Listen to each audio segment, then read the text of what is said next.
Hi there! My name is Macy, and welcome to I'm Losing My Mind and Supernatural is My Coping Mechanism.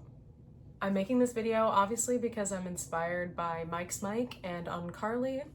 Although I'm not half as funny as either of them, I hope you enjoy this video. Today, and probably several other days, we are going to be doing a deep dive and summary of the entirety of Supernatural Season 1. And when I had the idea to do this, I thought surely somebody on the internet has already done it, but I couldn't find any videos on YouTube of this exact style of video. And it makes sense to me now why, because there is a lot of episodes of this show, and a lot of seasons, so buckle in, lock the fuck in, because we are doing this today. Okay, you definitely already know this, but if for some reason you don't, Supernatural is a horror TV series that aired on the CW originally in 2005. It went all the way up until 2020 with a total of 15 seasons and 327 episodes. Supernatural was created by Eric Kripke, who is from Toledo, which is where I live. So basically I am the perfect person to be making this video. I actually met Eric Kripke and got his autograph when he was doing like a speaking event at the Toledo Museum of Art a couple years ago. I did give him my headshot and resume. He has not called me. I'm a big fan of this show and its impact on the world, although I'm not a super huge mega fan, and I will not be spending $200 to get a photo with Jensen Ackles at this year's Supernatural Con, but I might consider it if I had $200 to spare. Like many people, I was a huge fan of this show as it was coming out years and years ago, and then it kind of starts to not get so good after a while, and I kind of just gave up on it, but I still had love for the show and I recently got back into it. It seems like I'm not the only person that has. There's been like a recent rise in popularity of this show, I think largely due to this show called The Boys that was also created by Eric Kripke. Jensen Ackles has a semi-regular character on that show, and they recently announced that the three mains from Supernatural, Jensen Ackles, Jared Padalecki, and Misha Collins, are all gonna be in the new season, which I think is very interesting. People are excited about that, obviously. So maybe this video will be coming at a good time. That's what I'm hoping. A couple of things I want to point out first before we get into it. This show was originally on cable TV. You guys remember cable, right? Well, like many shows that were on cable, this series almost did not make it past its first season. And also, like many other shows on cable, the first season is largely different than the rest of the show. I think another good example of this is like Dexter. It's very like stylistic in the first season. They like make some choices that they never make again. Anyway, season 1, let's go. Okay, season 1, episode 1, the pilot. I feel like even if you didn't continue to watch the show past this point, or even if you don't like the show, this pilot episode still had some type of impact on you. Okay, so here's the summary. This is from Netflix. 2 brothers witness their mother's paranormal death and are trained to fight by their father, who aims to hunt down the thing that killed his wife. Okay, I'm locked the fuck in. I need my glasses. The episode opens on Lawrence, Kansas, 22 years ago. There's sweet little Mary and John Winchester. Little Dean, who's like maybe 4, and baby Sam, who's like not even 1. They live in this like beautiful little house. They're like a happy nuclear family. Okay, this is a wild way to start off a series, I'll just say that. Mary's sleeping in bed. She hears the baby monitor go off. So she goes to check on baby Sam, but John is already in there taking care of him. She walks away, but she hears TV playing downstairs. So she goes downstairs to see why the fuck the TV's on. She goes downstairs, there's John sleeping in the chair. So she freaks out, she runs upstairs to Sammy's room. Moments later, John comes rushing in as well. But where's Mary? She's erupting into flames. Pinned to the ceiling, right above baby Sammy's crib. John grabs baby Sam, puts him in baby Dean's arms, and says, "Take your brother outside as fast as you can. Don't look back. Now, Dean, go!" The house is engulfed in flames. Mary's dead, and so is John on the inside. Title screen. That's a crazy 2 minutes and 30 seconds. Okay, now we're at Stanford University present day, where Sam, now older and hot, is getting ready for a Halloween party with his girlfriend, Jess, who's also hot. Jess is played by Adriana Palicki, who's also from Toledo. So we're basically family. Sam is Mr. College, Mr. Joe College. Apparently scored a 174 on his LSAT, which is good, I guess. I don't know.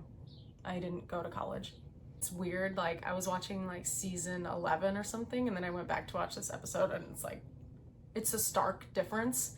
His voice is really different, and he's got obviously different hair, whatever. It makes me feel some type of way. I also just want to point out that at this Halloween party, Jess is in this sexy nurse outfit, and Sam is just wearing a jean jacket. Later that night, at Sam's place, he's in bed chilling, and he hears a sound in the house. It's dark, but there's somebody in the house, so they start fighting. These two have this taekwondo ass fight, which I think is really hilarious, but it's Dean. Dean immediately starts flirting with Jess, and he says that he needs to talk to Sam privately. But Sam's like, whatever you have to say, you can say in front of Jess. So he says, Dean says, Dad's on a hunting trip. And he hasn't been home in a few days. Sam is like, oh shit. From this moment, there is a lot of exposition about the family business, what their deal is as a fam. Their stances are made quite clear. Dean is team dad, and Sam is team Sam, and I respect that. By the way, they are canonically age 22 and 26 at this point. After some debating, Sam begrudgingly agrees to help Dean find their dad. Apparently went on a hunt a couple weeks ago, and Dean hasn't heard from him since, and it's concerning. But Sam has a very important interview first thing on Monday that he has to get back to. I think it's Friday or Saturday at this point. Don't ask me how in the hell Sam got into Stanford. We don't know. Then there's a cutscene to Jericho, California, where a scumbag named Troy is fixing to cheat on his girlfriend Amy with a woman in white. Okay, she's actually just this hot girl, and she's wearing a white nightgown. And she's on the side of the road.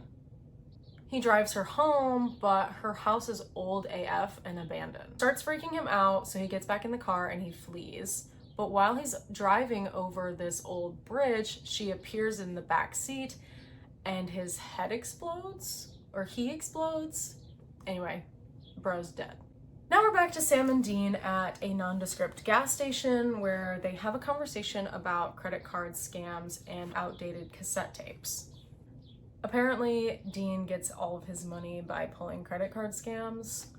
This is not ever elaborated on.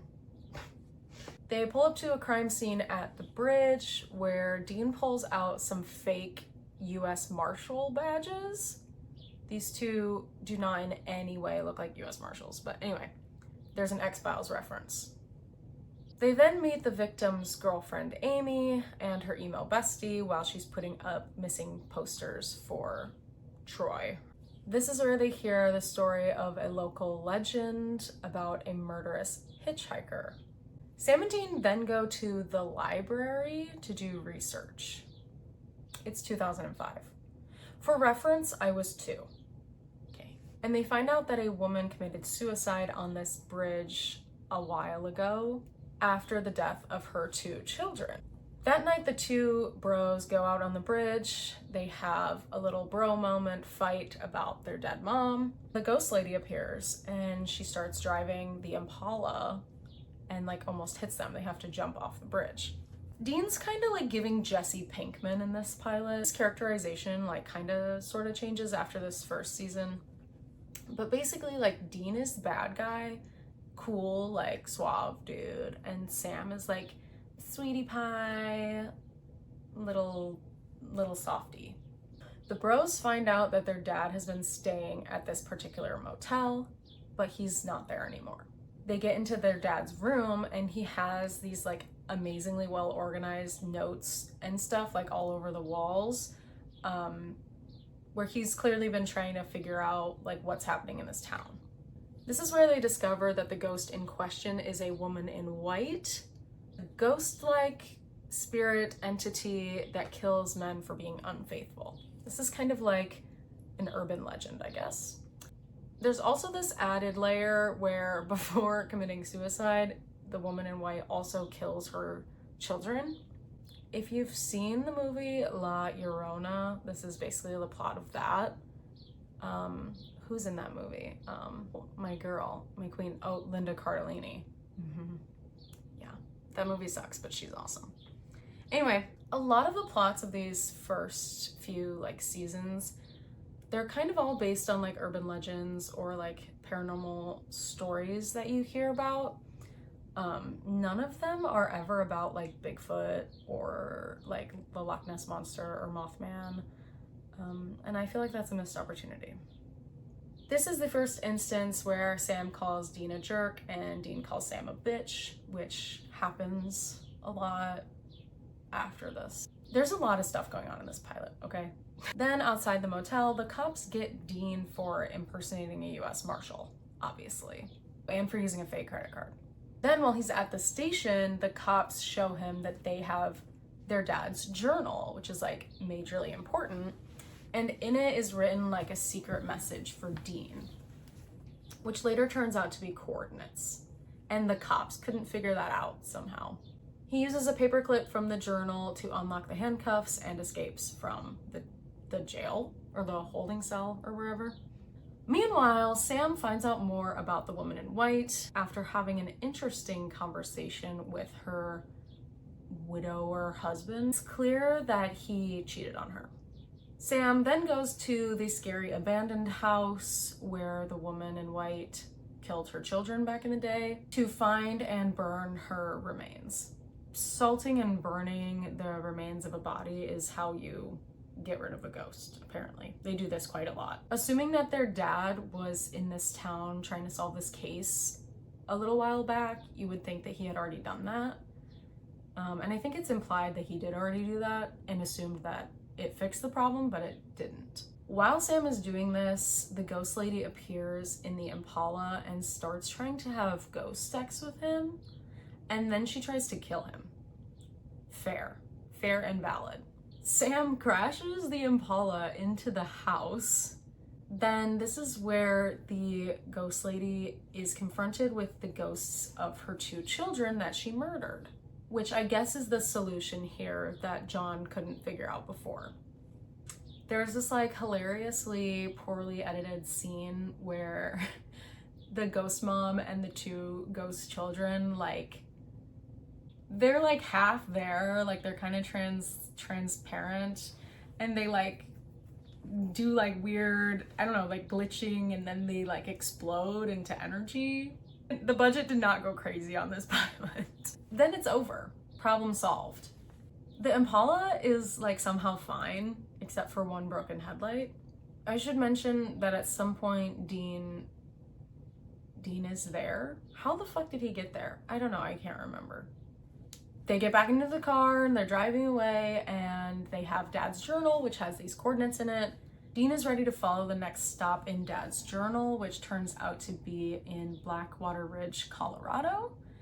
But Sam says it's time to get back home for that interview. This is obviously not what Dean wants, but he agrees and takes Sam home. So Sam goes home, he gets in bed, and there's some liquid dropping on his face. it's blood. He opens his eyes and Jess, just like his mom, is pinned to the ceiling, erupting in flames. So, oh, I forgot to do this. R.I.P. Mom, R.I.P. Jess, and where's Dad? So it's happening all over again to poor baby Sam. And thank God too, because otherwise their show would not progress. Dean's there to help Sammy, and he agrees, obviously, to go find Dad with him. Okay, that was a lot. I'm maybe not the best explainer in the world, but hopefully that made sense. Kind of a lot of shit. I'd just like to mention that I saw a video from a creator named Keitra, who talks about how the music in this pilot episode originally aired with different music than in the version that's on streaming. I find that really interesting, so if you want to watch that, I will link it below. And yeah, this episode obviously sets up what the whole rest of the season's gonna be about. Basically, they need to find their daddy, and they also want to find whatever killed their mom and now has also killed Jess. I think this episode is really great. Like I said, even if you didn't like the show, you probably still like this pilot episode. I think the visual of mom in flames on the ceiling, it's kind of never been done before or again. It's kind of like an iconic shot, I think. At least that's what I think. And there's a lot of iconic lines that they use over and over again for the rest of the series. Okay, now really quick, we have to talk about the Impala. So throughout this entire show, Sam and Dean drive a 67 Impala. Now, I don't entirely know why the show chose this kind of car for them to drive around in, but they spend so much time in the car that I think this is a really cool choice stylistically. I can't really imagine if they were driving around in I don't know, a Ford F-150 or something the entire time. Yeah, I just forgot to mention this while I was recording, but if you didn't know this already, now you do. You're welcome. Season 1, Episode 2, Wendigo. This is where the show really starts, I think. There's a lot of exposition in that pilot to set up the story, but this is where it's really getting to the good stuff, you know? Two bros hanging out, saving people, hunting things. So, here's the summary from Netflix. Sam and Dean follow the coordinates in their father's journal and land in Colorado, where they investigate the disappearance of several campers. This episode I remember distinctly because it's quite scary. This episode opens in Blackwater Ridge, Colorado, where a group of boys have been camping for several days. One of the boys, named Tommy, is making a video for his sister, where he says that they've been there for 6 days and that he's doing fine. He's not. One of the boys, Brad, goes out to take a pee and gets horrifically murdered. Then the other two guys also get horrifically murdered by something with scary long claws. It kind of scratches their tent. And back in Palo Alto, California, Sam is mourning the loss of his GF, Jess. R.I.P. Jess. I'd like to see more of her in this show, please. Bring her back. Anyway, it's really sad, and Sam is so cute at this point in the show, but he wakes up and it's a dream. He wakes up in the Impala next to Dean, who's like, why are you having nightmares? At this point, the show is shot with as little lighting as they physically can use, and it's very cool tone and dark and moody. And I kind of love it. I wish they would have kept doing this longer.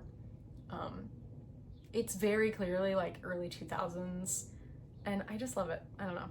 So because Jess was seemingly killed by the same thing that killed their mom, the boys are even more eager to find their dad and kill whatever has seemingly returned after 20 years. While at the national park building, they meet Ranger Wilkinson, who assumes they are friends with that Haley girl.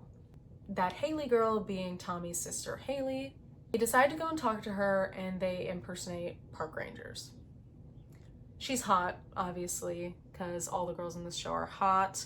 They also meet Haley's younger brother, who doesn't have a name, or I missed it somehow. Haley tells the bros that she hired a guide and she's gonna go find Tommy herself. While doing some research, Sam finds info on how a bunch of campers have been killed in the forest every 23 years. However, there is one survivor from these attacks many years ago named Mr. Shaw. They go to talk to Mr. Shaw, who knows that some shit's going on, but he won't say what. He eventually tells the story from when he was a kid, where this monster opened the door to their cabin and killed his two parents, but left him unharmed, except for a giant horrifying scar that he has of some scary claw marks. Why it didn't kill Mr. Shaw when he was a little boy, I don't know. The boys then meet up with Haley and her little brother and the guy that she hired named Roy. Roy is very much giving like the guy from Jaws, like the Walmart version. This group has a tense dynamic. They come up on Tommy's tent, which is like slashed and bloodied to shit. It's very scary. Meanwhile, we see Tommy alive in some weird dark part of the forest with the other boy from his tent. But the other boy from his tent then gets killed. So while they're in the woods, the bros still don't know what's going on, but they hear a scream, so the group all runs off to go and help whoever this screaming person is, but they don't find anyone, and when they return to their camp, all their shit is missing. This is when Sam gets a very bright idea to look in Dad's journal and comes up on a page about wendigos. Dean says it can't be a wendigo because they're usually found in Minnesota or Michigan, and obviously they are in Colorado, but it's starting to seem like that's what this is. Sam warns the rest of the group about how serious this monster situation is, but Roy doesn't believe him. Sam is pissed about staying here any longer because their dad is not here and they think it's a waste of time. They have sort of a role reversal in this episode where Sam is really pissed and wants to avenge Jess's death, but Dean is like, no, we should stay and help these people. Saving people, hunting things, family business. Wendigo is hungry and wants a snack and sort of lures Roy, and he gets got. The next day, the bros have to sort of come clean with Haley and her little brother. They explain to them that a Wendigo was once a man who was forced to become a cannibal due to starvation or whatever. This person then possesses like supernatural abilities. They can become super fast. They have super strength and like immortality. It's basically like Gollum. Anyway, people go missing in these woods every 23 years when the Wendigo goes out to stock up on snacks, like me when it's midnight and I go out to the kitchen. They explain how the Wendigo is probably keeping their victims alive over these 23 years and slowly eating them. Why is it 23 years? I don't fucking know. Just like stock up on more people. You could just stay hidden longer. It doesn't make sense.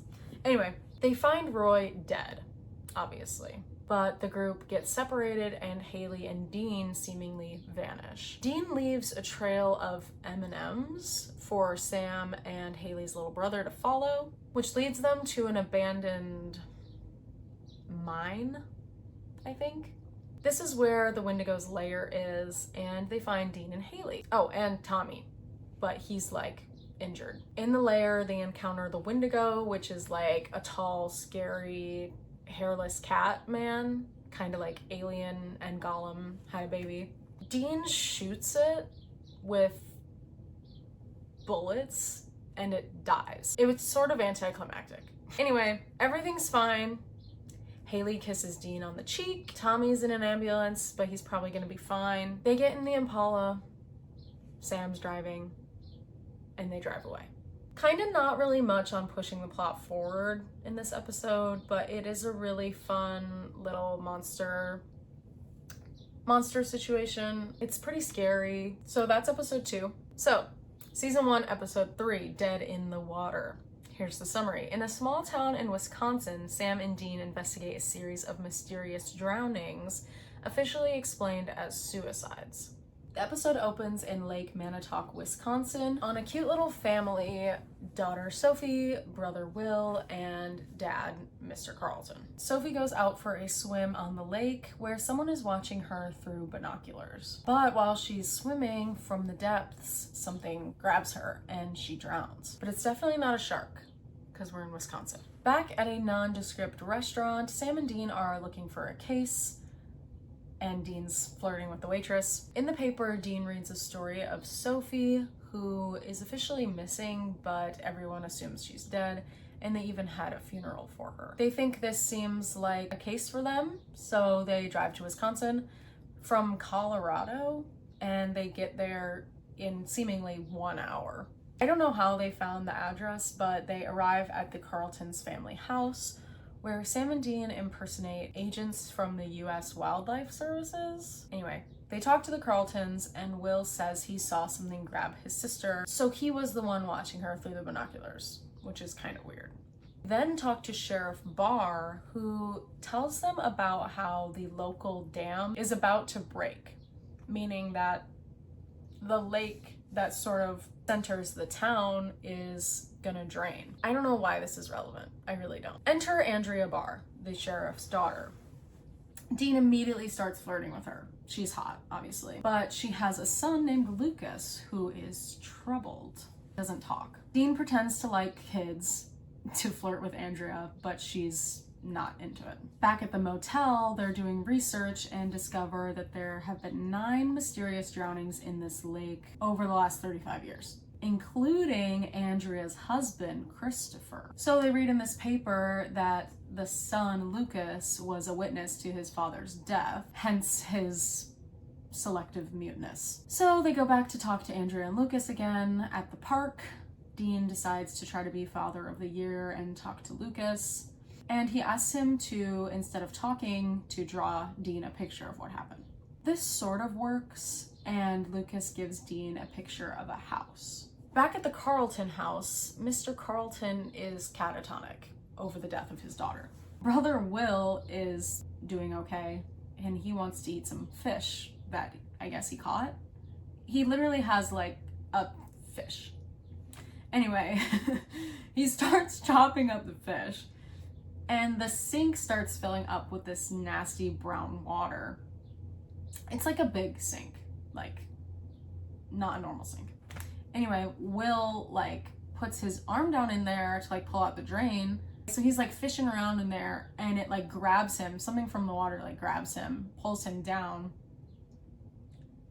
and he drowns in the sink. The bros theorize that maybe this monster is starting to kill people more regularly now because it knows that this dam is about to break and the lake is gonna be non-existent soon. And interestingly enough, they find out that Mr. Carlton, whose name is Bill, is the godfather of Christopher Barr. They go to talk to Bill because they're like, what the fuck? And Bill won't say anything. So they go back to Andrea's house to try to talk to Lucas again, and Lucas draws Dean a picture of another house and a church and a boy with a red bike. I love when any show has a plot line where there's like a disturbed child that's doing like creepy drawings. While on the hunt for this church, they talk to the mother of a boy named Peter, Peter being the kid with the red bike. Way back when, Peter supposedly disappeared, and strangely, Peter and Mr. Bill Carlton were best friends as kids. What the fuck? So they go again to try to talk to fucking Mr. Bill Carlton, but he's going out on the lake in his little fishing boat. Hilariously, the boat gets like launched into the fucking air and then pulled down into the lake. So Mr. Carlton is dead. So the bros race back to the sheriff's office where Lucas is like freaking out, but we don't know why. The sheriff then basically accuses the bros of somehow being behind all these deaths and tells them to get out of town. They go to leave town, but Dean isn't able to bring himself to do it, so he turns back around. Later that night, Lucas is obsessively drawing, like the kid from Stranger Things. And Andrea's like, I need a break. So she takes a bath. But the bath is filling up with like nasty ass brown water, just like it did in that sink. She gets attacked via the bath water, and she's like almost about to die when Sam and Dean arrive with impeccable timing. Sam like gets in the bath and like pulls her out of it, and it made me feel some type of way. While Andrea was being pulled under the bath, she says she heard what sounded like a little boy. This leads the bros to discover that Andrea's dad, the sheriff, whose name is Jake, was also buddies with Peter and Mr. Bill Carlton when they were kids. At this point, Lucas sort of wanders off into the woods and points at a specific part of the ground where Sam and Dean start digging, and they find Peter's red bike. So they confront Mr. Sheriff Jake, who eventually tells them the story of how he and Mr. Bill Carlton basically bullied poor Peter and accidentally drowned him in the lake because they were being fucking assholes. So yeah, the ghost of Peter is haunting the lake and all of the water connected to it. While this is happening, poor Lucas gets yeeted into the lake. Sam and Dean try to jump in and save him, but Sheriff Jake starts talking to the ghost of Peter and sacrifices himself to save Lucas. So everything's okay now, except like 12 people died. Lucas is back to being normal and talking again. Andrea kisses Dean and says thank you, although she did recently lose her husband and her dad is a murderer. But everything's gonna be fine. And the bros drive away. All these episodes end with the bros driving away. Okay, so I have a couple of questions here. This episode sucks, by the way. It's not that great. I get that Peter wanted to kill all the loved ones of Bill and Jake, but what's up with the other 8 mysterious drownings that they referred to earlier? I don't know. Yeah, this one's not very memorable, but it's better than the next one for sure. All right, this next episode, season 1, episode 4, it's called Phantom Traveler. For some reason, I recall like skipping this episode because it's not good. I just need to point out the wardrobe in this show really quick because they famously wear a lot of flannel, but in this first season, they kind of don't. So Dean is wearing always like a t-shirt and an unbuttoned button-down shirt, not a flannel, an unbuttoned button-down. And this fuck-ass brown leather jacket that's like clearly 100 years old, and it's like really big, and he's always wearing this necklace that has like a little like head on it. And Sam is kind of always wearing like 4 layers. They're all wearing 4 layers. These guys are hot, okay? I know they're sweating. Sam is pictured wearing like a t-shirt with a hoodie with a jacket. Like in like 2 episodes ago, they were in California and they were wearing this shit. It's just perpetually like fall, winter time, I guess. So anyway, here's a summary of this episode. On United Britannia Flight 2485, a man possessed by the spirit of the Phantom Traveler caused a plane crash, leaving only 7 survivors. The episode opens on bro George Phelps at the airport. He's tripping because he's afraid of flying, I guess. Anyway, while in the bathroom, this weird, like, particly black smoke sort of like flies out of the air vent and into Mr. George Phelps's body. He's possessed by a demon, I guess, because his eyes are black, which we later know is like a sign of demon possession.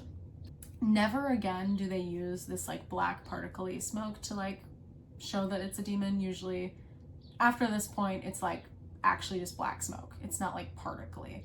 It reminds me of that movie, oh my God, with the twins.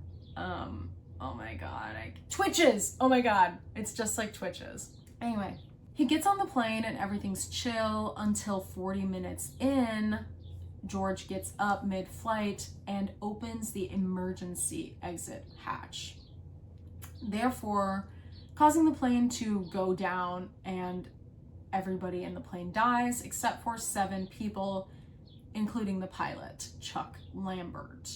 Okay, this is how the episode opens. Now we're back to Sam and Dean in some nondescript motel where Dean gets a call from Jerry.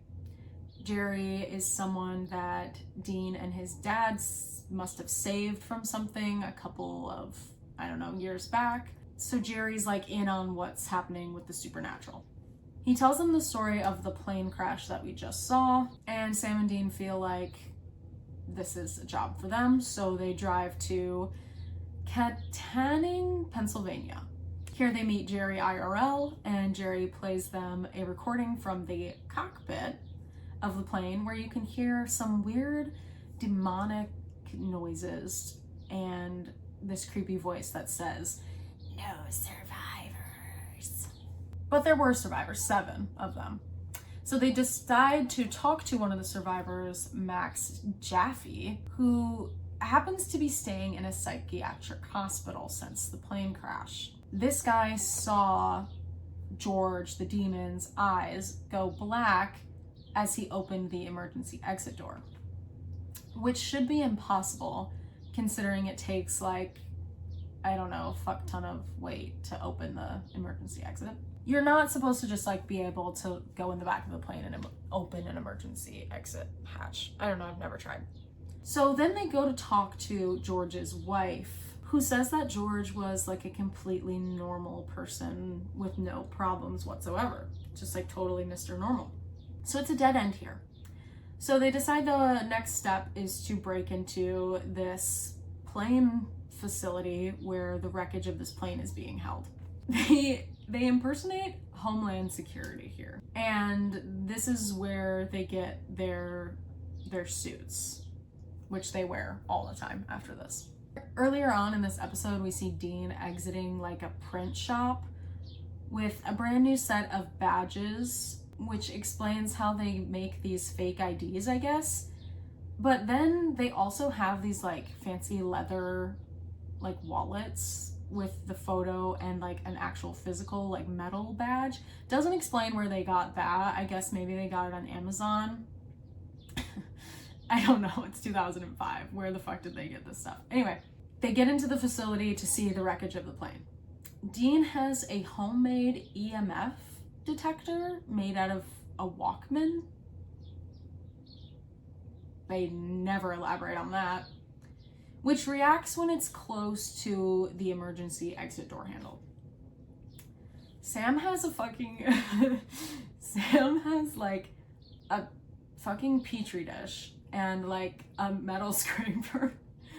Where did he get this? Anyway, he like scrapes some stuff off the door handle into the fucking petri dish, and it turns out to be sulfur. So sulfur apparently is something that like a demon leaves behind. So they know it's a demon now. 2 actual guys from Homeland Security show up, and Sam and Dean narrowly escape. They like run away and they like jump over the fence. They jump over this fence so fast too, by the way. Anyway, back at the airport, one of the survivors, the pilot Chuck Lambert, is nervous to start flying again since last time he flew, everyone fucking died. That's when this crazy particly black smoke comes out of the vent and goes into Chuck. It's like a little plane that he's flying, not like a jumbo jet. It's like a 2-seater.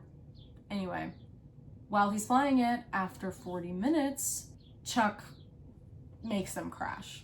So at this point, the guys know it's demonic possession. They get a call from Jerry about Chuck's death and head to the crash site in Nazareth? I don't know. They go an hour or so away. After doing some research, Sam finds out about 6 plane crashes in the last 10 years that have crashed just after 40 minutes of flight. 40, I guess, being an important number in the Bible. I don't know why the demon has to like adhere to this like number. They never elaborate on that again, and it's never relevant. So, however, this latest plane crash has been the first one that actually had survivors. So the theory being that the demon is targeting those 7 survivors, starting with Chuck. And also, the demon can only kill the survivors while they're on a plane. It literally makes no fucking sense. Okay, anyway, they find out that the next one of these survivors that's gonna be on a plane is Amanda, who's a flight attendant. She's getting on a flight in Indianapolis, so they drive there as fast as they can, and they somehow manage to arrive at the airport before she takes off.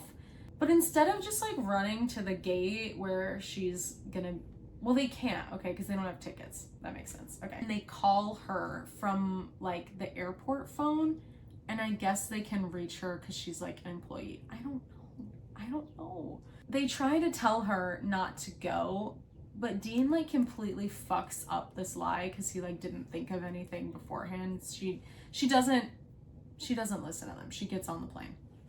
So their only choice now is to also get on the plane. So they somehow pay for tickets for the plane. They somehow have like all of the identification required by TSA. And they somehow get through like the fastest fucking TSA checking ever in history. They manage to get on this flight. They need to find out who on this flight is possessed, and they think it could be Amanda. So to test this, Dean has a bottle of holy water in his bag, which I know is not TSA compliant. But instead, Sam suggests that he say the name of God to Amanda because she will have some type of reaction if she's possessed. He tells Dean to say the name of God in Latin, which is Christo. So Dean says it to her. It's really awkward. It's kind of a funny scene. She does not react. So back to plan B, but while Dean is scanning the plane with his EMF detector, it starts to go off as soon as one of the pilot exits the cockpit. So they know now that one of the pilots is possessed by the demon. They go to the back of the plane to talk to flight attendant Amanda and explain to her the situation. She agrees to help them because she saw some sus stuff while she was on that plane before that crashed. She manages to get the possessed pilot to come to the back of the plane, where Sam and Dean basically jump him and do an exorcism. They like spray holy water on him, which actually starts like fizzing and bubbling and like causing holes in the guy's body. This never happens again. They do this sort of like botched exorcism because neither of them have really done it before. And the pilot guy starts doing this like crazy, hilarious demon voice. The demon is like sort of taunting Sam and mentions something about Jessica before leaving the guy's body and escaping into the vents. So because the demon like isn't possessing a human body, it just starts like controlling the plane by itself somehow, like in the fucking B movie. And I don't know why it just didn't do this the entire time in the first place. Like, just go with it. So the plane is like crashing, and Sam manages to finish reading all the lines of his exorcism just in time for the plane to, I guess, like chill and go back to being steady. So it doesn't crash.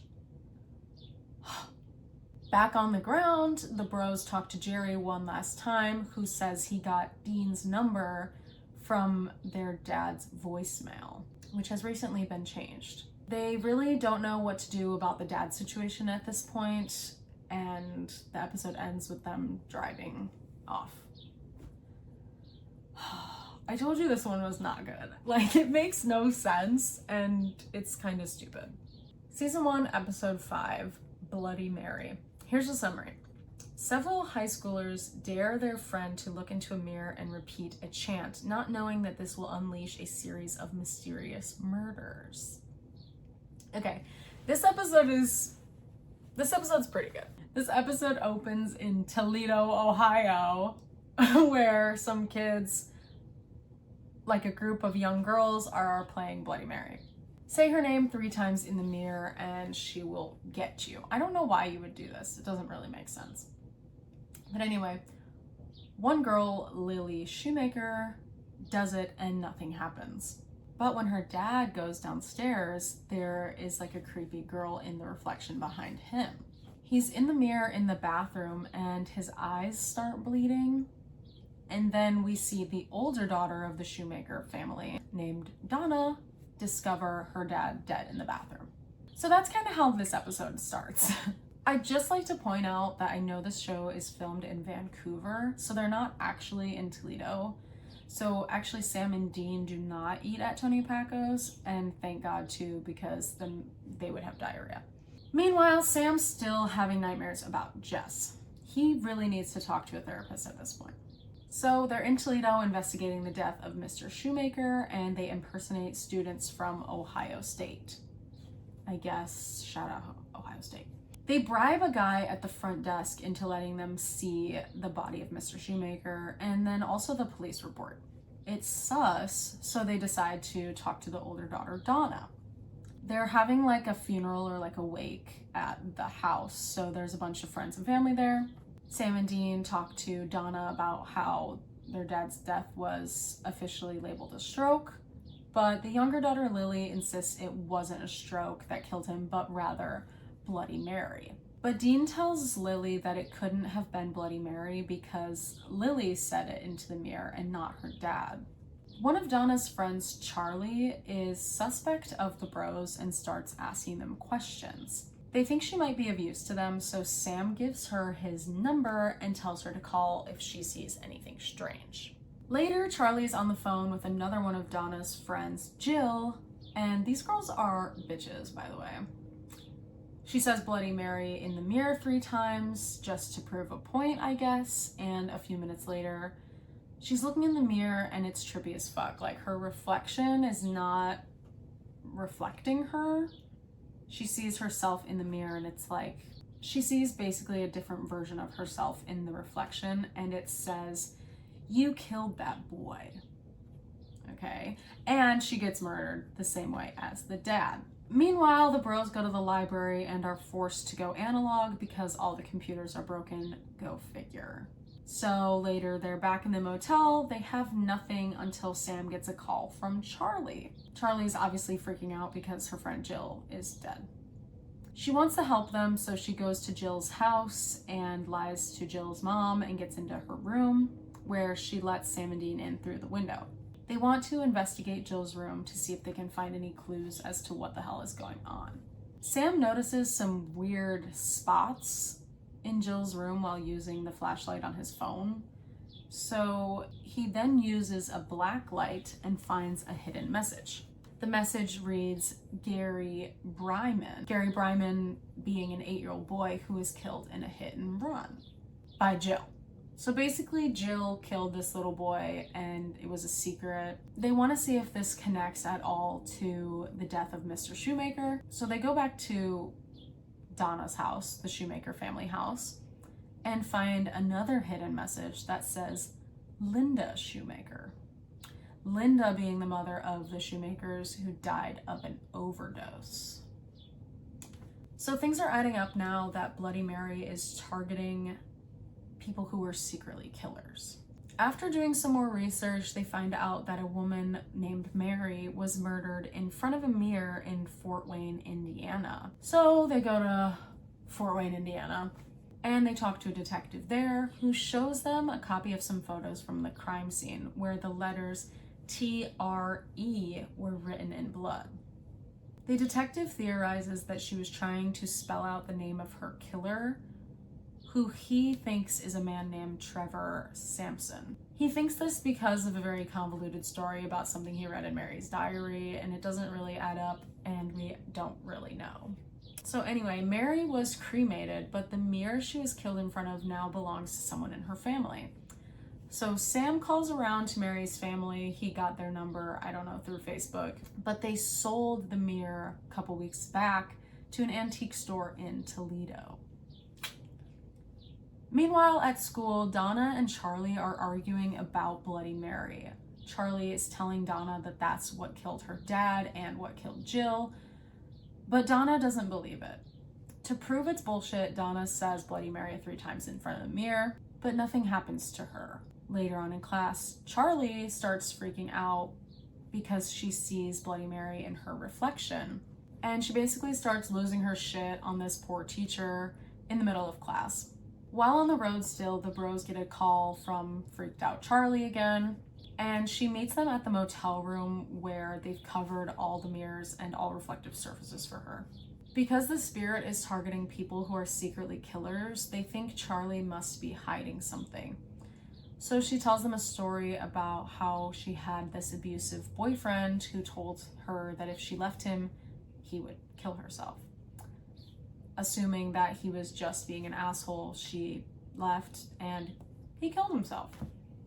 So she thinks that she's being targeted because she's guilty of this guy's death.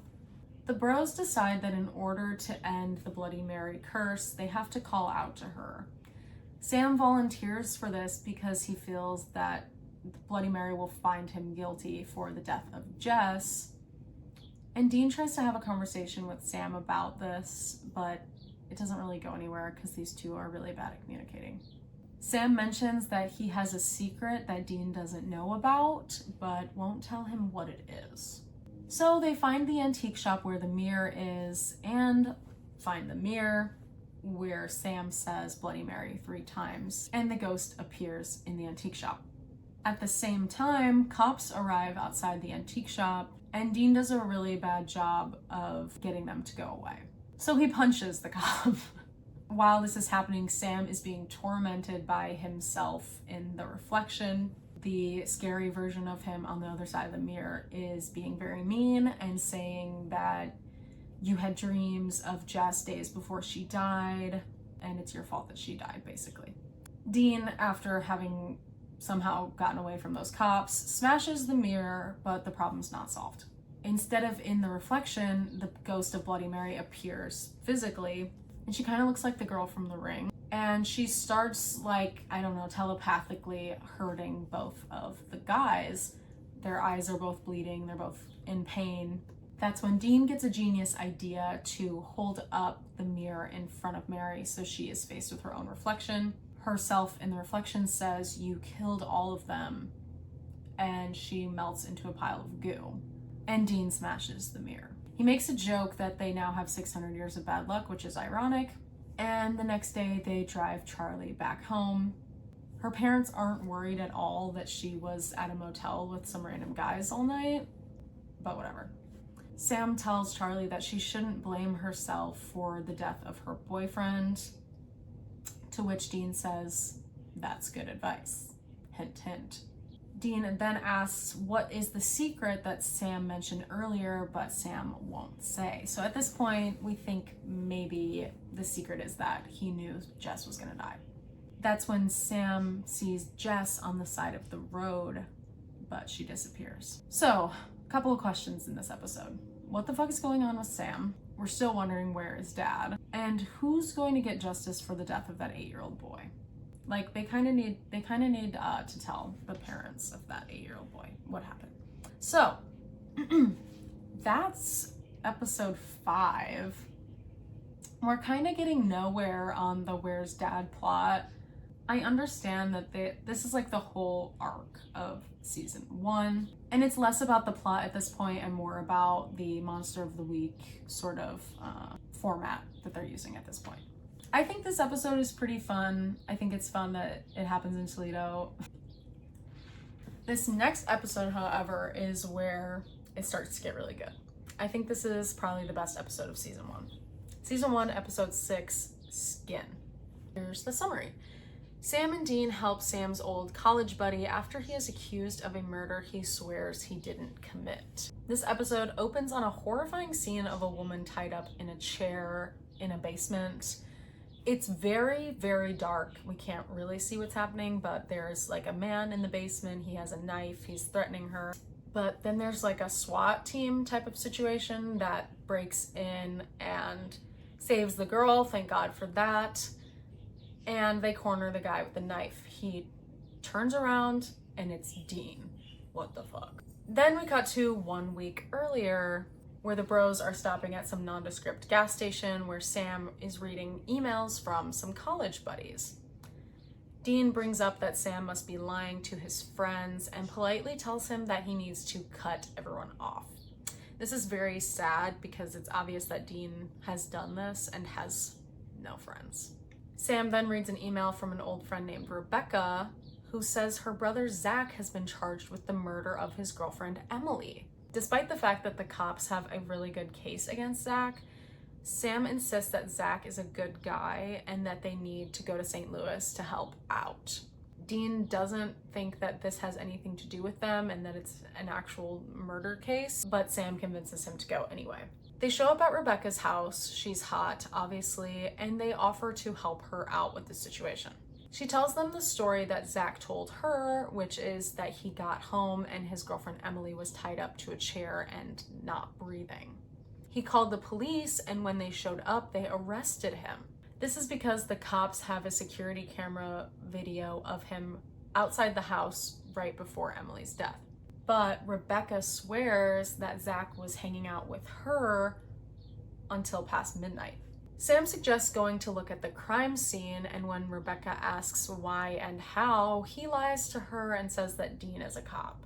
So they go to Zach's house where Emily was killed, which is an active crime scene.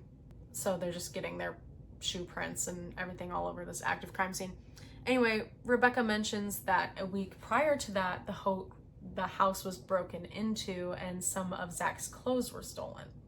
Now, conveniently, Rebecca stole a copy of the security camera video off of the lawyer's desk, which shows Zach on the street right before the death of Emily, like she mentioned before. Sam gets Rebecca to walk away for a second, and he pauses the video right at a moment where Zach's eyes glare and look white.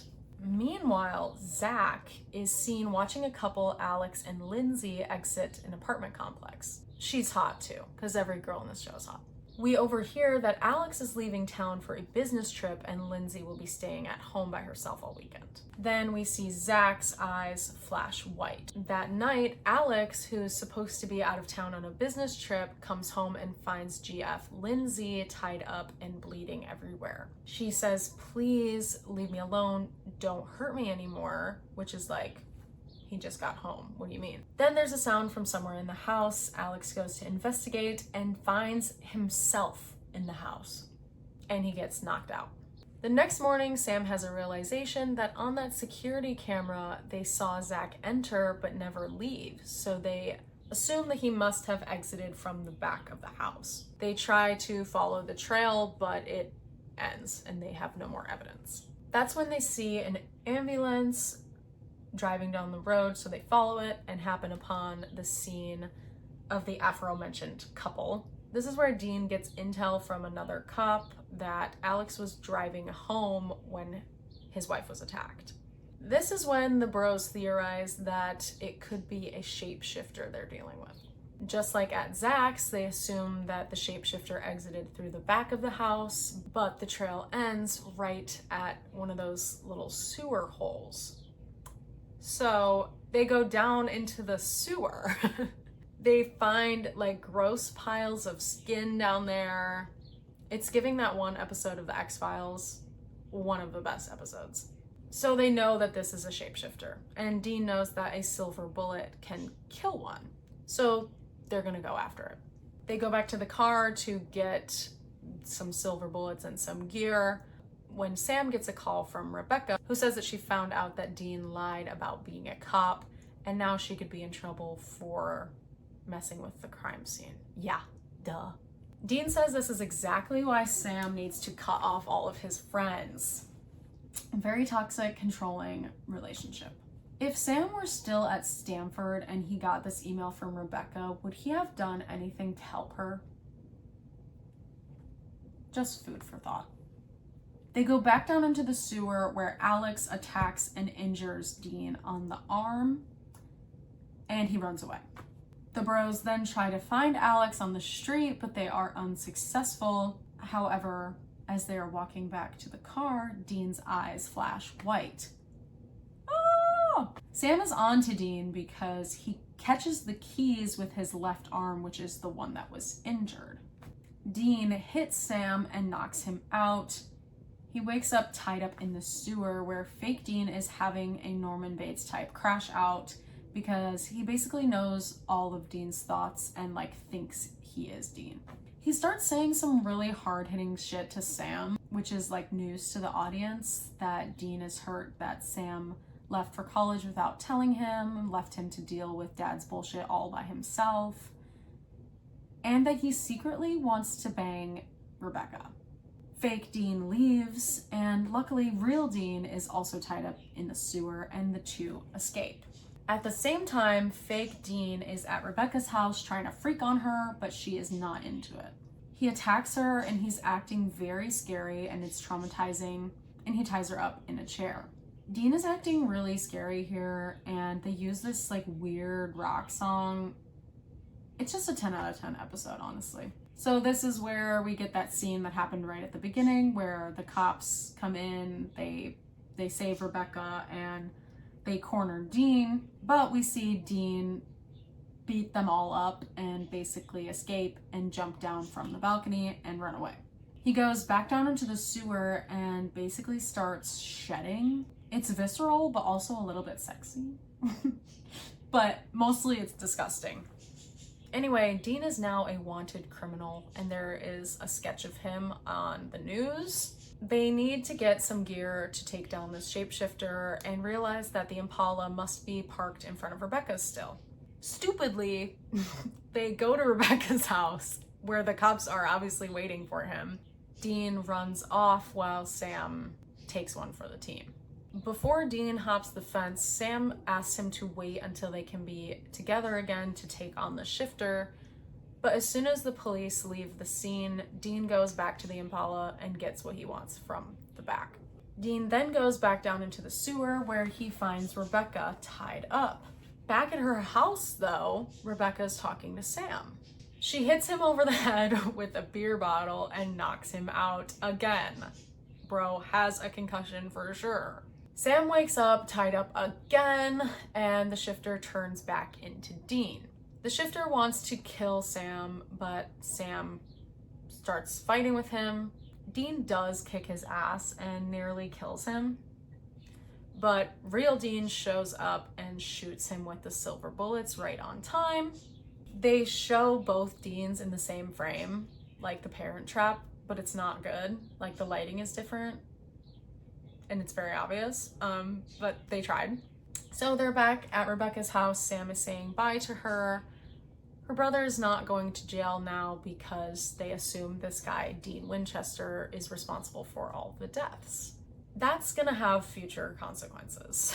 While driving off, the boys have a BM scene, which is later referred to as a boy melodrama scene, but I'm gonna refer to it as a bro moment because it's more fitting and I do not support incest.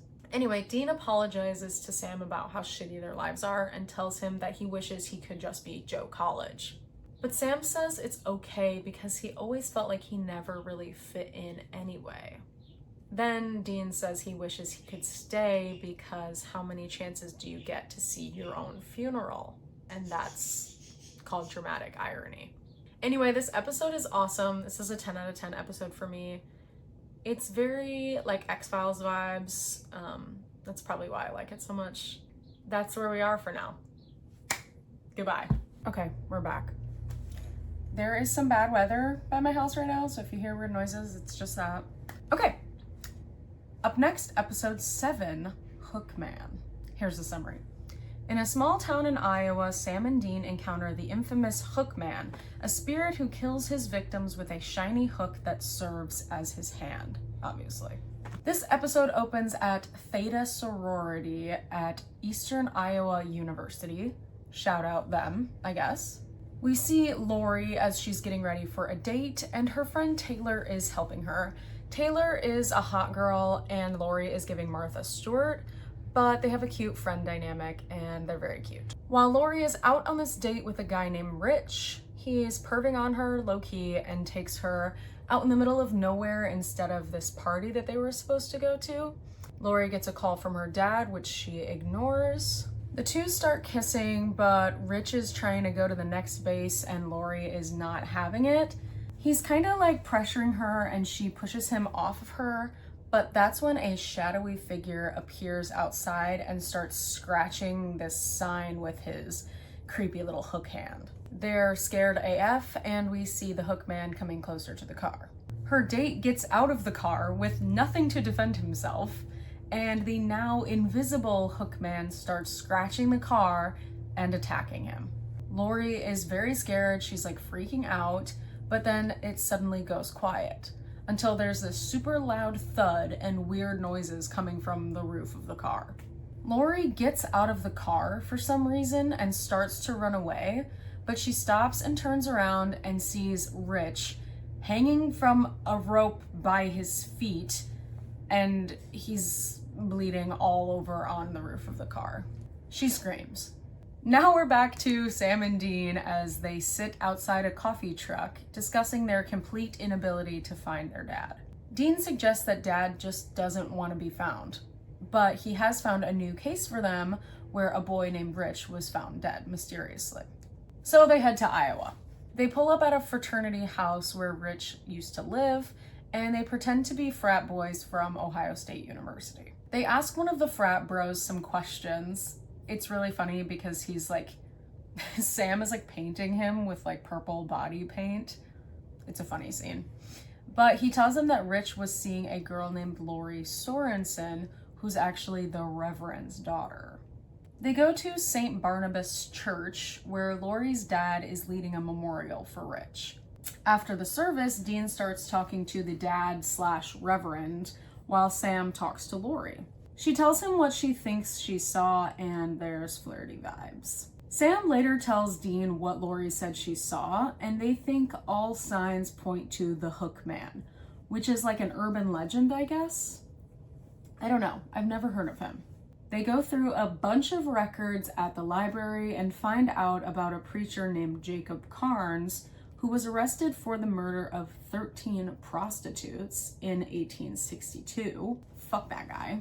This preacher in question, Jacob Carnes, had previously lost his hand in an accident and had it replaced with a silver hook. For the aesthetic, I guess. Outside the sorority house, Lori and her dad are fighting because her dad wants her to come and stay at his house, and he's accusing her basically of partying and drinking with her friend Taylor. She storms off and goes inside, but she sees some weird scratch marks around in the house. She then sees Taylor asleep in her bed, even though Taylor said they were gonna have this like fun movie night tonight. So Lori goes to sleep as well, but we see a dark, shadowy figure in the corner of her room. Meanwhile, the bros head out to where Lori and Rich were attacked. They arm themselves with guns loaded with rock salt, which, according to the show, apparently works against ghosts. But while they're out searching for the Hook Man, they encounter a very angry sheriff who's also on the hunt for the real killer. That next morning, Lori wakes up to a bunch of blood all over her floor. Taylor is in her bed and she is dead.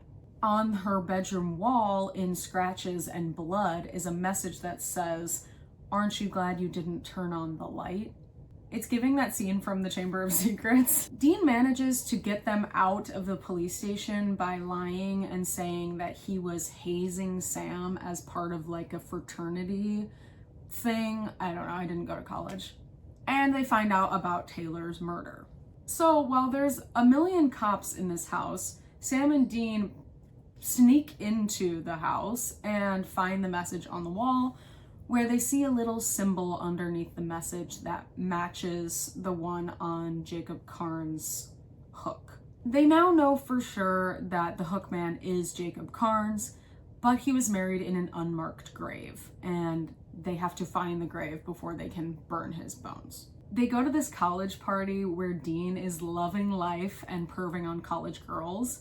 He's 26. And Sam says he found records where several religious men had been arrested for murders that they claimed were committed actually by an invisible figure. This leads them to consider that the Reverend/Lori's dad is actually responsible for summoning the Hook Man to commit crimes against people in Lori's life that he thinks are immoral. Rich, the pervy boyfriend, and Taylor, the party girl. Dean begrudgingly goes to look for the unmarked grave, and he eventually finds a headstone with the same symbol from the message and the hook, and he salts and burns the bones. They assume that this fixed the problem. Meanwhile, Sam is just walking around the neighborhood, and he sees Lori and her dad fighting through the window. Sam is sitting out in front of her house and Lori sees him, so she comes out to talk to him. And he tells her that he was sitting outside her house because he wants to protect her. Aww. These two are super cute together. Lori says she feels like she's cursed because people around her keep dying, and Sam relates to that. Lori then tells him that she's pissed off at her dad right now because she found out that he's actually seeing a married woman. She thinks this is immoral and hypocritical, obviously because he's a reverend and always preaching about like what's the right and wrong thing to do. She's upset and she hugs Sam and they kiss. It's very cute. But Sam pulls back because of Jess trauma. Lori's dad comes out to the front door and tells Lori to come inside, but she says no. That's when the hook man suddenly appears and stabs her dad and pulls him into the house. Sam runs into the house and up the stairs where the hook man is about to kill the dad, and he shoots it with rock salt and it disappears. For now. Later that night, Lori's dad is in the hospital. He's gonna be okay, but he's in the hospital. And Sam is being low-key questioned by the sheriff. Dean shows up and said he did salt and burn the bones, but it obviously didn't work. Sam tells Dean that he now thinks the spirit of the hookman is actually latching on to Lori. She just doesn't know it yet. And that the hookman is punishing people for Lori. This is when the bros realize that the hook was not in the grave when Dean burned it. It's kind of like giving Nightmare on Elm Street at this point. They go through the records again and find out that the hook was actually sent to St. Barnabas Church, and the hook was reforged into something else. Ugh. So they go to the church and start burning everything they can find that's made of silver. That's when they see Lori sitting in the pews at the church where she's praying for forgiveness because she thinks that an angel is punishing people for her. She's so close. She blames herself and she now thinks that they didn't deserve to be punished, but rather she does. So the hookman appears to kill Lori. He's attacking them throughout the church. This ghost is hella strong and is kind of beating their asses until Dean shows up and shoots it with rock salt. They still can't figure out why the hookman is still here. Obviously they missed something silver, but that's when Sam notices Lori's necklace is made of silver. And she says it's a church heirloom. Dean takes the necklace and throws it in the fire just in time as the hookman is about to kill Sam. The ghost of the hookman itself then starts burning and evaporates into ash like Voldemort. And everything's okay now. The next morning, Sam and Lori have a sad goodbye. And Dean suggests that they could stay, which is really nice. But they don't, obviously. This is another really good episode in my opinion. The bros are actually being nice to each other and they work really well together. It kind of shows that Sam is accepting of his situation and they're now kind of like a team. This is a good lead up to what many would consider the worst episode of the show. Although I don't know if I agree with that, but let's get into it. Episode 8, it's called Bugs. They later make fun of this episode multiple times for being bad and poorly written, and I do think they have a point with that. Here's the summary. Sam and Dean investigate a town's history and find that a new housing development is being built on sacred Native American land. It's just like boring, and why do we have to drag Native American people into this?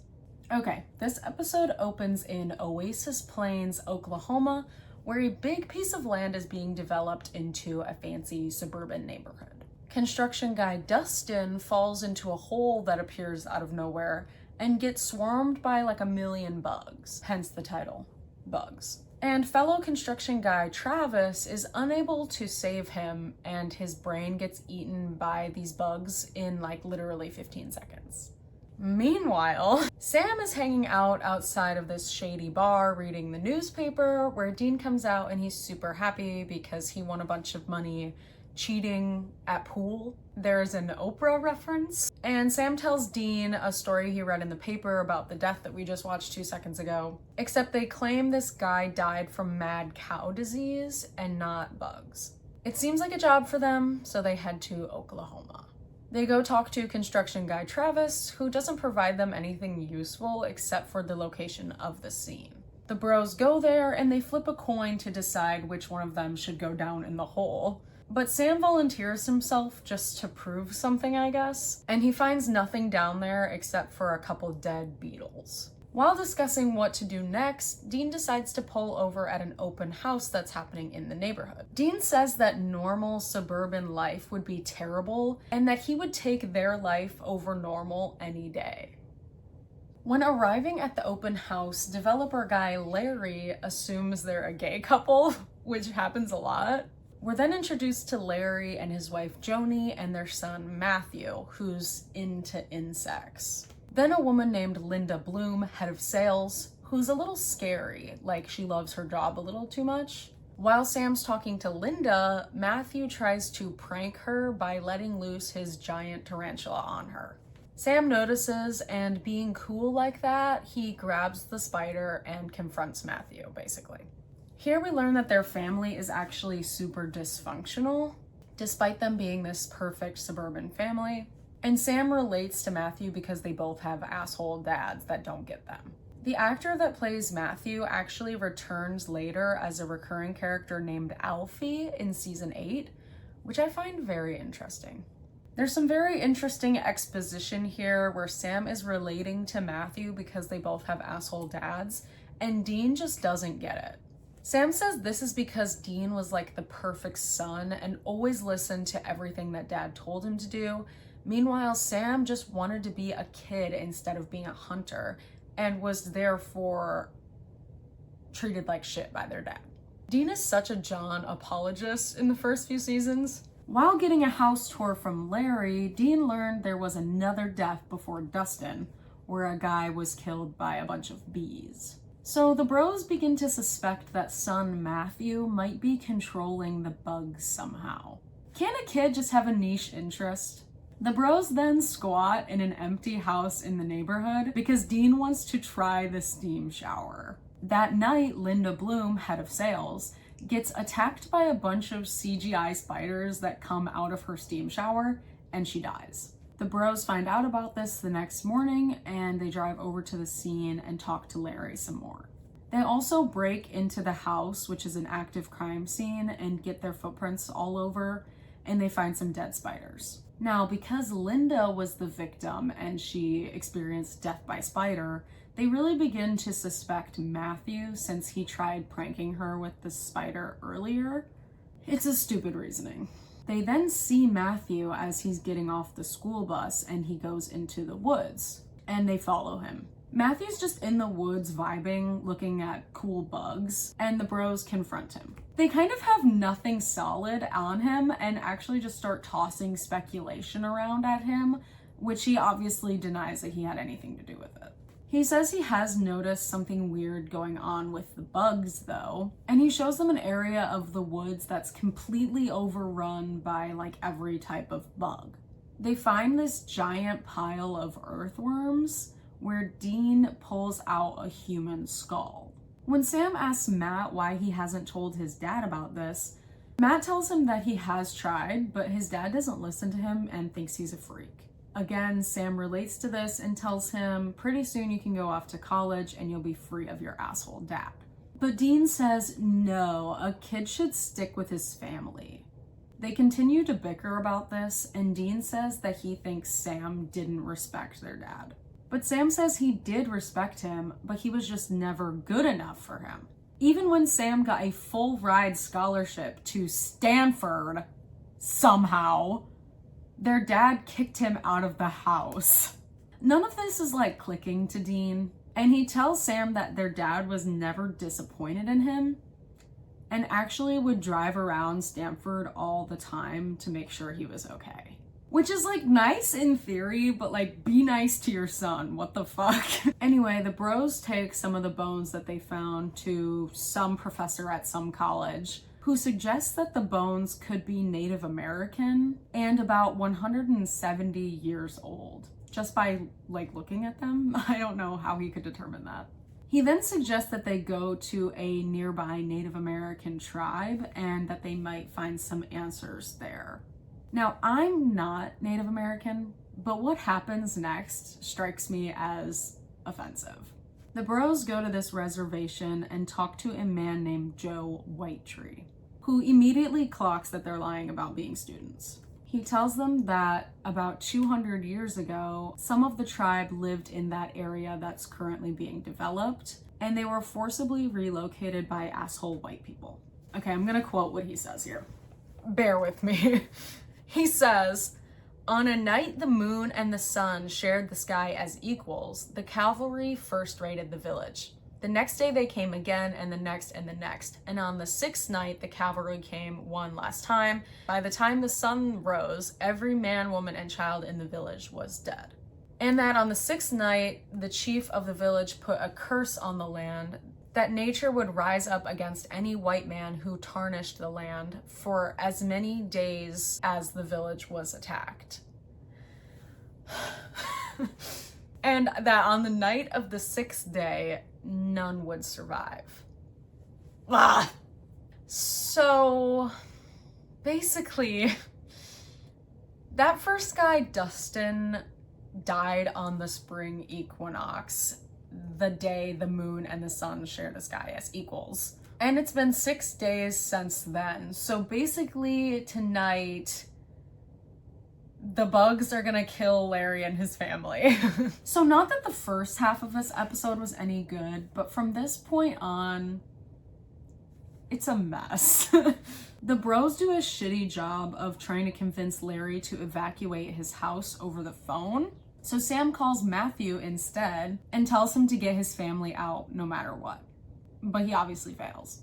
It's midnight now, and the bros arrive at the house where Larry is being a stubborn little bitch. And the bugs start coming. Like trillions of bugs. Inside the house, Sam and Dean try to air-proof the house by putting towels under the door frames, which is futile. Millions of bugs start coming in through the fireplace, and they all run up into the attic. Dean, armed with 1 can of bug spray, makes absolutely no impact on the hordes of millions of bugs inside the house. Up in the attic, though, the bugs are quickly chewing through the roof. It's exactly like the birds here, where the bugs are clearly not really there and the actors are just like flailing around wildly. Anyway, they're just being completely swarmed by these bugs with absolutely no possibility of survival when the sun rises and all the bugs fly away. So in Oklahoma, apparently the sun rises at 12:30 a.m. Because it's been about 30 minutes since it was midnight, but whatever. But because they made it to sunrise, the curse like leaves them alone, I guess. That morning, Larry and his family are packing up to move, and Larry says he's gonna make sure nobody lives there ever again. But like, there's all these houses. So unless he like bulldozes all these houses, I don't see how he's gonna be able to stop that. Anyway, Matthew is throwing away all of his bug collection, and he and his dad have a little father-son moment. Sam, after reflecting, tells Dean that he wants to find their dad so he can apologize, because dad was just doing the best that he could. Wrong. Then they get in the car and they drive away. So that's over. That episode, I don't know what they were trying to do, but it just doesn't work. And it makes no sense. But alas. Okay, this next episode is really good in my opinion, especially following up the bugs episode. It's episode 9, Home. Here's the summary. Sam is haunted by a vision of a woman trapped in the brothers' childhood home and convinces a reluctant Dean that they need to go back there. Kind of a poor summary, to be honest. Okay, so the episode opens on a woman named Jenny who's looking at wedding photos of her and a man, and she's sad about it. Then her daughter, Sari, comes in and says there's something in her closet. The mom goes to look, but obviously there's nothing there. Sari says she doesn't like this house and asks her mom to put a chair in front of the closet. We would be moving immediately. It's clear that Jenny is either recently divorced or widowed and had to essentially restart with her son and daughter. Later on that night, Jenny hears some weird noises and goes down into the basement where the light doesn't work. And she finds a box with pictures in it of the Winchesters. At the same time, the chair in Sari's room starts to move by itself, and the closet door opens and a weird, fiery figure appears in there. And the girl screams. Sam wakes up. It was a dream. Dean's looking for a new case, but Sam is tripping from this dream. He's drawing what he remembers from the dream, and he draws this tree. Now, Sam takes out a photo of him and Dean and their mom from way back when, and there's that same tree. Sam is convinced they have to go back to their childhood home and tells Dean to trust him. And he eventually has to tell Dean about these dreams he's been having that he thinks are actually premonitions. Here he finally tells Dean that he dreamt of Jess dying days before she actually did. And he suggests that the family in his dream might be in danger for real. Dean isn't into any of this because he's freaked out that Sam might be psychic and that he swore to himself he would never go back to their childhood home. It's very dramatic, but they go. So we're back in Lawrence, Kansas. And they arrive at their house, which was rebuilt, presumably after the fire. And Jenny, who's hot, opens the door. Dean immediately starts to make up a lie about who they are, but Sam interrupts him and instead just tells Jenny the truth. She thinks this is a crazy coincidence because she just found some pictures of them in the house the other night, just like in the dream. Here the bros meet Richie, Jenny's little boy, who's obsessed with juice, and her daughter Sari. Mom tells them that they just moved from Wichita for a fresh start. And she says that the place has its issues, like flickering lights, the sink is backed up, and she hears scratching in the basement, which she attributes to rats, but she hasn't actually seen any rats. Sari asks if there was something in their closets when they lived here, and tells them about this fiery figure that she saw. Sam and Dean are flipping out because Sam's dream is real, and they think it's possible that the thing that killed their mom is back. But they don't really remember that much about what happened that night because Dean was 4 and Sam was barely conscious. Sam never knew that it was Dean who carried him out of the house when they were kids. So basically they have to figure out more about the house and what happened back then, and they basically treat it just like any other case, even though it's not. This is obviously bringing up some bad memories for them, but as a person watching the show, it feels like they're finally moving the plot forward a little bit. While they're at a gas station, Dean runs off and tries to call Dad again, but obviously has to leave a voicemail, and he leaves a very dramatic voicemail basically begging their dad for help.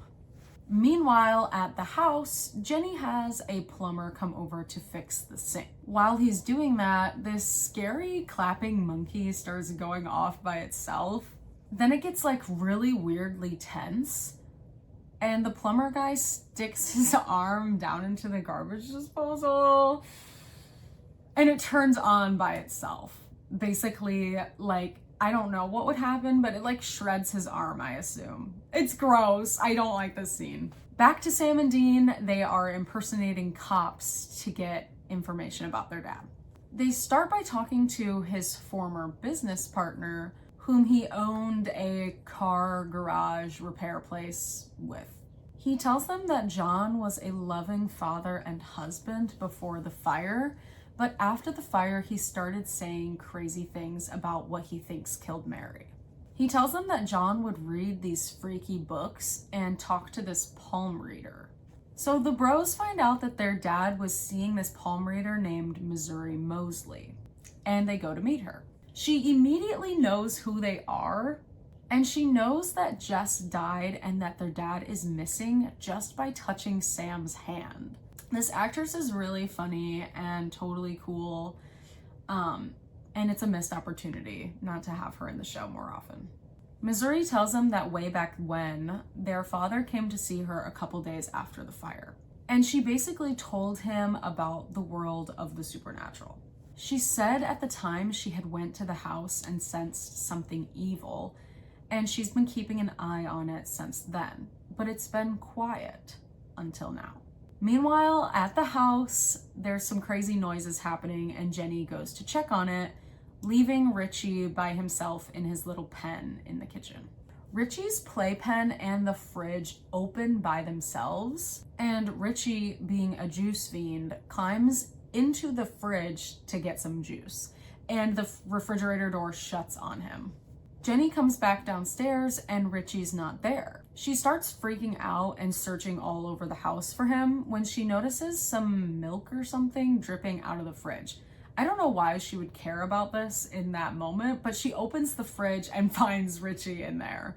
Was the spirit or whatever trying to kill Richie via refrigeration? Would that even work?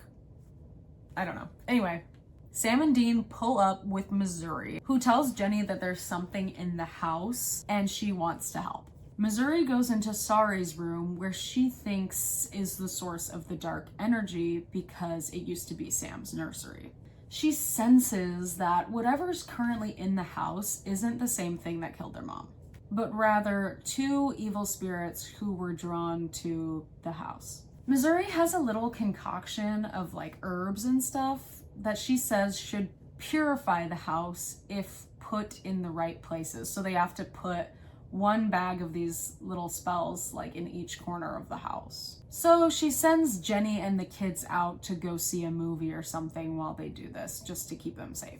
Freaky shit starts happening immediately as they're putting these little spells around in the house, and Sam literally almost dies. They put the spells in the right places, and this big burst of energy like erupts and evaporates. Missouri says it worked, but Sam isn't so sure. Jenny and the kids get back from wherever and see the house in complete ruins. And then Sam and Dean and Missouri just leave.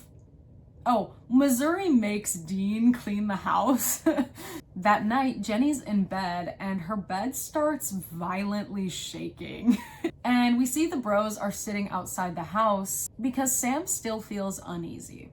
That's when he sees Jenny through the window and she's screaming, and they rush in to help. The fiery figure appears again in Sari's room, and Sam grabs Richie and Sari. Weirdly, Sam says the same thing to Sari that their dad said to Dean way back when. And Dean grabs some weapons from the back of the Impala and goes in to help Sam, who's being thrown around like a freaking ragdoll. Dean goes to shoot the fiery figure, but Sam says, "No, don't, I know who it is." Suddenly, the fiery figure turns into Mom. Mom! She's so stunning, by the way. She talks to the boys, and it's so sweet. She then talks to the other spirit in the house and tells it to go away and let go of her son. She then erupts into flames once and for all, and she's gone. Whatever the evil thing was in the house is gone for real now, and so is the ghost of Mom. It's so sad. After it's all over, Jenny gives Dean the box that had the pictures in it, and Missouri tells them that the house is for sure empty this time, and the ghost of their mom is gone too. And basically, Mom sort of sacrificed herself to get rid of this evil spirit. But the weird thing is that Sam knew there was something evil in the house still, even when Missouri didn't. But she doesn't know exactly what is going on with Sam. She tells the boys not to be strangers, and then she says, "See you around." They really make it seem like she's going to be in the show more often, but she's not. She only appears again in season 13 for one episode. Anyway, we see Missouri as she goes back home, and she starts talking to someone in the house about Sam's powers. We then see she's talking to John Winchester, who's been hiding out in her house this whole time, at least since the boys have been there. He says he can't talk to them or let them know where he is until he knows the truth. And the episode ends. What the fuck? So that's where Dad is, at least for now, I guess. But we don't see him again for many more episodes. God, he pisses me off. Okay, next up is episode 10, Asylum.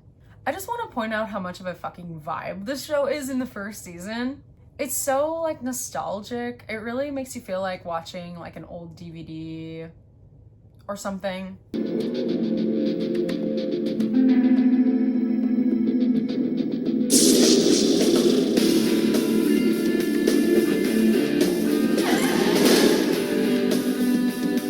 Especially with this very dated introduction that they do in season 1, where it's like, their mother mysteriously died. Now 2 brothers are on a quest for answers. At the beginning of each episode. It's awesome. Anyway, next episode. Here's the summary. Sam and Dean investigate an abandoned sanitarium and discover the patients had revolted against the cruel punishments inflicted by the head doctor. These summaries kind of suck. Anyway, this episode opens at Roosevelt Asylum in Rockford, Illinois. It's old and abandoned AF, obviously, but someone is snooping around in there. Then 2 police officers show up.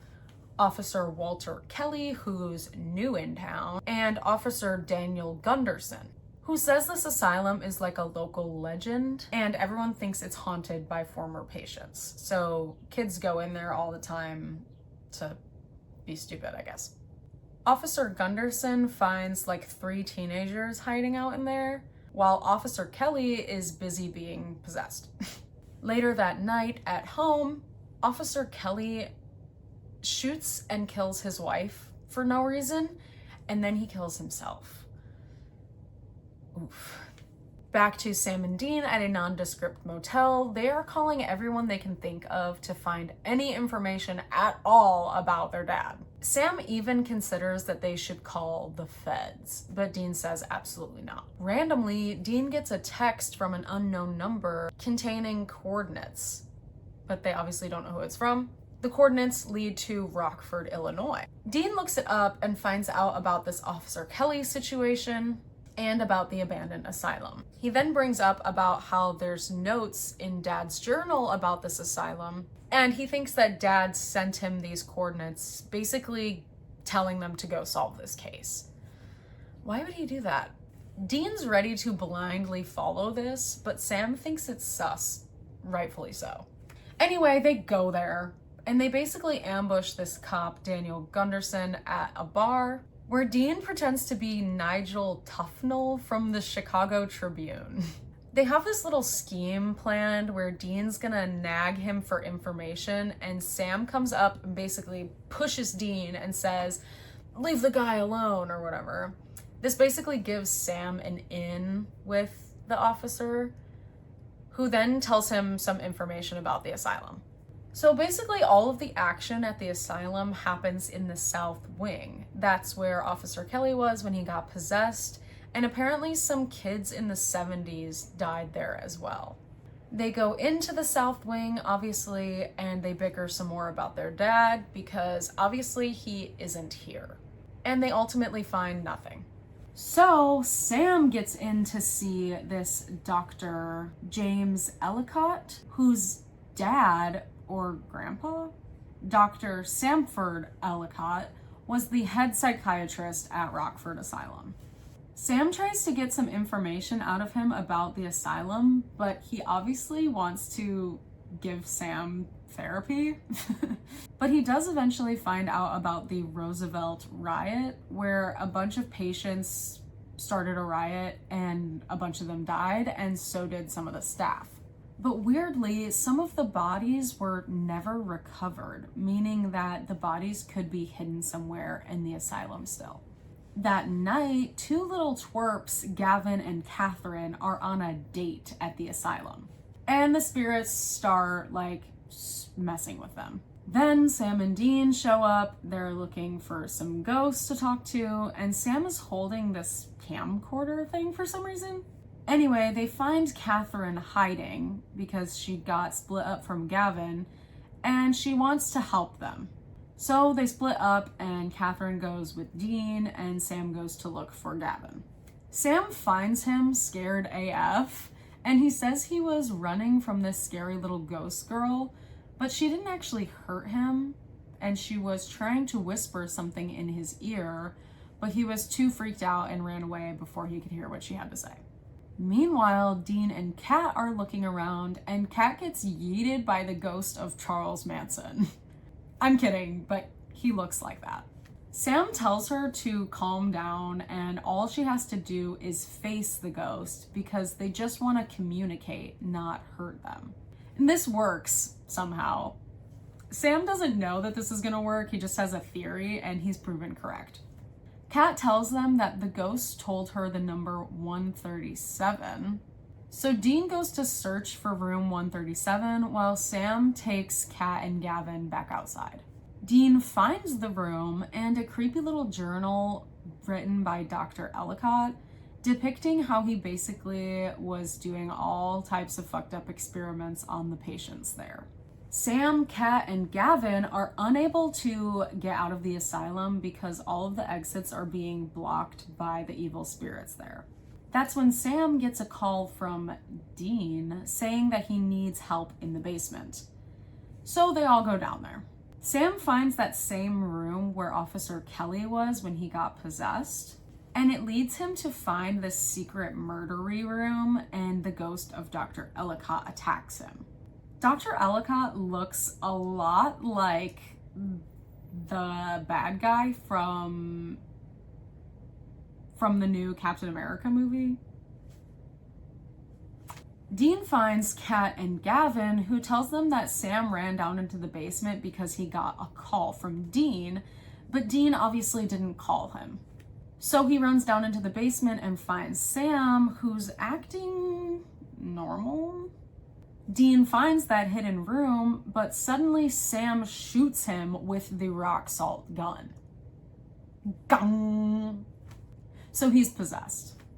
And he starts shitting all over Dean, saying that he just blindly follows everything Dad has to say and that he's tired of following Dean's rules. Dean gives Sam his real loaded gun, and Sam goes to shoot him, but click, it's empty. Holy shit, he was about to kill Dean for real. Dean then knocks him out, and he eventually finds the decaying body of Dr. Ellicott in this murder room. But as he's about to burn the body, he gets attacked by the ghost of Dr. Ellicott, who somehow has like electricity ghost powers. Anyway, Dean's like about to die, and he manages to throw the lighter at the body and it burns up. Ugh. Thank God. So that's over. Then Sam wakes up and he's like, what the fuck?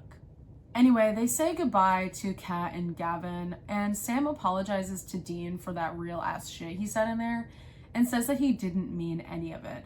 But Dean kind of feels like maybe he did, though. And then they drive off. But it's not over yet. We then see the bros in another nondescript motel. Dean is asleep and he gets a call on his phone, so Sam goes to answer it. And it's Dad. End of episode. This is a pretty good episode. It shows that there's like some tension between the bros. Obviously, Dean's a fucking asshole. And Sam just wants to go do his SAT or whatever. Anyway, they ended on this like cliffhanger. Okay, up next is episode 11, Scarecrow. Summary: Sam and Dean finally make contact with their father, but he tells them to stop looking for him and sends them on another ghost hunting job.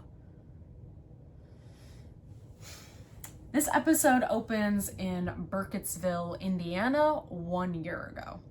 A cute couple, Holly and Vince, are being sent off by a nice little family, Father Harley, wife Stacy, and daughter Emily, with a fresh apple pie.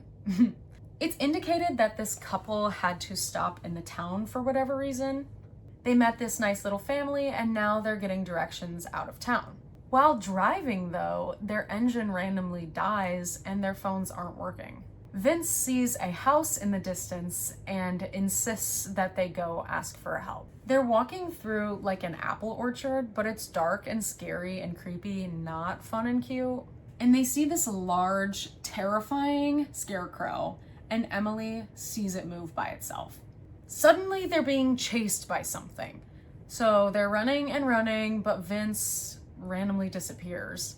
And then Holly keeps running and she trips. And like 2 seconds later, Vince is just lying there with his face skin ripped off.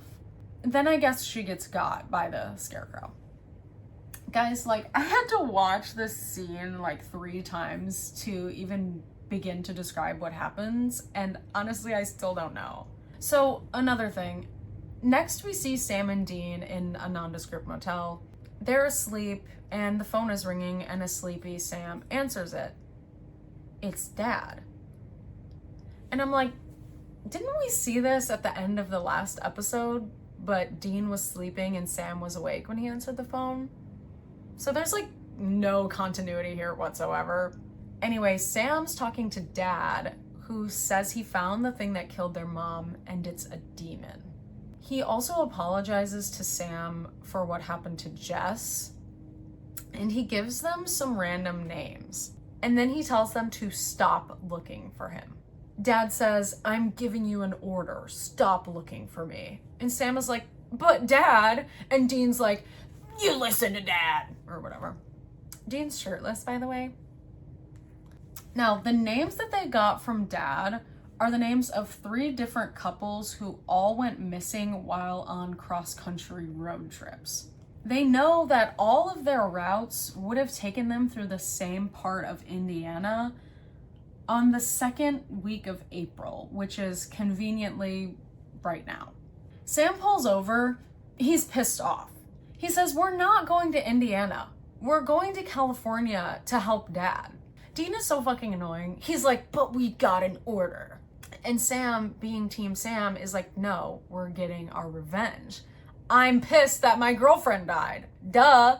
Dean says he does everything Dad tells him because he's a good son. And Sam gets out of the car and grabs his stuff and he leaves. Hell yeah. And Dean drives away. What the fuck? So now Dean is in Burkittsville, Indiana, all by himself. And he goes to call Sam, but he decides not to. And so he chats with Scotty, owner of Scotty's Cafe, and he says his name is John Bonham, and he gives him some missing persons posters, but Scotty says he doesn't know any of these people. So later he's talking to the family from the beginning of the episode, and the daughter says she remembers the guy, Vince, because of this tattoo he has, and that they gave them directions out of town. They give Dean those same directions and he leaves. Meanwhile, Sam is hitchhiking, and while on the side of the road, he encounters Meg, who's also hitchhiking. A guy pulls up in a truck and offers Meg a ride, not Sam, and she gets in and leaves. Later, we see Dean driving to those directions that he was given earlier when his EMF detector starts going off like crazy. So he pulls over and starts wandering around in this apple orchard when he sees that freaky ass scarecrow. Dean calls it fugly, which is really funny. And then, because he's brave as hell, he gets up on this ladder and starts inspecting the scarecrow and sees that the scarecrow's arm has the same tattoo as Vince, meaning the scarecrow is made of people, I guess? Ew. Dean goes back to the town and talks again to daughter Emily, who says she was actually adopted by Harley and Stacy, who are actually her aunt and uncle. Dean notices a car in the garage getting worked on, which just so happens to belong to a couple. Sam's at a dead end trying to buy a bus ticket to Sacramento, which won't be there until 5 p.m. the next day. He goes to call Dean, but decides not to. And that's when he runs into Meg again at the bus station, where she says she too is trying to get on the bus to California. Sus. Anyway, back to Dean. He meets the couple in question at Scotty's cafe. The couple said they just stopped for gas, but that someone at the gas station noticed that their gas line was leaking and offered to fix their car for them, but it won't be done until late that night. Dean tries to warn them, but ends up looking like a fucking weirdo. That's when the sheriff comes into the cafe and basically forces Dean to leave town, because he's like on to them. Back at the bus station, Sam and Meg are chatting it up hardcore. He relates to her story about not being understood by her family, and they're basically all buddy-buddy. That night in Buttfuck, Indiana, the couple's car breaks down, and it's a repeat of what we saw in the beginning. The couple gets attacked by the Scarecrow, but Dean shows up with impeccable timing and shoots it. But it doesn't get hurt, and yet it suddenly vanishes for some reason. Now Sam and Dean are on the phone. I assume that Dean called him to tell him what happened. And he says he thinks they're dealing with a pagan god. And he's basically dead on. So this pagan god basically possessed the Scarecrow, and some people in the town provide it with a sacrifice every year, a man and a woman, in exchange for good crops or whatever. Then they have this really sincere bro moment where Dean says he's proud of Sam for always knowing what he wants and for standing up to Dad. And he says that he admires this about Sam. Dean obviously wishes he could be more like Sam, but he's obsessed with getting his dad's approval. Now Dean's talking to a college professor to find more out about pagan gods. He basically finds out that this god is actually a Vanir, a Norse god, whose energy is connected to some type of sacred tree. Just as he's about to leave the professor's office, though, he gets whacked in the head by the sheriff. We then see some of the townspeople, including Harley and Stacy, the guy from Scotty's cafe, and the sheriff, discussing the next sacrifice. So they're all working together and basically in on this scheme. It's clear that they feel guilt about killing these people every year, but I guess it's worth it to them. Tonight is their last night to complete this sacrifice. So they're gonna sacrifice Dean, but they also need a woman to sacrifice. So they decide on Emily. They put Emily down in this cellar with Dean, where they basically start plotting their escape. And Emily tells him that there's this super old apple tree out in the orchard that I guess the immigrants brought over with them, and it was super important to them. So they need to basically kill this tree in the hopes that it also kills this pagan god. Back at the bus station, Sam has been trying to call Dean over and over, but he's not answering.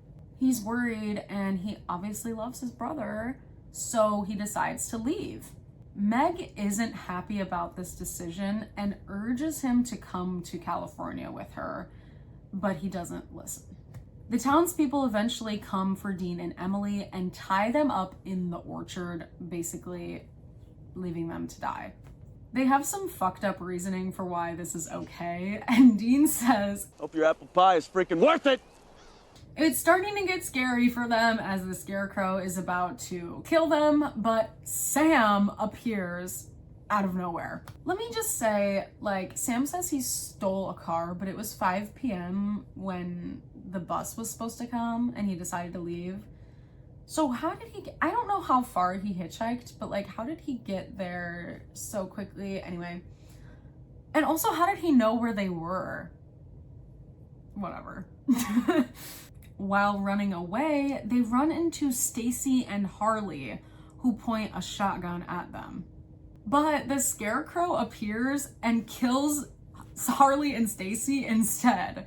So I guess it got its sacrifice of one man and one woman, and it disappears. The next morning, Sam, Dean, and Emily go back to the orchard and find the sacred tree, and they light it on fire. They don't know for sure that this fixed the problem. They won't know until next year. Because also, the sheriff and the guy from Scotty's are still around. Whatever. Then they send off Emily, who's getting on a bus to Boston. And they decide it's not their problem what happens to the town after this. So much for saving people. Anyway, Sam says he has decided to stick with Dean since he's basically all he has left, and Dean does not thank him for saving his ass. We then see Meg, who's in a car with some random guy and not on the bus like she's supposed to be. She tells him to pull over, and when he does, she slices his throat. She collects some of his blood in this creepy silver bowl she has, and then she starts talking to someone through it. She says, "I could have gotten Sam or both of them. Why would I let them go?" And then she says, "Yes, Father." So Meg is a freak. She's a witch or a demon or something. And she's getting orders from her father about Sam and Dean. Ugh. And the episode ends. There's a lot in this episode, but we're finally getting somewhere with the plot.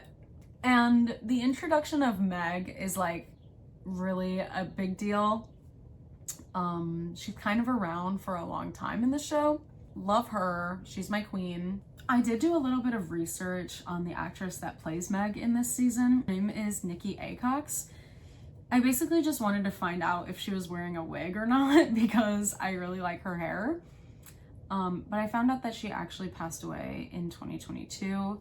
So rest in peace, Nikki Acox. She does an amazing job as Meg in this season.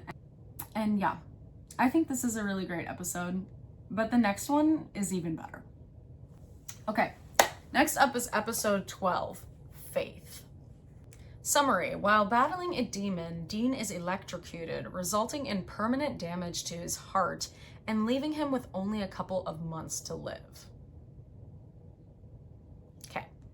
This episode opens on a nondescript, scary-ass looking house at nighttime. We see the Impala drive up and Sam and Dean start discussing something about these electrical weapons they're gonna use. They're searching around in this old house. When they find this closet, they open it up expecting this monster to be in there, but it's actually two little kids. They're scared for their lives, obviously, and they say that the monster is still there.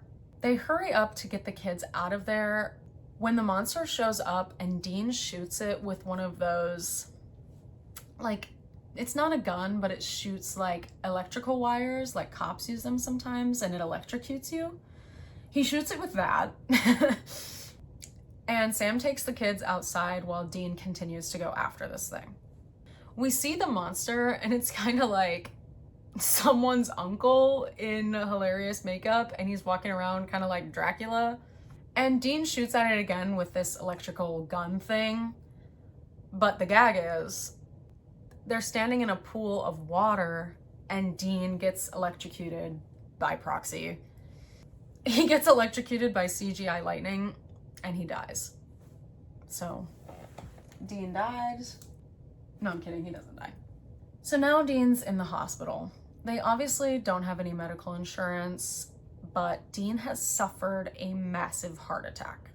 And the doctor is only giving him a couple weeks to live, theoretically. We see Dean in the hospital bed, and he looks fine. And he is not broken up at all about the fact that the doctors have only given him a couple weeks to live. And he's not being sensitive about this to Sam in the slightest. Sam is determined to somehow fix Dean. So back at a motel, he's trying to call their dad. He gets voicemail, obviously, and he says in the voicemail that he's going to do whatever he can to fix Dean. Then Dean shows up at the motel. Here, Sam says he hasn't slept in 3 days because he's been busy scouring the internet and calling everyone he can think of to find a cure for Dean. One of Daddy John's friends, Joshua, gives them a contact to a guy in Nebraska who is a specialist. Let me just say, I love this episode for a couple reasons. First of all, it's like pretty grounded in its plot. Like, it has some real world connections to like faith healers and like mega churches. And it feels like an X-Files episode. And Rita from Dexter is in this episode. God, I love her so much. Anyway, Sam and Dean pull up to this massive tent in, I guess, Nebraska, where it's being advertised as the Church of Roy LaGrange, a faith healer. And we see all these people pulling up with like canes and walkers and sick people, basically. Dean is pissed about this because he thinks it's obviously just a bunch of hoopla, but Sam tells him to have faith. Sam is into the idea of there being good in this world, but Dean says that they know what evil does to good people. Sheesh. Enter Rita. But her name isn't actually Rita, it's Layla. Dean immediately starts flirting with her because she's hot, obviously. Now, Roy is up there at the front of the tent. He's talking about God or whatever. Sam and Dean find a spot in the second row right behind Layla and her mom. Roy has some like dark sunglasses on because he's blind, and he has a southern accent. He singles out Dean and invites him onto the stage, but Dean doesn't want to, and he says you should pick someone else, but Sam urges him to go, and so he does. Roy starts praying, and he puts his hand on Dean's head, and he suddenly falls to the ground, and he basically goes unconscious for a sec.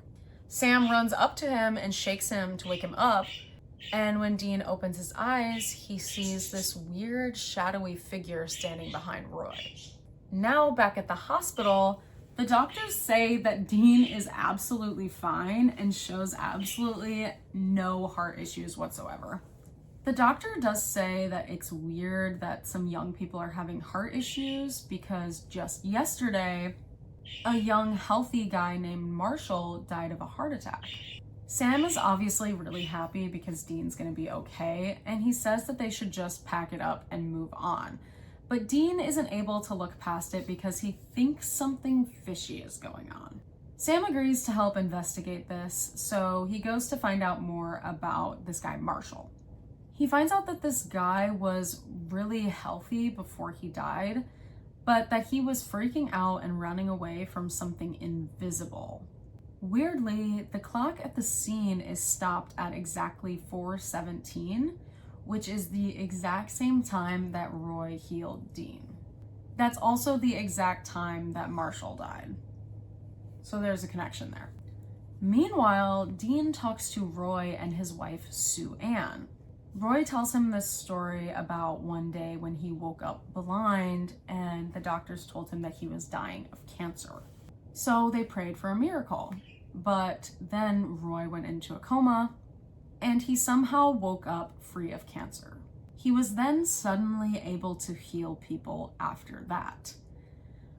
Weird. Then Roy says that the Lord told him to heal Dean because he had an important job to do still. When leaving Roy's, Dean runs into Layla. She's there because her mom wants to talk to Roy again. Apparently, Layla's mom, Mrs. Rourke, has been going to every single one of Roy's services and talking to him as much as she can, basically begging him to save Layla's life because she has a brain tumor. Mrs. Rourke is kind of rude to Dean because she doesn't understand why Roy would have saved him instead of Layla. And Dean kind of agrees with her. Back at the motel, Sam has been doing research which reveals something unsettling. Not only did Marshall die at the exact same time that Dean was healed, but Roy has healed 6 people in the last year, and each time somebody else died at the exact same time and of the same ailment that Roy was curing that person of.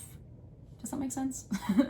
Obviously, this is really upsetting to Dean because he feels like Marshall actually died to save his life.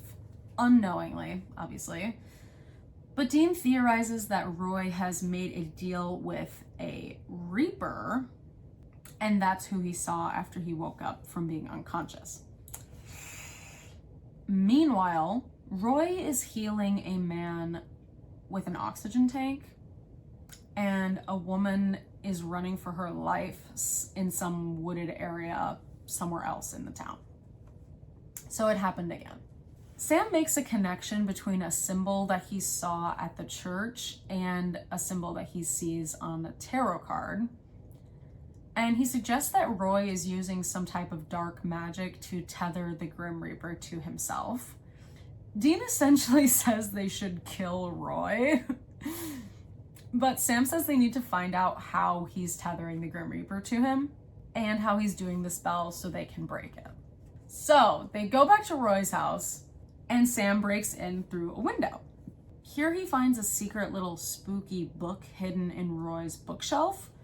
And inside it has some newspaper clippings about normal people, you know, such as a gay high school teacher, a guy who supports abortion rights, and a guy saying that Roy's church is a cult.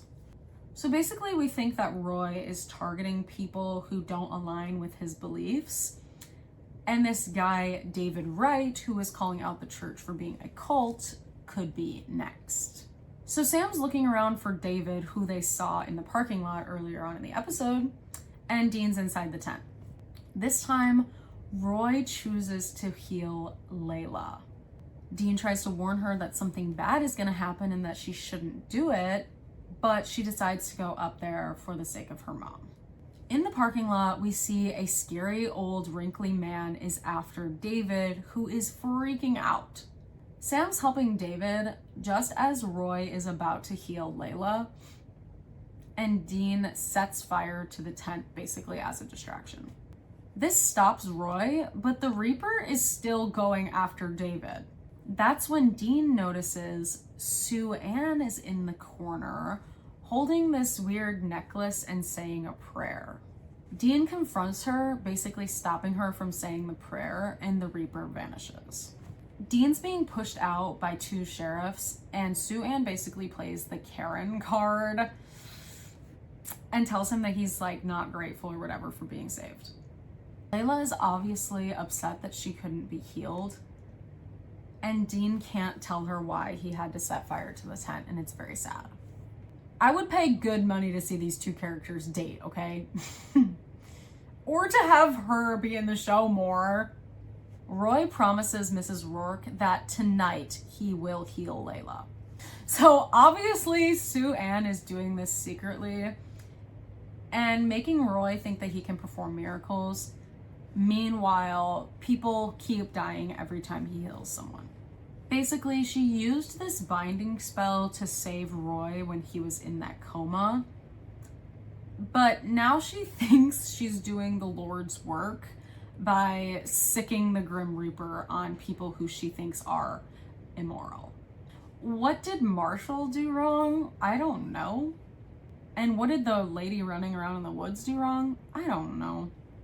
That night they go to the tent and Layla is already there. And they realize that if they stop the spell tonight, then Layla won't be saved and she'll die in a couple months.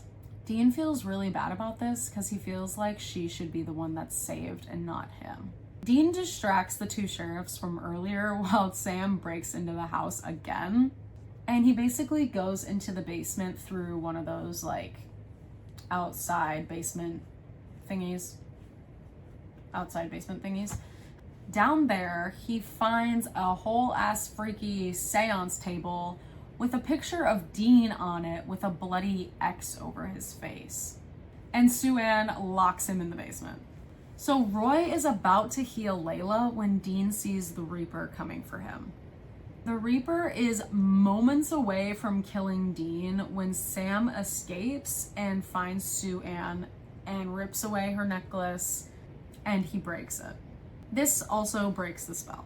Don't ask me how Sam got out of the basement because we see him break this like little basement window, but it's way too small for him to fit through, so I don't know. So Dean's okay, and that's all that really matters, but Layla still isn't healed. Suddenly, the Reaper is free, and he's coming for Sue Ann, and he kills her. There's this whole like lore of the show later on where Reapers have this like code of conduct where they don't mess around with people's lives, they don't kill people, but whatever. Back at the motel, Layla shows up because Sam called her, and says that Dean wants to talk to her. Wink, wink. Layla says even though she's not healed, she's fine actually, because she still has faith whether there's a miracle or not. Then Dean says even though he's not the praying type, he's gonna pray for her. And she says that's a miracle. And then they don't kiss. And then she leaves. End of episode. Now, I think this is a really good episode for reasons that I already stated. But it does hurt my feelings that she's not in this show ever again. Okay. Up next is episode 13, Route 666. Very clever. Dean is contacted by his first love, Cassie, a girl who asks him to come to Mississippi to investigate a string of racially motivated murders. This episode opens in Cape Girardeau, Mississippi, where a man is driving down a long road. He's the only person around until a giant truck with these big ass headlights comes out of nowhere and starts rear-ending him. It's really scary, but a minute later, the truck is suddenly gone. Then a few moments pass and the truck is suddenly right in front of him. He slams on the brakes, barely missing it, and turns around fast as hell, but the truck is right behind him.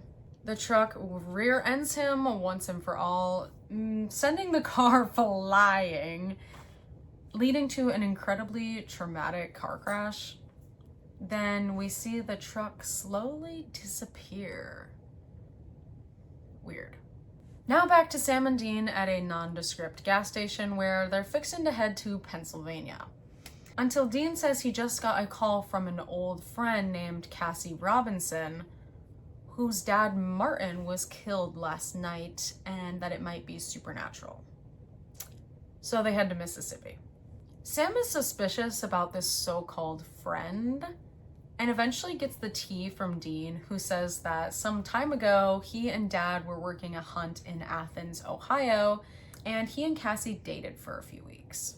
Sam, can't believe that Dean ever actually seriously dated anyone. It makes things even more interesting when we find out that Dean had actually told Cassie that they were hunters. And whatever other details about the supernatural world. Sam is so pissed off about this because he dated Jess for however long and never told her any of that stuff. But whatever. We then see Cassie, she's hot, and a newspaper editor named Jimmy Anderson. They're at the newspaper printing place, whatever that's called, and they both work there. And the mayor in a bolero tie is there telling them not to print a story about Cassie's dad's death. It's important to mention at this point that Cassie, Jimmy, and her dad are all black, and the mayor in the bolero tie is white. Jimmy points out that in the last 3 weeks, 2 black men have died on that same stretch of road, and that it's very suspicious and they would like to talk about it in the paper. The 2 men in question being Martin and another man named Solms. Bolero Man says, those guys were your friends, so your grief is clouding your judgment. Hey, how about you shut the fuck up? Cassie then sees Dean, and the two have this very cute little staring contest. Later that night, they're at Cassie's parents' house where she has been staying to take care of her mom. And she tells them that her mom was worried about her dad before he died because he kept saying that he was seeing this scary black truck and that it would appear and disappear randomly. Now, it's super weird because when they found her dad's car where he died in the accident, there was dents all over in the back of the car as if he had been hit by something, but there was only one set of tracks in the mud of the road, so the police don't think that there was another car involved. There's dents on the car. And Cassie says that her dad was always driving a new car, so there's no way that these were old dents. And to add to that, the first person who was killed, Mr. Solms, was actually Cassie's dad's best friend and business partner. Then we're introduced to Cassie's mom, Mrs. Robinson. She's white, and she's also kind of sus. We then see that another incident has occurred and another black man is dead. This time, it's Jimmy. Mayor Man is not woke at all to the fact that something is killing these men and insists that they were all accidents.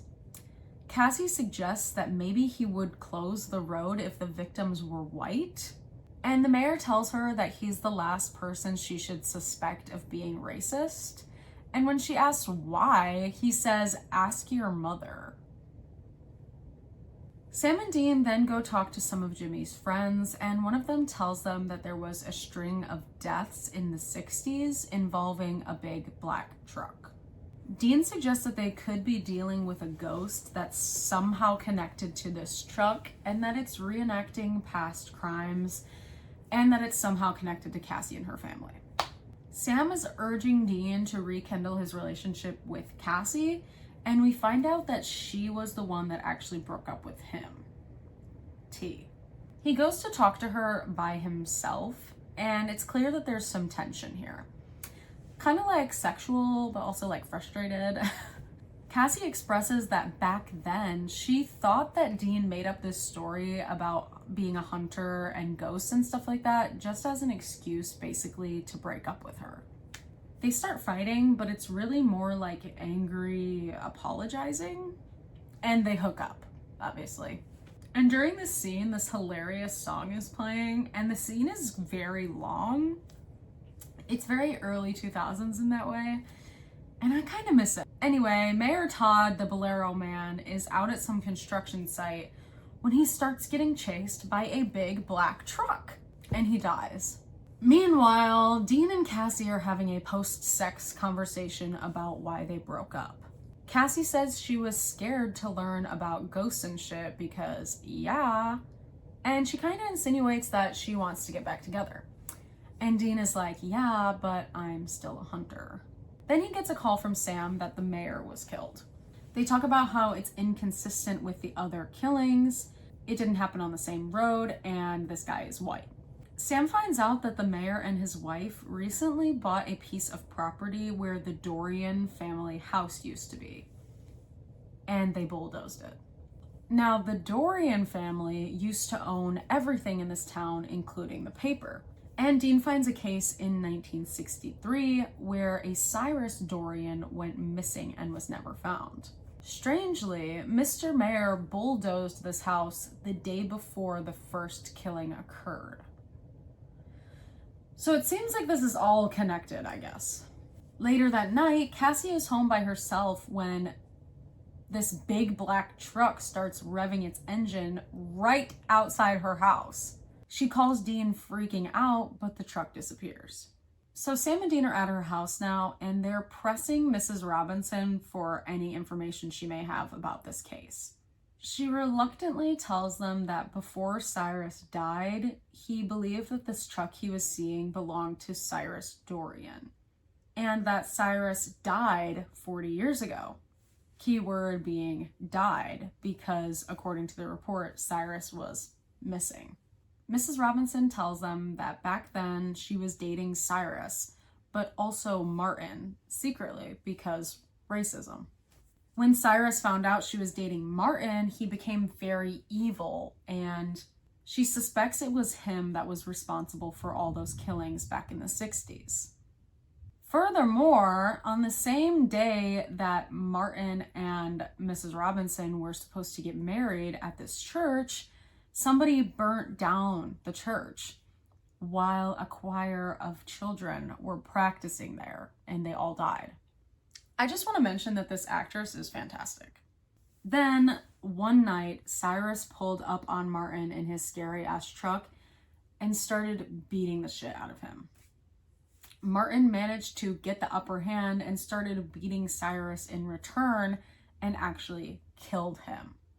But he didn't call the police, obviously, and instead he called his friend Solms and Jimmy, and they helped him put the body and the truck into this swamp. Mrs. Robinson explains that the mayor found out about this murder, but helped in the cover-up because Cyrus was a fuck-ass. So basically, when the mayor demolished the Dorian house, it woke up the spirit of racist Cyrus, and he started killing everyone involved in his murder, and now he's after Cassie. Sam and Dean somehow locate this truck in the middle of the swamp and pull it out with ease. And they salt and burn the corpse of Cyrus Dorian. As this is happening, though, the ghost truck pulls up. So Dean decides to drive off and lead the truck away, leaving Sam to figure out how to burn this wet-ass truck. The truck starts rear-ending the Impala, and Sam calls Dean on the phone and tells him to turn down these specific roads. The goal is to get this truck exactly at the point of the road where that church that burned down was. As soon as the truck gets to that point, it evaporates. So Sam's theory was that the ghost wouldn't be able to survive over holy ground. But he had no way of knowing this, so Dean was very close to getting hit by this truck. So now it's over, I guess. I'm not really satisfied with that ending. Later on, Cassie and Dean are having a very unfortunate goodbye. He suggests that maybe they can make it work, but Cassie says, no, I'm realistic. And they kiss. And the bros drive off. And Cassie never returns again. LOL. So that's that episode. I don't know. It makes some pretty surface level comments about racism. And I guess we get a little bit of a glimpse at Dean's soft side. But that's about it. It's not the best. Now, next episode, episode 14, Nightmare. Now, in this episode, we get more about Sam being a psychic, which is obviously the most interesting part of the plot at this point, so lock in. Summary. Sam has a premonition in which a man is killed, but the murder is made to look like a suicide. In Saginaw, Michigan, a man named Jim Miller pulls up at home and parks in the garage when his car starts having a mind of its own. The car locks all of its doors and starts blowing whatever chemical it is when you run your car, and he starts choking and eventually he dies. Then we see Sam. He wakes up from a dream. But was it a dream or a premonition? He gets out of bed and he and Dean are in a nondescript motel, and he's like, we have to go now. While driving, Sam puts out some type of alert while impersonating a police officer, and he gives them the license plate number of Jim Miller's car, which he knows from the dream. And Dean insists it was just a dream because Sam has never had a premonition about something that didn't involve himself somehow. But they get the address to Jim's house via the cop line, and they head there with a quickness. When they arrive at the scene, it's a crime scene. Jim is dead for real. All the neighbors and stuff are outside, and one of them says that it was apparently a suicide. Sam begins to wonder why he would have this premonition if there was nothing he could do to stop it, and I'm wondering the same thing. The next morning, the bros go to the Miller house to talk to the family, and they are dressed as pastors. This is like an iconic outfit. They talk to Miss Miller, who says that Jim was actually super chill and normal, but that it was actually her son Max that found him dead in the garage. Sam goes to talk to Max, who's a little freaky looking, but otherwise he's normal and innocent. Then Dean goes upstairs to fish for some evidence, and he's using some Ghost Adventures-ass equipment, but he finds nothing. So basically they have nothing. They go back to the motel, they discuss how they have nothing, and Dean is like cleaning a bunch of guns and stuff when Sam gets this terrible headache. He starts having another premonition about Roger Miller, Jim's brother, where we see Roger at home and he notices that the kitchen window is open. So he shuts it and he locks it, but a moment later it opens by itself again. Roger sticks his head out the window to, I guess, see if there's someone outside, and the window shuts on his neck and he dies. The bros quickly drive over to Roger's apartment, and Sam tells Dean he's freaking out about this premonition shit And Dean, being unable to express any emotion, says that he's not freaking out. I guess to help Sammy relax a little bit? I don't know. Anyway, they get to Roger's house and nothing has happened yet. And Roger sees them out in the parking lot. He's like, what the fuck? Get away from me. So valid. And he doesn't listen to their warnings. He goes up into his apartment and the bros run as fast as they can up the fire escape. But it's too late. Roger is dead via window. So they still don't know what the fuck is happening with this family, but they suspect it could be a family curse and that Max could be the next target. So they go talk to Max again while impersonating pastors again. And Max tells them that they used to live in a different house when he was a kid and that his dad's brother Roger actually lived next door. But nothing weird happened back then. They were a totally normal, happy family. Well, Sam and Dean, having fucked up family problems, find this suspicious. Dean says no one has a totally normal, happy family. And he's right. So they go to that old neighborhood and talk to somebody who lived across the street from the Miller gang years ago. This guy asks, oh, how is poor little Max? They're like, what do you mean? He's fine. And he says, well, we all witnessed like Max's dad beat the shit out of him regularly. So Max's dad was like physically and mentally abusing him. And his stepmom would just basically stand around and watch. And same with Roger. He knew what was happening, but he did nothing to prevent it. Now, this stepmom stuff is also new information. The neighbor tells them that Jim's first wife, Max's real mom, died in an accident. And at this moment, Sam gets another headache. He sees a premonition where back at the Miller house, Max and his stepmom are fighting. He's rightfully pissed that she never defended him against his dad. And he starts moving this kitchen knife with his mind, I guess. And he stabs her through the brain. So they race to the Miller house, now knowing that Max has telekinetic abilities and that he is responsible for his dad's death and his uncle's death. Dean is ready to kill Max. But Sam kind of relates to him, and he thinks these revenge killings are low-key valid. They burst through the door just as Max is about to start moving the knife with his mind, and they ask him to come with them to talk. It's all going okay until Max notices Dean has a gun in his belt, and he freaks out. He slams the door with his mind and takes Dean's gun, and Sam basically has to talk him down from shooting them. Sam tells him the truth about the premonitions, and Max agrees to talk to him for 5 minutes, alone. Poor Max tells Sam that his dad has been beating on him even up until he died. He has a hella tragic life, and he thinks that it will be better if he can just kill his stepmom.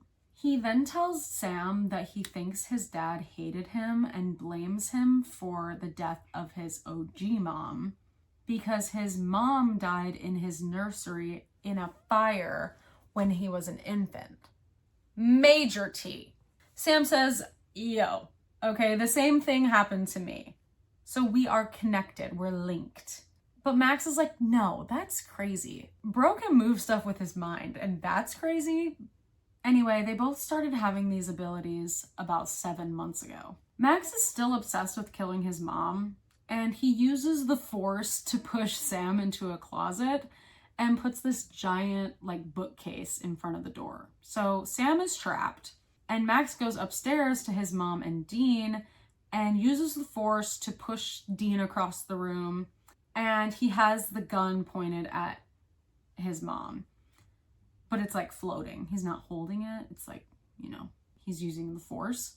And Dean steps in front of it and says, if you want to kill her, you have to kill me first. And Max says, okay, and pulls the trigger and shoots Dean through the head.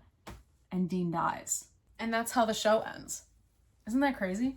We see Sam has just had another premonition. So he was seeing into the future just now, that's so Raven. And Sam is freaking out because he has to save Dean, and he gets so worked up that he moves the bookcase with his mind. Upstairs, Max is about to pull the trigger on Dean when Sam bursts through the door with impeccable timing, and he's still trying to reason with Max, which, like, isn't working.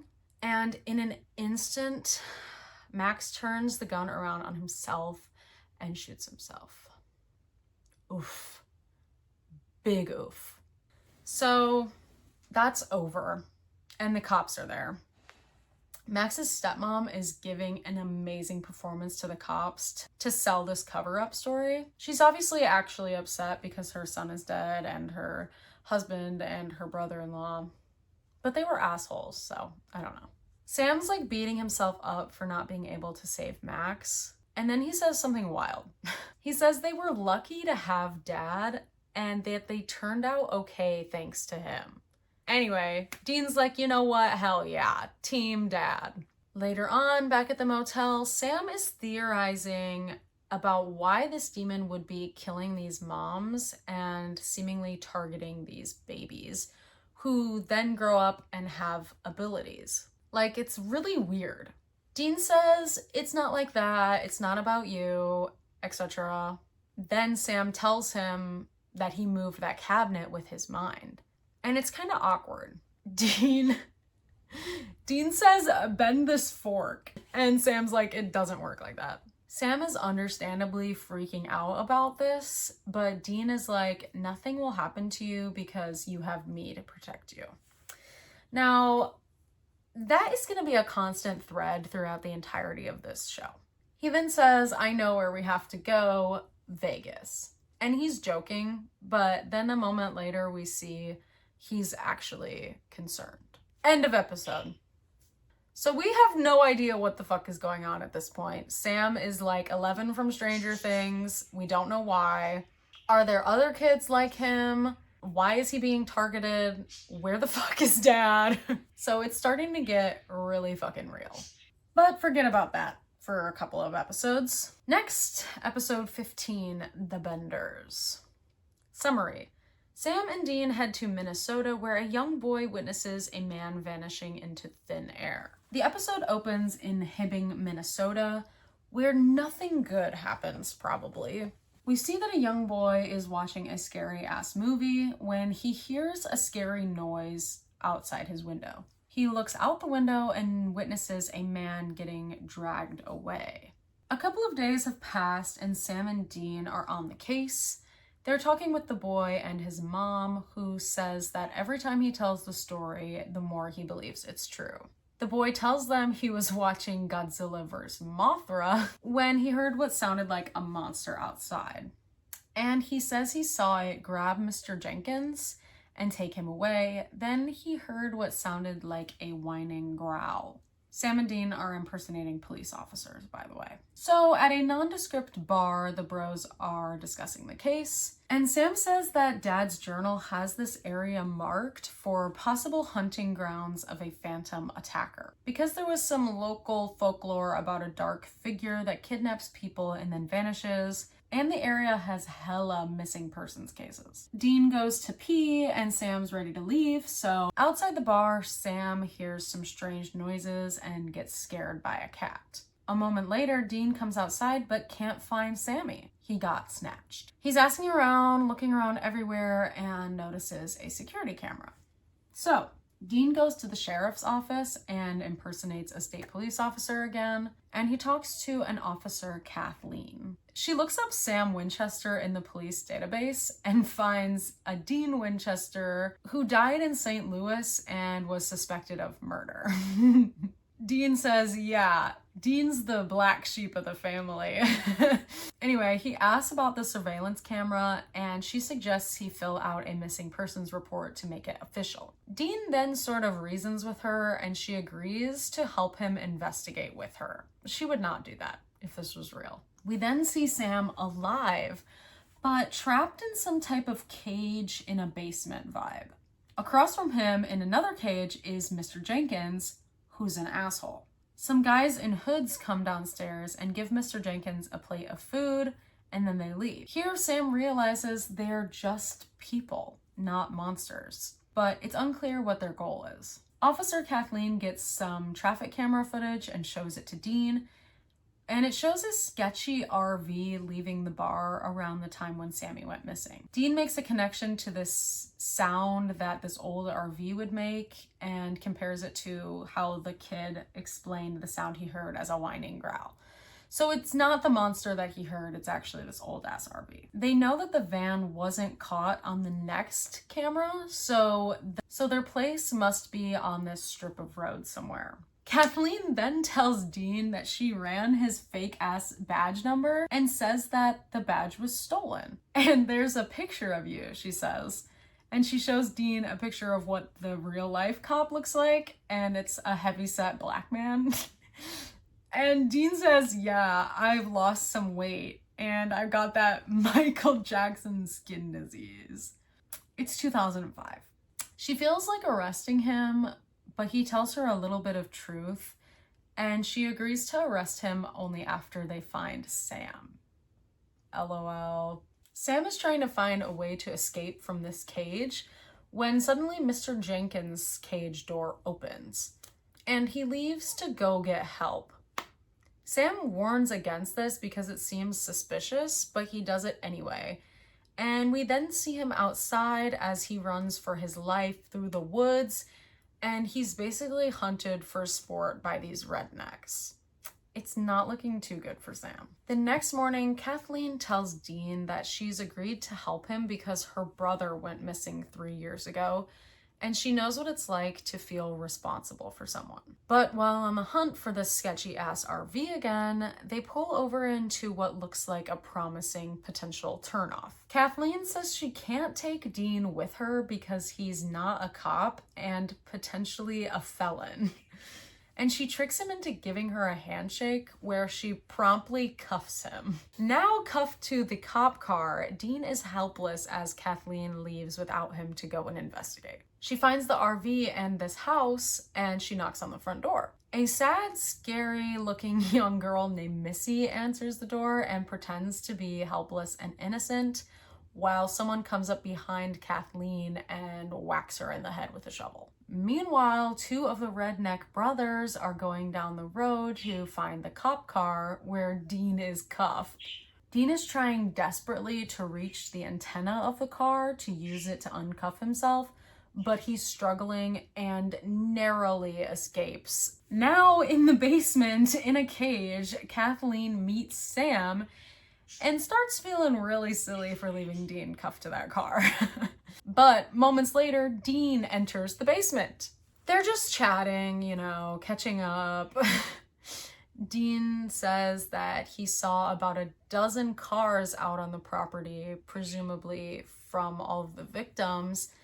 And Kathleen asks if he found a black Mustang out there, and he says yes, which is really sad because obviously that was her brother's car.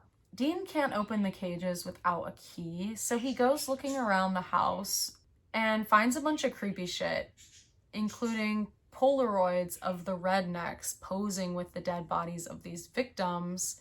Like how the worst guy you've ever matched with on Tinder might have a picture of him posing next to an innocent deer that he killed.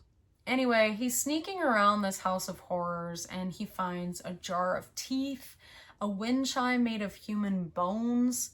Honestly, the set design goes crazy. He turns around and Missy's there. Because Dean is nice, he doesn't want to hurt her, and because she's never been to school a day in her life, she calls out for her daddy, and Dean is promptly attacked. He puts up a great fight, but it's ultimately 2 psychos against 1 Dean, and they knock him out. He wakes up tied to a chair, and the brothers discuss how they should release him and hunt him down, basically confirming that that's what they're doing here. The redneck dad says that hunting humans is really fun and makes you feel powerful. This family just needs an internet connection and a Netflix subscription, honestly. Daddy Redneck is worried there might be more cops coming and basically tortures Dean for information. He then tells Dean he has to pick which one for them to hunt next, the boy or the cop. Dean tells them to let Sam go, probably because he thinks Sam has a better chance of survival. And that's really nice, but also kind of stupid. But Daddy Redneck says they're not going to hunt him, they're actually just gonna shoot him. And then he says, just shoot the cop too.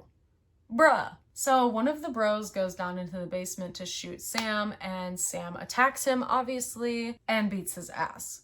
But the gun he had is jammed now, so he's unarmed. Kathleen, now free from the cage, impressively attacks Brother Redneck, who then accidentally shoots his own dad before getting his shit rocked by Sam. They lock the two brothers in the cage, and Kathleen tells Sam to go save Dean while she keeps an eye on Daddy Redneck, who's lying there bleeding out from the gunshot wound. Kathleen, now out for blood, shoots and kills him for the murder of her brother. She then lies and tells Sam and Dean that she shot him as he tried to escape, and they don't question her. She then calls for backup and basically tells the bros to beat it and leave the scene before they come, which is really, really nice of her. But they're out in the middle of nowhere, so Dean asks her for a ride, and she tells them to start walking. So they do. Overall, I think this is a really, really great episode. It's emotional and obviously less fictional than the rest of the episodes because this one technically isn't supernatural at all. And Kathleen is great. I wish she came back ever again. And yeah, that's all I got for now. Bye. Hi. Okay, we're back. So, Episode 16, Shadow. We're getting into the plot of things. It's episode 16 of 22. It had better be getting somewhere. Here's the summary.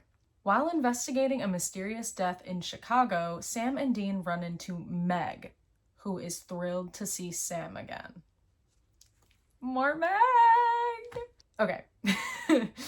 This episode opens in Chicago, Illinois.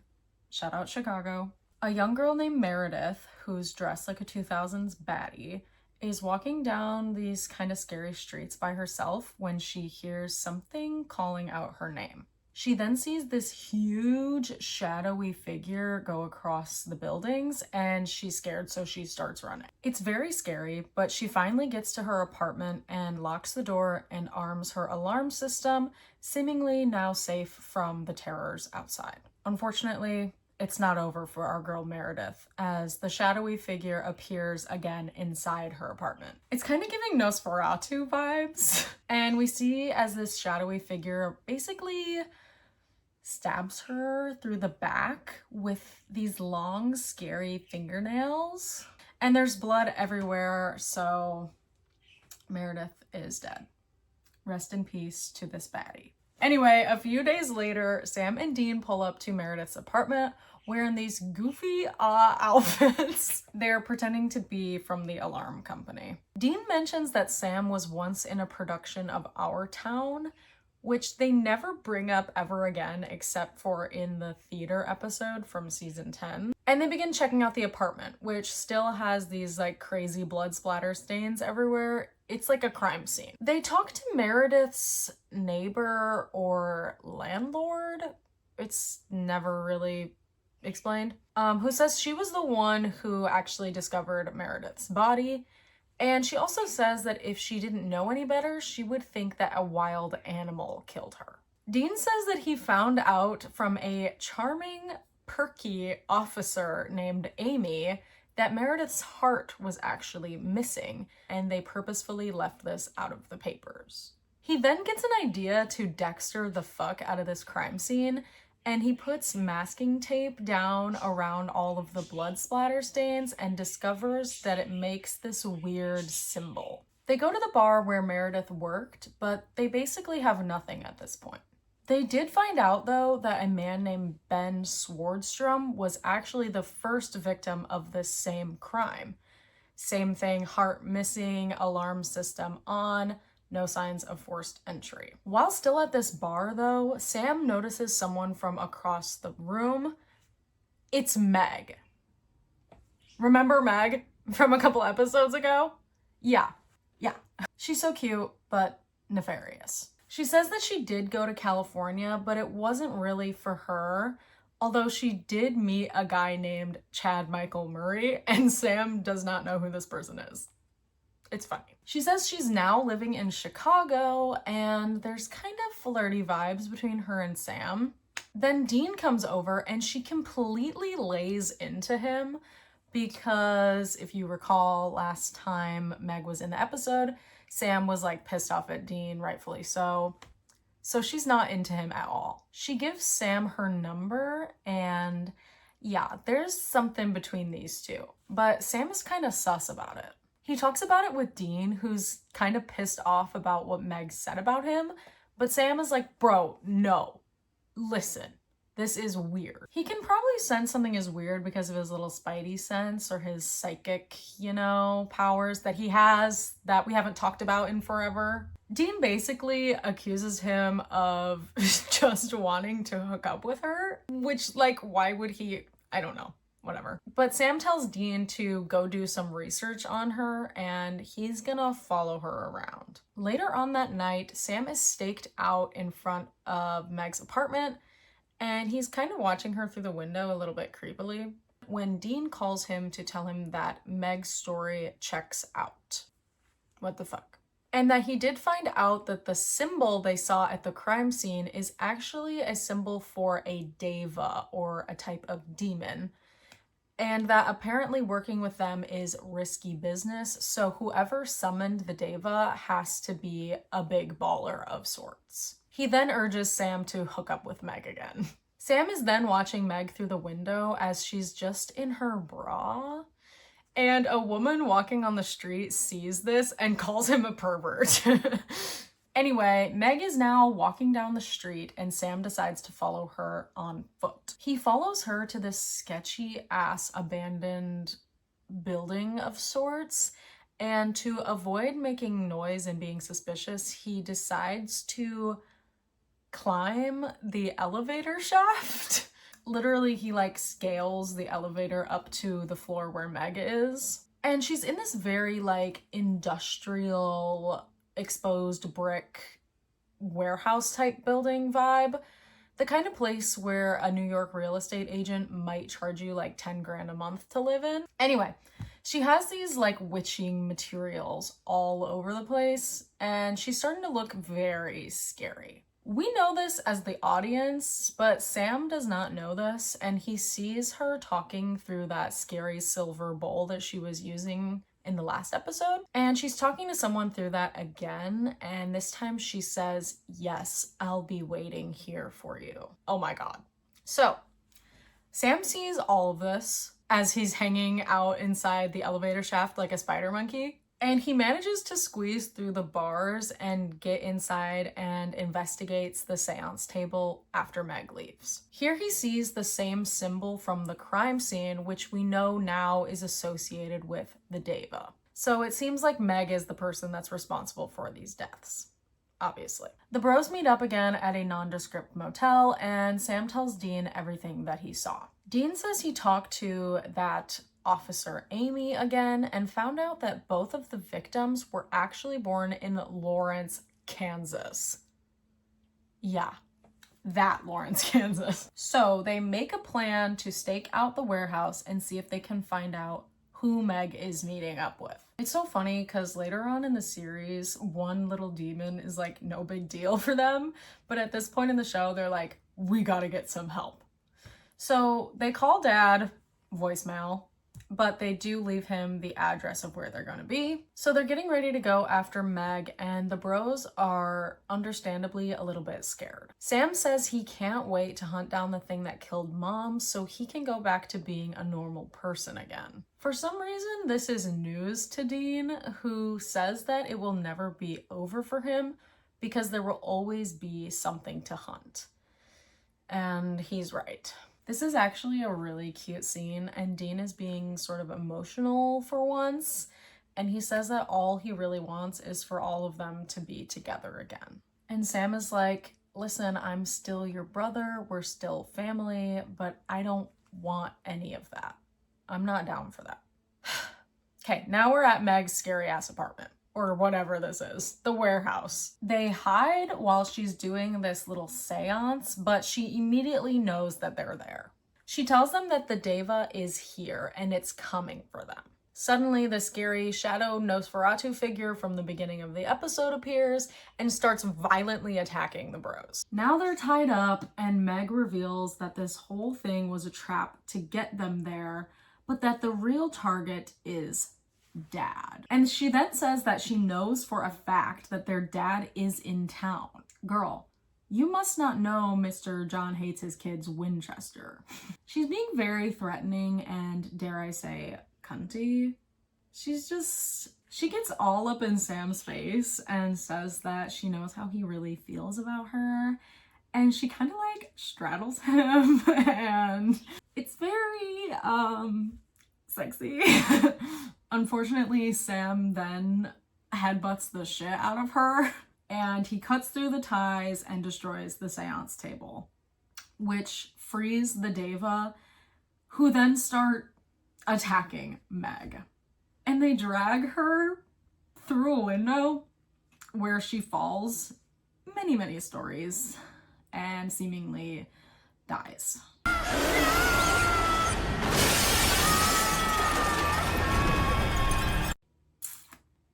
Dean says, next time you want to get laid, find a girl that's not so buckets of crazy. Which is a crazy ass line. So yeah, Meg is gone for now. It sort of seems like the episode's gonna end here, but it's not over until the bros drive away in their Impala. So that night they head back to the motel room where there's a dark figure standing by the window. It's Dad. For real. Oh my fucking god. As much as he pisses me off, Dad is played by Jeffrey Dean Morgan, who's kind of like that bitch when it comes to cable TV. So yeah, round of applause. He's being all sweet and nice. His eyes are like teared up. He's so happy to see his boys, I guess. But it's awkward vibes between him and Sam. Anyway, the dynamic is interesting here because we know all the history and context, but this is the first time that all three of these characters are actually in the same scene together. And Jeffrey Dean Morgan is such a scene stealer, by the way. Like, you think the two bros are good actors, but this guy, yeah, he knows what he's doing. And also, you sort of think of the bros as being like badass and whatever, but as soon as their dad enters the scene, they start acting like kids. It's really funny. So he says he's still working on a way to kill this demon that got their mom and Jess, but he doesn't really provide any further information, of course. Now, they don't apologize, but Dad and Sam sort of like hug it out regarding the kicked out of the house for wanting to pursue a college education situation. Anyway, it's all sunshine and rainbows now until John suddenly gets thrown across the room by an invisible force. It also then starts attacking the bros.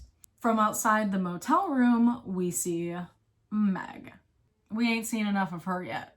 So the Deva are attacking and basically killing the Winchester gang when Sam suddenly gets the bright idea to flood the room with light since the Deva only appear in the shadows.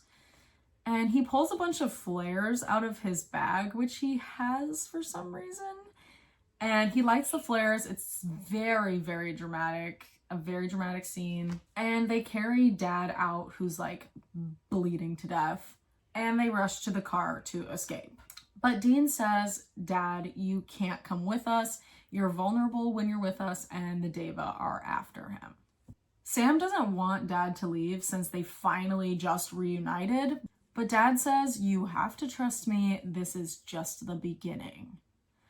And he leaves, hopefully to go to the nearest urgent care. Dad drives off and the bros hop in the Impala and we see Meg outside the motel watching them. And that's how it ends.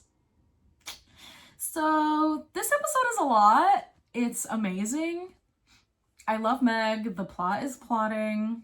I would say from here on out, it's all pretty good stuff in regards to the plot and the overarching everything.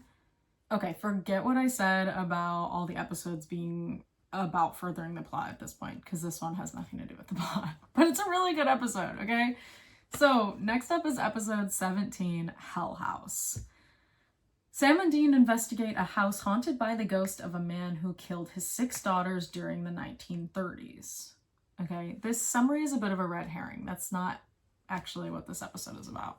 This episode opens in Richardson, Texas, 2 months ago. We see a group of 4 young adult types walking through the forest, and they come up on this freaky deaky ass abandoned house that one of the guys, Craig, says his cousin told him about.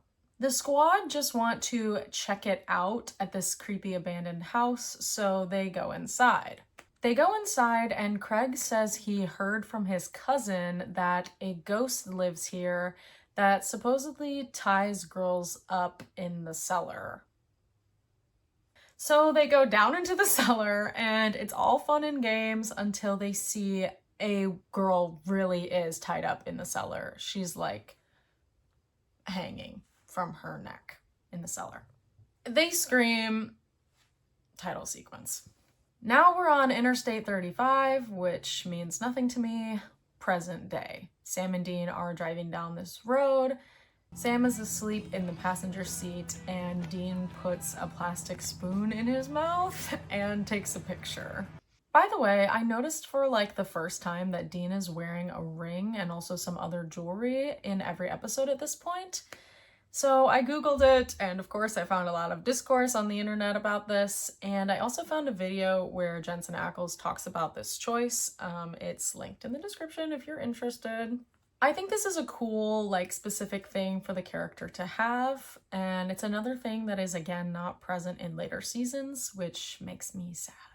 Anyway, Dean then turns the volume up really loud on the car radio, waking Sam, who has the spoon in his mouth still. And this basically starts a prank war, which I guess is something that the bros used to do a lot when they were younger. That's going to be a through line for the rest of this episode, by the way. So the bros are driving to Richardson, Texas, because they heard about this scary house situation and this girl that was found in the cellar. The only thing is, when the cops got there, this girl's body was nowhere to be found, so they chalked it up to a hoax. Sam says he read up on this case on hellhoundslair.com, and he says that they need to work a case since Dad is MIA again. They arrive at a local bar with the hopes of running into one of the people from the squad at the beginning of the episode, and this must be a really small town because they find all of them there, except Craig. All of them have a different recollection of what the girl looked like that they saw, but they all agree that it was Craig who took them there. So the bros go to where Craig works, which is a record store, and they impersonate reporters from the Dallas Morning News. Craig tells them about the Hell House, that a guy in the 30s named Mordecai Murdoch, dope name by the way, went crazy and killed his 6 daughters by hanging them in the cellar before doing the same to himself. Craig says he didn't believe this before, but he definitely does now after seeing the girl in the cellar. So the bros go there to the abandoned house. They notice a bunch of these strange symbols painted on the wall, some of which appear to be freshly painted. They suddenly hear a clatter in the other room and burst through the door expecting to find a ghost, but it's the ghost facers. But this is before Ghostfacers is actually even a real thing. So they introduce themselves as Ed and Harry, paranormal investigators from hellhoundslair.com. For reference, these guys become very sporadic recurring characters with their whole subplot and lore and everything. But that's for later. These guys consider themselves professionals and start trying to school Sam and Dean on how to conduct a proper investigation. And so the bros leave. Sam finds some tea out at the library about how a man named Martin Murdoch once lived in that house with his 2 boys, and no one ever died there. And Dean comes up empty trying to find a missing persons case that could be the girl from the cellar. So they start to think this is maybe a bust. They decide to leave, and when Dean gets in the car, he turns the radio on and some loud-ass salsa music starts blaring and scares him. So this was basically Sam's way of retaliating for the spoon incident from earlier. That night, a different group of stupid teenagers goes to the haunted house. playing truth or dare. The dare is to either go down into the cellar and grab a jar or make out with one of the guys in the group. I would simply opt out, but she goes down there and she's brave as hell.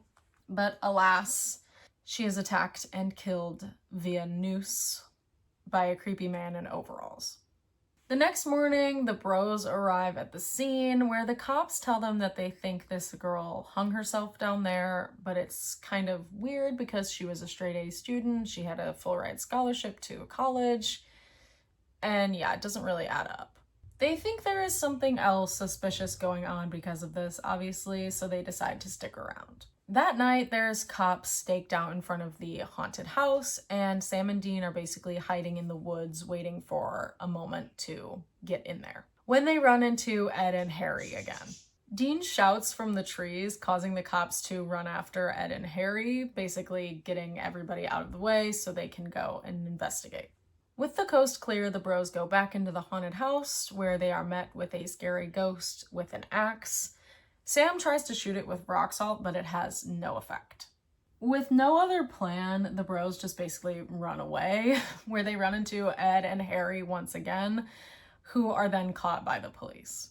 Back at the motel, Dean is stuck on this symbol that he saw inside the house, but he cannot remember where he's seen it before. They also discuss the inconsistencies with this story, since the ghost they encountered was holding an axe and appeared to have slit wrists. Sam then reads a new entry on hellhoundslair.com detailing all of this, but it was never there before. Dean then has an aha moment regarding the symbol, and they go back to the record store to confront Craig. Dean now knows that Craig is the culprit because the symbol in question appears on the back of an album by the Blue Oyster Cult.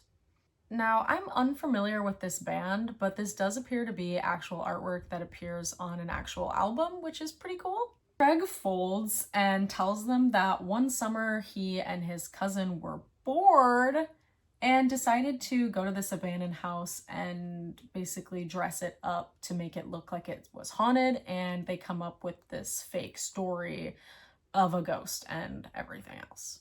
It was all innocent fun until the guys from hellhoundslair.com decided to put it up on their website.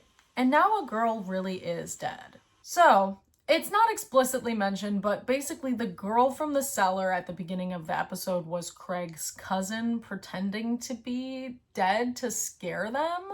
And that's why the cops never found a body, because she's not actually dead. It's so stupid. Get a job.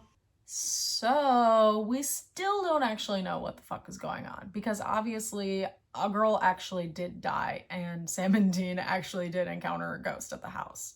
Back at the motel, Dean puts itching powder in some of Sam's clothes as another prank. Where did he get this itching powder, for one thing?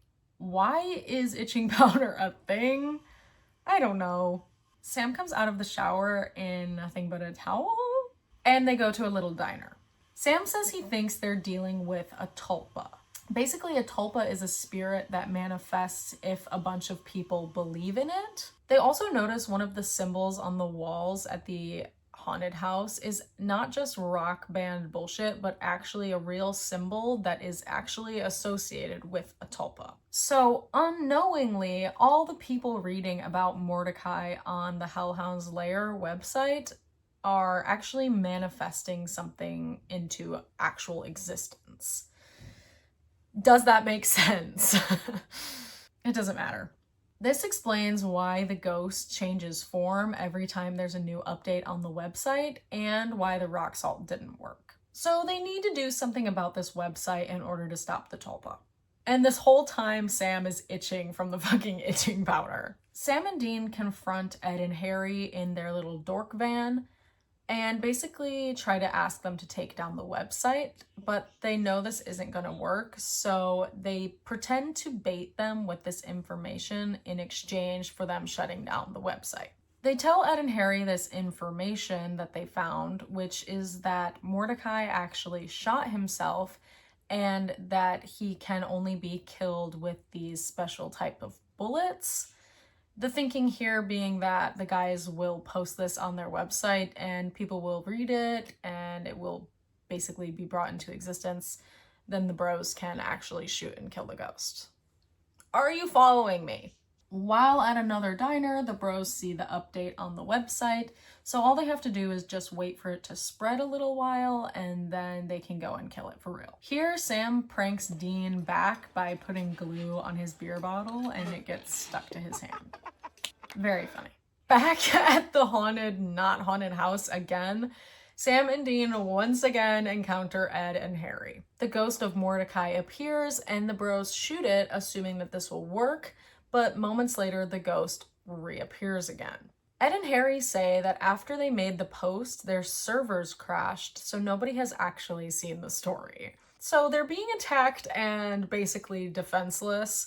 Ed and Harry run away, and Sam and Dean have to improvise their plan, and they decide to burn down the whole house, which I guess this works.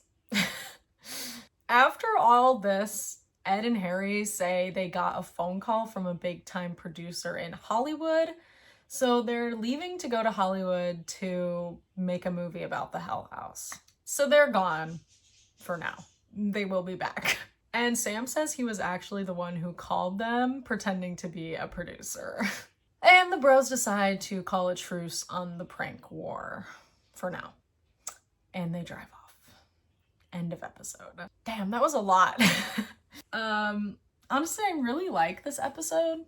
It's quite lighthearted, and I love the Ghost Facers episodes, but there is quite a lot going on here. I mean, they went back to this haunted house like 6 fucking times. But yeah, when is Sam gonna move stuff with his mind again? Please. Okay. Oh my god. We're getting really close to the end here, you guys. Okay.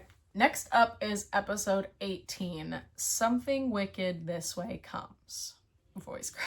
It's kind of funny because it says that this is the title, but then in the title that appears in the episode, it's just called Something Wicked, so I don't know. Here's the summary. Sam and Dean investigate a small town in Wisconsin where children are falling into comas for no apparent reason. This episode opens in Fitchburg, Wisconsin, where a sweet little girl is getting ready for bed. We get some exposition about how her sister is sick in the hospital and her mom is staying there with her, so it's just her and dad at home tonight. As she's in bed that night, there's some scary and strange noises coming from outside. She's scared, so she hides under the blankets, obviously. Through the window, we see what looks like a tree, and it then forms into a scary hand, which opens the girl's window from the outside. This figure enters her room, and we see that it's a scary old man in a cloak situation, and he opens his mouth like Godzilla, and the girl screams. Title sequence. Now we're on Sam and Dean. Apparently they got some coordinates from Dad with no fucking information. Sam says he did all types of research on it, but he couldn't find any possible cases for them there. But Dean says Dad sent it, so there must be a reason, so they go there to Fitchburg, Wisconsin. While dilly-dallying in the town square, Sam notices this park is completely devoid of children, which strikes him as odd. They're all at home making TikToks, Sam. Dean talks to a woman who says there are 5 or 6 kids who are all seriously sick in the hospital, so all of the parents are scared and keeping their kids indoors. They go to the hospital and impersonate doctors from the CDC, and Sam's fake ID says Bikini Inspector on it. I don't know why they go to great lengths to make these badges if it's not gonna have legit stuff on it. Whatever. Here they see an old lady with long gray hair sitting in one of the rooms where there's an upside down cross on the wall. Remember this for later. They also meet a Dr. Heidecker who says 6 of these kids have fallen ill in the last 5 weeks, and they seem to be getting worse despite their best efforts. They also find out that all of the patients are actually siblings. Not all 6 of them, but like they all have a relation to one another. Okay, so there's like the 2 girls from the beginning, Mary and Bethany. They're sisters, and then the other 6, I guess, are fucking, I don't know. Hear me. It's like all like sets of siblings, okay? The only information they know is that the kids all got sick after their window was open one night. So they go to the house of the little girl from the beginning of the episode and they find a freaky ass handprint outside the window. Then we suddenly get a flashback where a young Dean, played by a little guy named Ridge Canopy, who plays Dean a couple of times over the course of the first couple of seasons.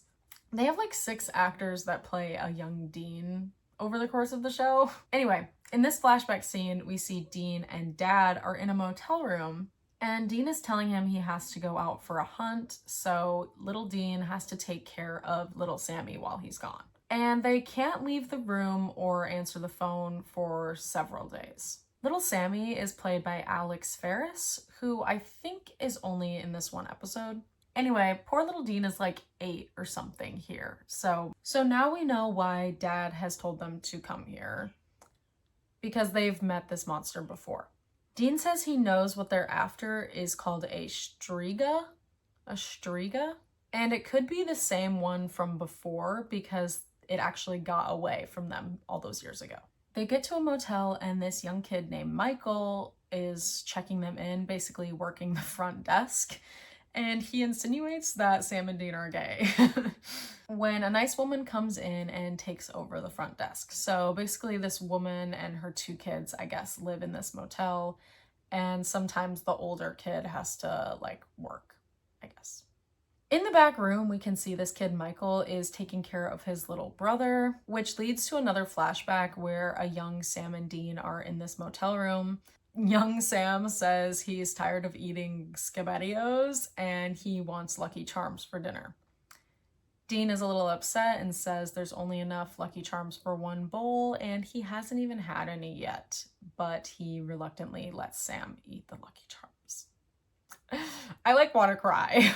That night, Sam is doing research and he finds out that the striga is actually a witch that likes to feed on the breath of life, and it prefers to feed on children. And it's basically unkillable, except it's vulnerable while it's feeding. Sam is wearing a t-shirt with like a fucking dog on it or something in this scene. It's really odd. Dean suggests that the old woman that they saw earlier in the hospital with the upside down cross could be the striga. So they go back to the hospital. They go into her room with like guns and stuff, and it's just literally an old crazy lady in the hospital.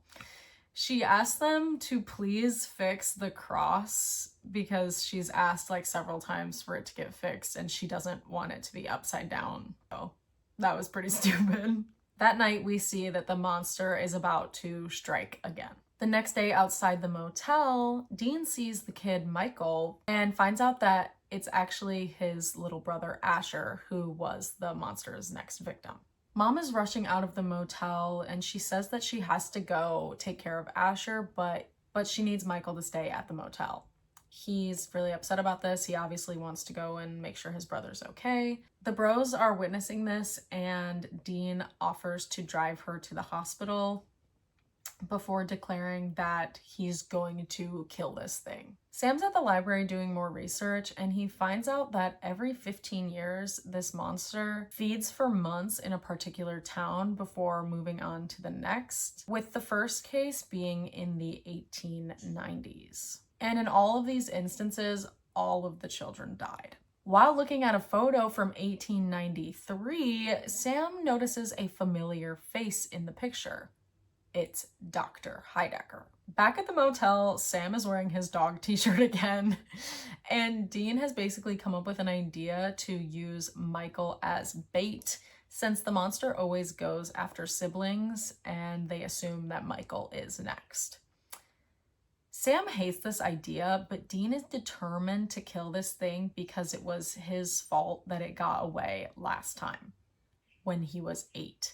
We then get another flashback, but this time Dean is sort of narrating it to Sam since he has absolutely no memory of what happened. He was like 4 or something. Dean tells him that it was the 3rd night alone in that motel room and little Dean had to go out and do something. So he left Sammy asleep in the motel to go play some games at the arcade. But when he gets back to the motel sometime later, Sam is getting his soul sucked out by the monster, Dementor style. Little Dean goes to shoot it just as Dad bursts through the door and blasts it. It falls through the window and apparently escapes. Thankfully, Sammy is okay, but Dad is seriously pissed off at Dean.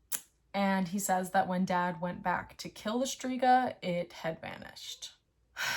So although Sam still doesn't like the idea of using Michael as bait, he agrees to it anyway since Dean has this personal vendetta against it. But Sam doesn't even remember this happening to him when he was a kid. So they go talk to Michael and basically just tell him the truth. And Michael threatens to call the cops. But he eventually listens and agrees to help if killing it means that Asher might be okay again. It's really sweet. Family. That night, Dean sets up a night vision camera in Michael's room, and they basically go over this plan that they have. While watching the camera in their room, the bros see the monster come into Michael's room and basically start feeding on him. It's really scary, but Michael is very brave. And the bros come in just in time and shoot the shit out of the Striga. It looks like it's dead, but it suddenly gets up and starts sucking the soul out of Sam again. But Dean shoots it again and it evaporates. The next morning, Mom gets back to the motel and says that Asher is gonna be okay, along with all the other kids.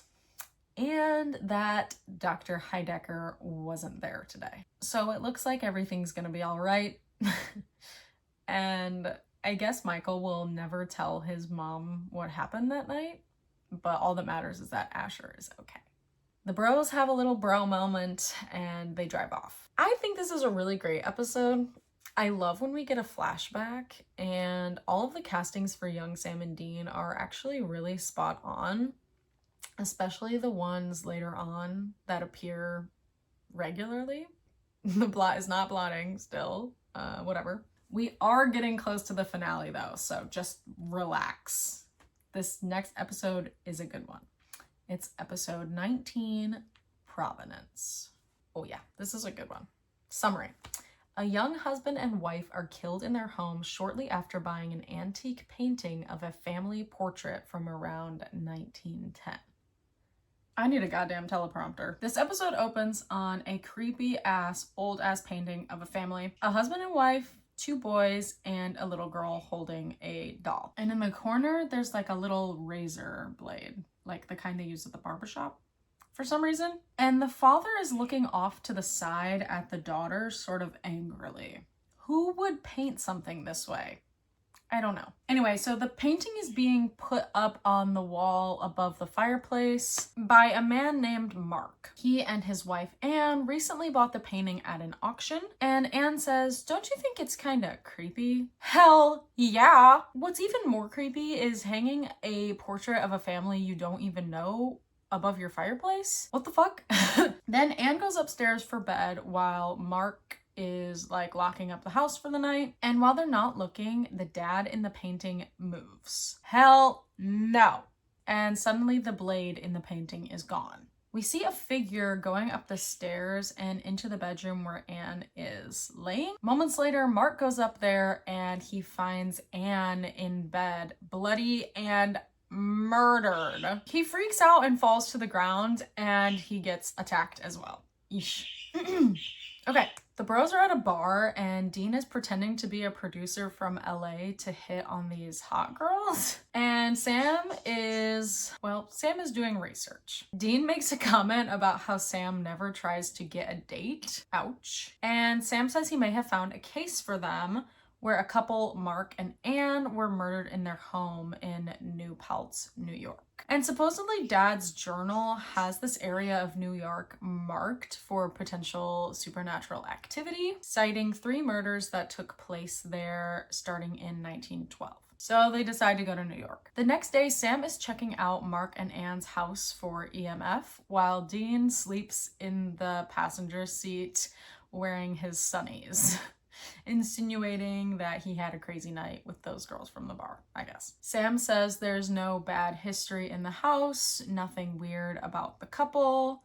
So Dean suggests there could be a cursed object within the home, but the house has already been cleared out and emptied, and everything has been taken to an auction. So the bros pull up to this fancy schmancy estate sale / auction house place where they look extremely out of place. Dean makes a joke about how this place is like a garage sale for wasps, which is really funny. And they meet a man named Daniel Blake who owns the auction house, and he's quite judgy towards the bros, and Dean is immediately a dick to him, and they pretend to be art dealers. In looking around the place for anything owned by Mark and Anne, they come across the painting. That's when we're introduced to a lovely lady named Sarah Blake, who's hot, yes, and she and Sam exchange some intellectual art history comments at each other like a rich person mating call. She doesn't even acknowledge Dean until Sam introduces him, which is kind of funny, and there's clearly a little something going on between the two, and he asks her if they can see the provenance of this painting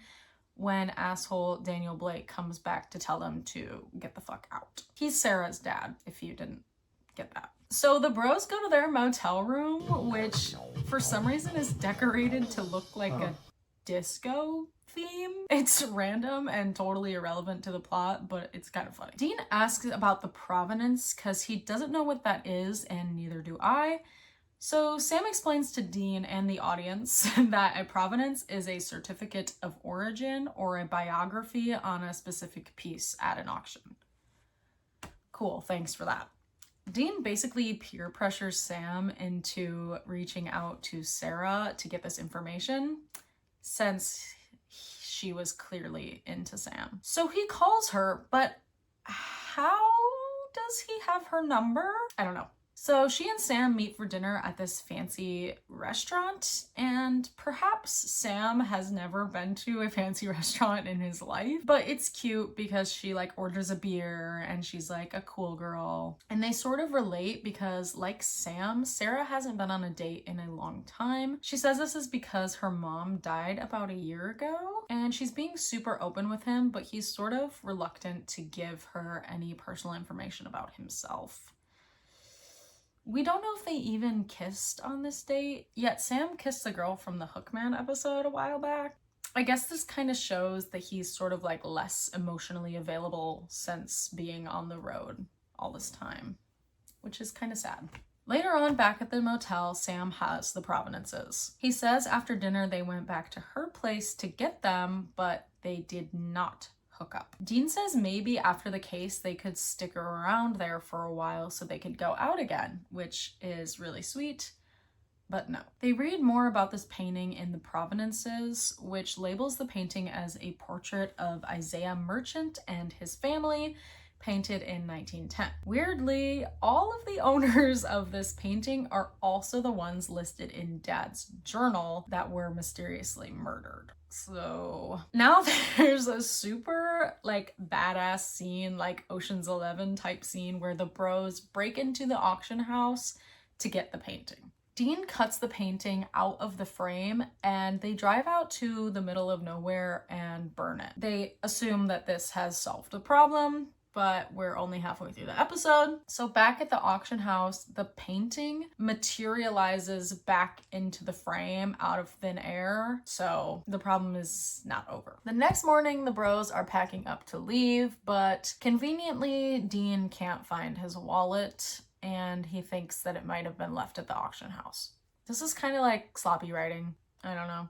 Anyway, they go back there. Dean finds his wallet, but they run into Sarah. She says she would really love to go out again with Sam sometime, but Sam is like, yeah, same, but unfortunately we're leaving town. That's when he sees the painting that's supposed to be Ash's at this point, looking good as new at the auction house. Sarah says it creeps her out because the couple that bought it was murdered and that she won't let her dad sell it to anyone. And Sam is like, yeah, don't sell that painting. And also, we're not leaving town now. Confusing. Mixed signals. The bros decide they need to know more about the merchant family and find out who might be haunting it and keeping the painting alive. They go to the library and find a bunch of information about how the father Isaiah was an evil asshole and supposedly his wife was going to take the kids and leave him. So he killed all of them with a razor and then killed himself. They see a picture in one of the history books. It's a copy of the painting, but in this picture, the father is looking straight on and not to the side at his daughter. So weird. And also they find out here that all of the family members were cremated, so there's no bodies for them to burn. Meanwhile, to her dismay, Sarah's dad sells the painting to a woman named Evelyn. Back at the motel, the bros discuss what to do next, and Dean suggests that the painting might hold some more clues for them, so they need to go look at it again. And while they're there, Sam can talk to Sarah again. Sam gets sort of angry at Dean for his persistence regarding the Sarah situation. And Sam says, what's the point? We're just gonna leave town anyway. Valid. And he says that he isn't into hookup culture like Dean is. And Dean says that maybe if he did hook up with someone, he wouldn't be so cranky all the time. Now, I don't have a brother, but this conversation strikes me as something that maybe two friends would talk about and not brothers. I just think it's kind of a weird writing choice to have Dean be so concerned with Sam's sex life. To be honest, I am kind of missing the gratuitous sex scenes of the early 2000s cable TV at this point, but don't worry, there will be some more in the future. It's funny because Dean is supposed to be this baddie, always down for emotionless sex, but so far we've only seen him hook up with literally his ex. So it's more of a mask of sorts. Dean girls get it. Anyway, Dean says he thinks that Sarah could be good for him, and he understands that this is all about Jess, but suggests that Jess would actually want Sam to be happy, which is really thoughtful and low-key really supportive. Sam says, yeah, she would want me to be happy, but that's not the only thing. But he won't say what else is bothering him. So Sam calls Sarah. She's probably like, oh my fucking god at this point. He says, yeah, we want to come check out the painting again, but obviously she says it's been sold. So Sam says, Sarah, I need you to give me their address right now, which is understandable given the context as viewers, but from Sarah's perspective, it seems like maybe the bros are gonna go rob this lady. But she gives them the address, I guess, because they say the person who bought the painting might be in danger. Before they get there, though, we see Evelyn, the lady who bought the painting, chilling in her house with the painting above her fireplace. Again, weird. And she gets her throat slit by an unseen figure with a razor. R.I.P. Evelyn. A little later, the bros pull up at Evelyn's house, and Sarah is there too, but no one will answer the door at Evelyn's, so they break in. And they find Evelyn dead. Later on, back at the motel, Sarah shows up and is understandably angry and confused on what's killing these people.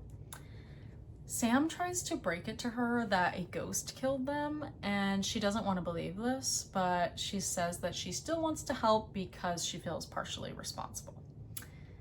And then Dean tells Sam to marry that girl. They go back to Evelyn's house, which is an active crime scene at this point, to investigate the painting further, which feels like they could have done that last night, but whatever. And Dean notices another inconsistency within the copy of the painting that they found in that book, and it shows the razor in a different position. Another inconsistency is a painting within the painting that shows the merchant's mausoleum. So They go to the graveyard to find this mausoleum. In this mausoleum is the girl's doll preserved in a case and 4 urns.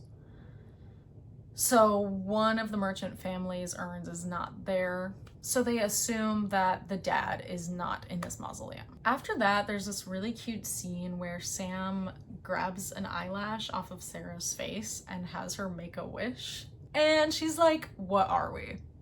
And Sam says, "I really like you, but if you and I get close, you could get hurt." And so he tells her about Jess and Mom. Sarah's so cool. She's so sweet. She says, "That's really nice of you, but life is full of dangers and I'm tough, basically. And you can't make decisions for me." But Sam says, "You don't get it. I can't deal with another loss." End of conversation. While this is happening, Dean somehow finds out that the remaining merchant family didn't want Isaiah to be buried with the family that he murdered, so they had him buried in an unmarked grave. Yeah, buried, not cremated. So they find the grave and they dig it up and they salt and burn Isaiah's body. And this whole time Sarah is just like watching them. So again, they think this has solved the problem, but they're not so sure, so they go back to Evelyn's house to get the painting just to be extra safe. Again, it feels like they could have done this 2 times now, but whatever. Weirdly though, this time the painting is missing the little girl and the razor. Suddenly there's creepy giggling and the front door slams shut.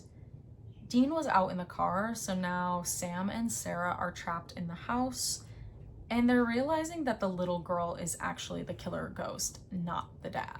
There's a really funny line here where Sam is trying to find some salt to make a protection circle, but he can't find any. And he says, What kind of house doesn't have salt? Low sodium free. "Low sodium freaks." The ghost girl appears IRL like a full body apparition, and it's very dramatic. The wind machine is blowing like crazy. There's papers flying around everywhere. And Sam hits her with an iron fireplace poker thingy and she disappears momentarily. They have no idea how the little girl is a ghost because she was cremated, but Sarah, who's now an amateur ghost hunter, says she knows from working at the auction house that sometimes a doll would be made using the little girl's hair that it was made for.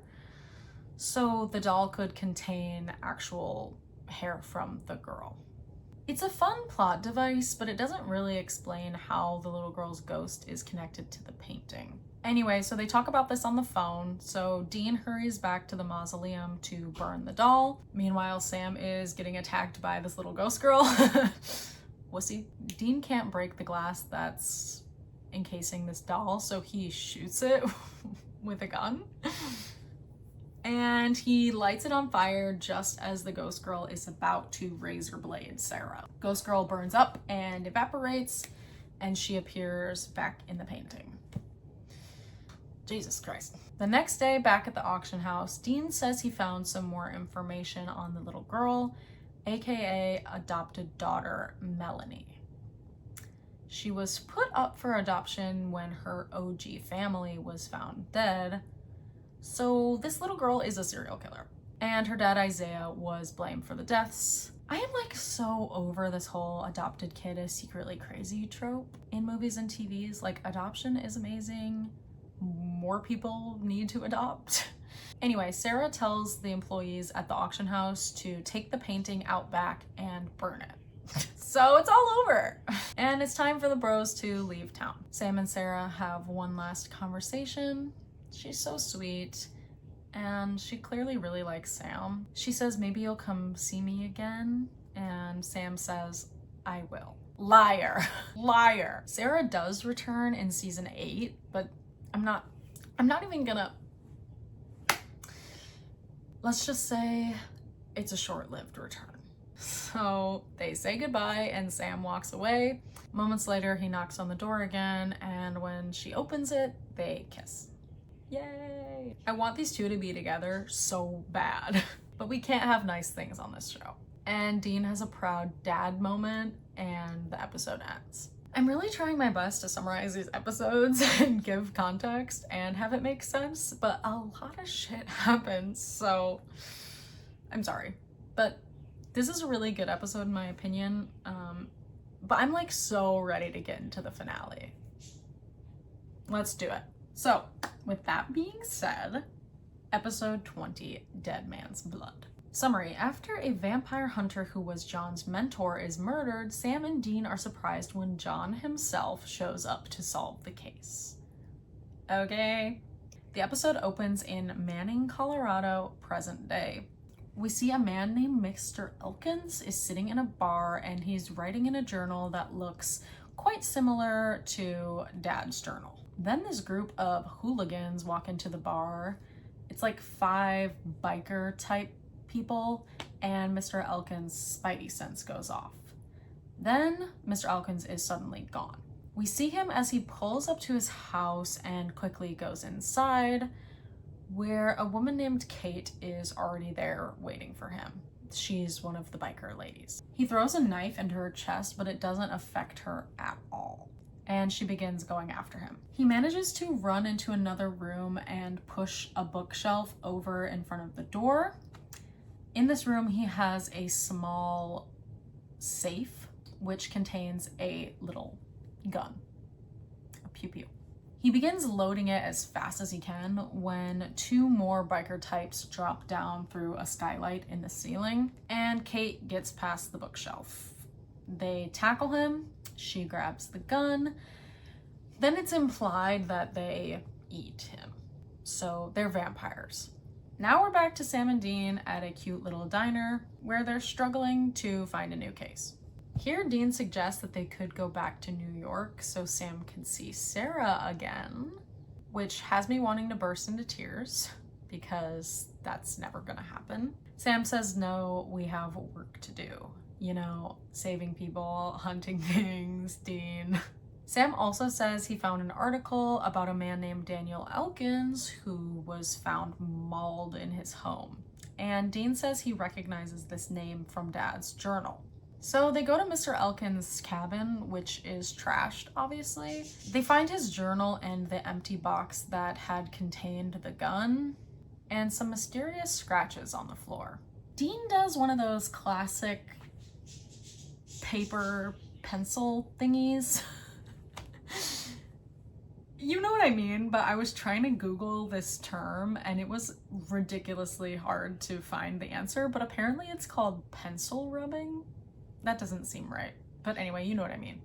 Okay, Dean does this and it reveals a P.O. box number or a mail drop, which is just the way Dad does it. I feel like we're missing some context here, but whatever. They go to the P.O. box and open it and find a letter inside addressed to J.W. As they sit in the car and debate opening this letter, the man, the myth, the legend, John Winchester, taps on the window and jumps in the backseat. John says he and Elkins were super tight and that he learned a lot about hunting from him, but they had a falling out several years ago. Dad then reads the letter, which tells him that Mr. Elkins was in possession of a very important gun, the gun we saw from earlier, but we know that the killers now have it. Now, remember the reason they aren't with Dad right now is because he's more vulnerable when he's with them and they're after him or whatever. But now Dad is freaking out and says he needs their help because finding this gun is incredibly important. And he also says the thing that they're after is what Danny Elkins killed best, vampires. Hilariously, Dean says, "Vampires? I thought there was no such thing." Dad says he had thought that the hunters hunted the vampires to extinction, but he was obviously wrong. Meanwhile, we see the vampire biker gang are out hunting. There's a cute couple driving down the road when suddenly there's a man laying in the road and they come to an abrupt stop. The guy that was driving gets out to check on him and he opens his mouth and a second set of teeth come down over his regular human teeth. And there's a scream and the scene ends. At a nondescript motel, John wakes the bros from their slumber when he hears a suspicious activity over the police scanner about a couple who went missing after making a 911 call. So they assume it's the vampires and they head out there. At the scene, there's some tension between John and Sam. Unlike Dean, Sam asks questions, and John doesn't like to be questioned. Rudely, John then makes a comment about the Impala getting rusty and tells Dean he's gonna ruin it. Fuck you, John.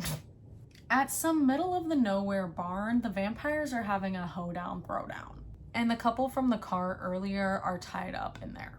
This vampire guy named Bo is being so creepy and forces the girl to drink this beer, and she spits it out into his face. Her name is Jenny. The vampire ringleader named Luther shows up and tells the vampires to basically eat the guy from the car, leaving Jenny by herself. Here we learn that Kate and Luther are vampire dating, and she says that she killed Elkins as a surprise for Luther because Elkins killed all of Luther's vampire family. But Luther is not happy at all about this because he says now the hunters are going to be looking for them, and he is right. Then he notices the gun that she stole from Mr. Elkins. While this is happening, I'm getting family trauma by proxy because of the Winchesters. So they're driving and Dad tells them to pull off at the next exit because that's where he thinks that the vampires are. Sam wants to know why the fuck he thinks this, and he stops the car directly in front of John's truck, basically forcing them to have a confrontation. Sam is very valid here, I think, and he says that they have a right to know what is going on since they've been hunting all this time without their dad's help. He also says that while it's true that he left them to go to college, it was Dad who told him to never come back. They almost get physical, but Dean pulls them apart. Meanwhile, at the hoedown throwdown, Luther and Kate are about to have vampire sex, and they decide to involve the innocent Jenny. This part is really nasty. Luther cuts Kate's arm, and she sucks her own blood and then forcibly kisses Jenny, putting her own blood in Jenny's mouth and turning her into a vampire. The next morning, the bros and Dad are staking out the barn. They talk about how all of the vampire lore is basically wrong. They aren't afraid of sunlight, they don't sleep in coffins, they don't sleep exclusively at night, and the only way to kill them is by beheading them. So, they're getting ready to go ambush these vampires, and Dad finally decides to tell them about this gun, or the cult as it's hereby referred to as. All right, now I'm quoting here. Back in 1835, when Halley's Comet was overhead, the same night those men died at the Alamo, they say Samuel Colt made a gun, a special gun. He made it for a hunter, a man like us, only on horseback. The story goes he made 13 bullets. This hunter used the gun a half a dozen times before he disappeared, the gun along with him. Somehow Daniel got his hands on it. They say this gun can kill anything. End quote. Anything. Now, we finally learned Dad's plan has been to figure out a way to kill the demon that killed Mom and Jess, and he thinks this gun might be the solution. But more on that later. Now the bros and Dad are going into the barn looking for the gun and ambushing the vampires. They go in and all the vampires are sleeping in hammocks, not coffins. And Dad sees Luther and Kate asleep and the Colt is on the nightstand next to them. Dean finds a bunch of humans tied up in this cage of sorts and tries to free them while Sam tries to save Jenny, who's still tied up, not knowing that she is now a vampire. She wakes up and immediately screams, alerting all of the vampires. There's like 10 of them. The bros and Dad narrowly escape thanks to sunlight. They don't die in sunlight or sparkle, but it does hurt them, sort of like a sunburn, Dad says. Anyway, John says that the vampires will track them down tonight now that they have their scent. And now I kind of feel like watching Twilight. And he tells Dean to go to the nearest funeral home. While he's gone, Sam and Dad have a bit of a heart-to-heart back at the motel. Dad says he always wanted a normal life for the boys, and actually the day that Sam was born, he opened a savings account for both of them as a college fund, putting $100 into each account every month since Sam was born. And Sam was like 6 months old when mom died, so there's like $1,200 floating around somewhere accruing interest. Anyway, Dad says basically this isn't the life that he wanted for them, but he had to make sure that they were ready for the evils in the world that they could encounter. And this is the same logic that Miss Jamie Lee Curtis has in the Halloween trilogy, and I'm on her side. So in a way, I do see where he's coming from here. He also says that when Sam went off to school, he was just worried about him being alone and vulnerable, which is cute, but like, say that. And that they're just different.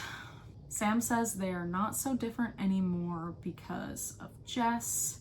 And then he asks the question that we've all been wondering, what happened to the savings account? Dad says he spent it on ammo. Then Dean returns with a bottle of blood from the funeral home. This scene with Dad and Sam is really cute. It just makes me feel like Dad really needs to have this conversation with his other son too, you know? Anyway, later that night, they're planning to ambush the vampires again, this time with a much better plan. Dean is pretending to have car troubles out in the road when Kate appears and immediately gets freaky on him. She's like choking him and then forcibly kisses him. This bitch is a freak. Then she gets shot with an arrow by Dad and Sam, who were hiding in the trees. The vampires don't realize it at first, but the arrows have been soaked in dead man's blood, which is apparently like their kryptonite. Basically, they plan to hold Kate hostage in exchange for the cult, since I guess vampires like mate for life type situations, so Luther will really want Kate back, I guess. But it's revealed that Dad is gonna dip as soon as he gets the cult. Sam is reasonably pissed off about this, but this time Dean joins in and agrees with him. Wow. Dad says this demon is the real deal and they're all in danger and vulnerable, and that he doesn't want to see his children get killed. Valid. Dean, having actually put some thought into this, says that they're stronger when they're a team, and that they don't want to see him die either. Also valid. But Dad says, no, you do your job and leave. That's an order. Don't piss me off. I was just starting to like you. Okay, so the plan here is a little unclear, but basically Sam and Dean go back to the barn and free those humans and take out one vampire. Dad puts Kate in his truck and starts driving away, but the other vampires are already after him. They cut him off in the road and they have this sort of like standoff. Dad almost gets the cult, but gets knocked out by Kate, and it's not looking good for Dad. Luckily, he didn't get far, and the bros somehow knew exactly where he was because they start shooting the vampires with the blood-soaked arrows from the trees. And they saved the day. But Luther gets Sam in a chokehold, forcing Dean to drop his weapon. That's when Dad shoots Luther in the head with the Colt, and it kills him. Rather dramatically. Kate sees this and she screams, "Luther!"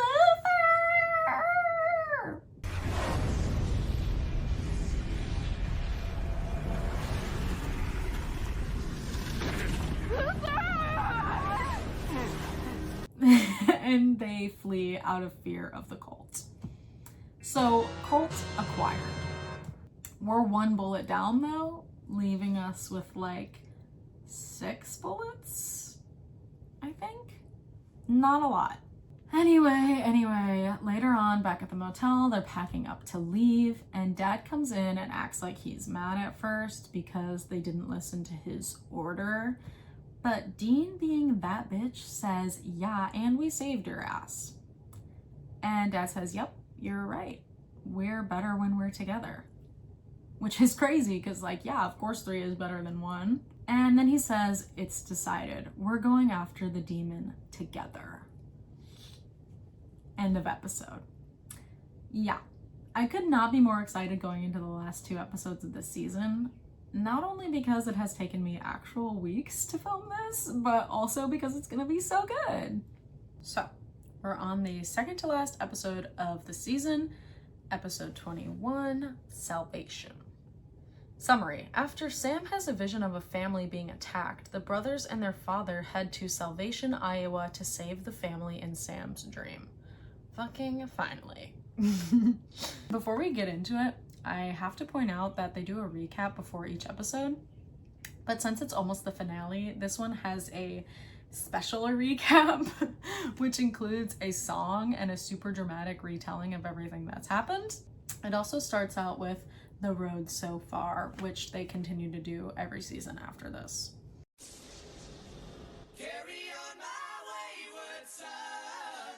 So, after that recap, the episode opens on Blue Earth, Minnesota, in a church where a pastor is just hanging out doing pastorly things when in walks Meg.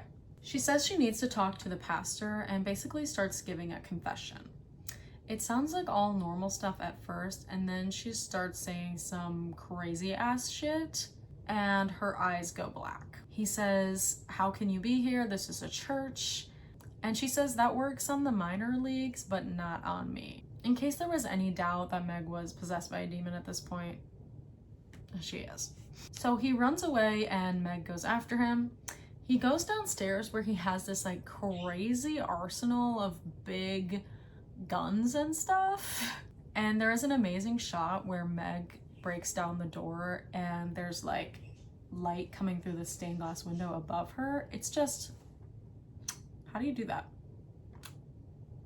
How do you do that? It's chef's kiss.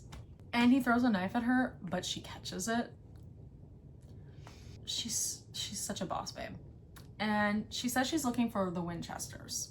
The poor pastor says that he hasn't seen John in over a year, and even if he did know where they were, he would never tell her. She says, "Yeah, I know," and she slits his throat. Now we're in Manning, Colorado, where we left off in the last episode. Now the set design team is straight up baller, and we see all of the newspaper clippings and lore and everything that John has accumulated over the years taped up on the walls everywhere regarding this demon. John says he has been following this trail where the demon targets families with infants, and on the night of the infant's 6-month birthday, the demon kills the mom and burns the house down. Wild as fuck. So this hasn't just happened to Sammy and the kid from episode 14, but we still don't understand why the demon also then went after Jess. So Dad says he's been tracking the demon this way, but has never been able to prevent any of the killings. He says there are signs though, like cattle deaths, temperature fluctuations, and electrical storms during the week before each incident. Dad says this time though, he noticed these signs in Salvation, Iowa, so they're gonna get the jump on this MFer. So they're driving and suddenly Dad pulls over. He's pissed off and he says he just got off the phone with Caleb, who told him that Pastor Jim, the guy from the intro, is dead. Now I'm like, who the fuck is Caleb? I've been watching this show so intently. Who is Caleb? So I had to check my notes here. Caleb is one of John's friends that we've never actually seen on screen, but the bros have called him for help a couple times. Any fucking way. John is really upset about this. He also says that Caleb said they found sulfur at the church, so it's getting serious. Dad tells the bros to go to all the hospitals in the town and find all the records of babies that are gonna be 6 months old this week, which sounds like a colossal task, but they do it. We see each member of the squad at different hospitals looking for records and impersonating various professionals. When Sam gets another vision, finally, he sees a vision of a young woman putting her baby in a crib as a train whistle blows, and then there's a figure standing in the baby's room. He deduces that the next target has to be a family that lives near a railroad, conveniently, and he manages to find the house. While outside, he runs into a woman named Monica who's, yeah, hot, and her baby, Rosie. This is the woman and the baby from his vision. Sam strikes up a conversation with her, and she's incredibly nice, and she tells him that her and her husband moved there just a little bit before her baby was born, and it is her 6-month birthday today. So their conversation ends, and Sam has another vision. It's like a horror movie scene at first, and it's basically a repeat of exactly what happened to Mom in the pilot, but this time it's happening to Monica. Back at the motel, Sam is trying to explain this vision, and Dad is not understanding it at all. Even though he already heard about Sam's powers from Missouri way back in episode 9. Anyway, Dean's on board though, because they already know that Sam has these visions and that they do come true. And so Dad says, why didn't you guys tell me about this? He says, something like this happens and you pick up the phone and call me. Bitch, be for real. Dean reacts. He has the best reaction. He says, yeah, they did try to call him when they went back to Lawrence, when Dean almost died, etc. And he's really giving it to him here. I like this Dean.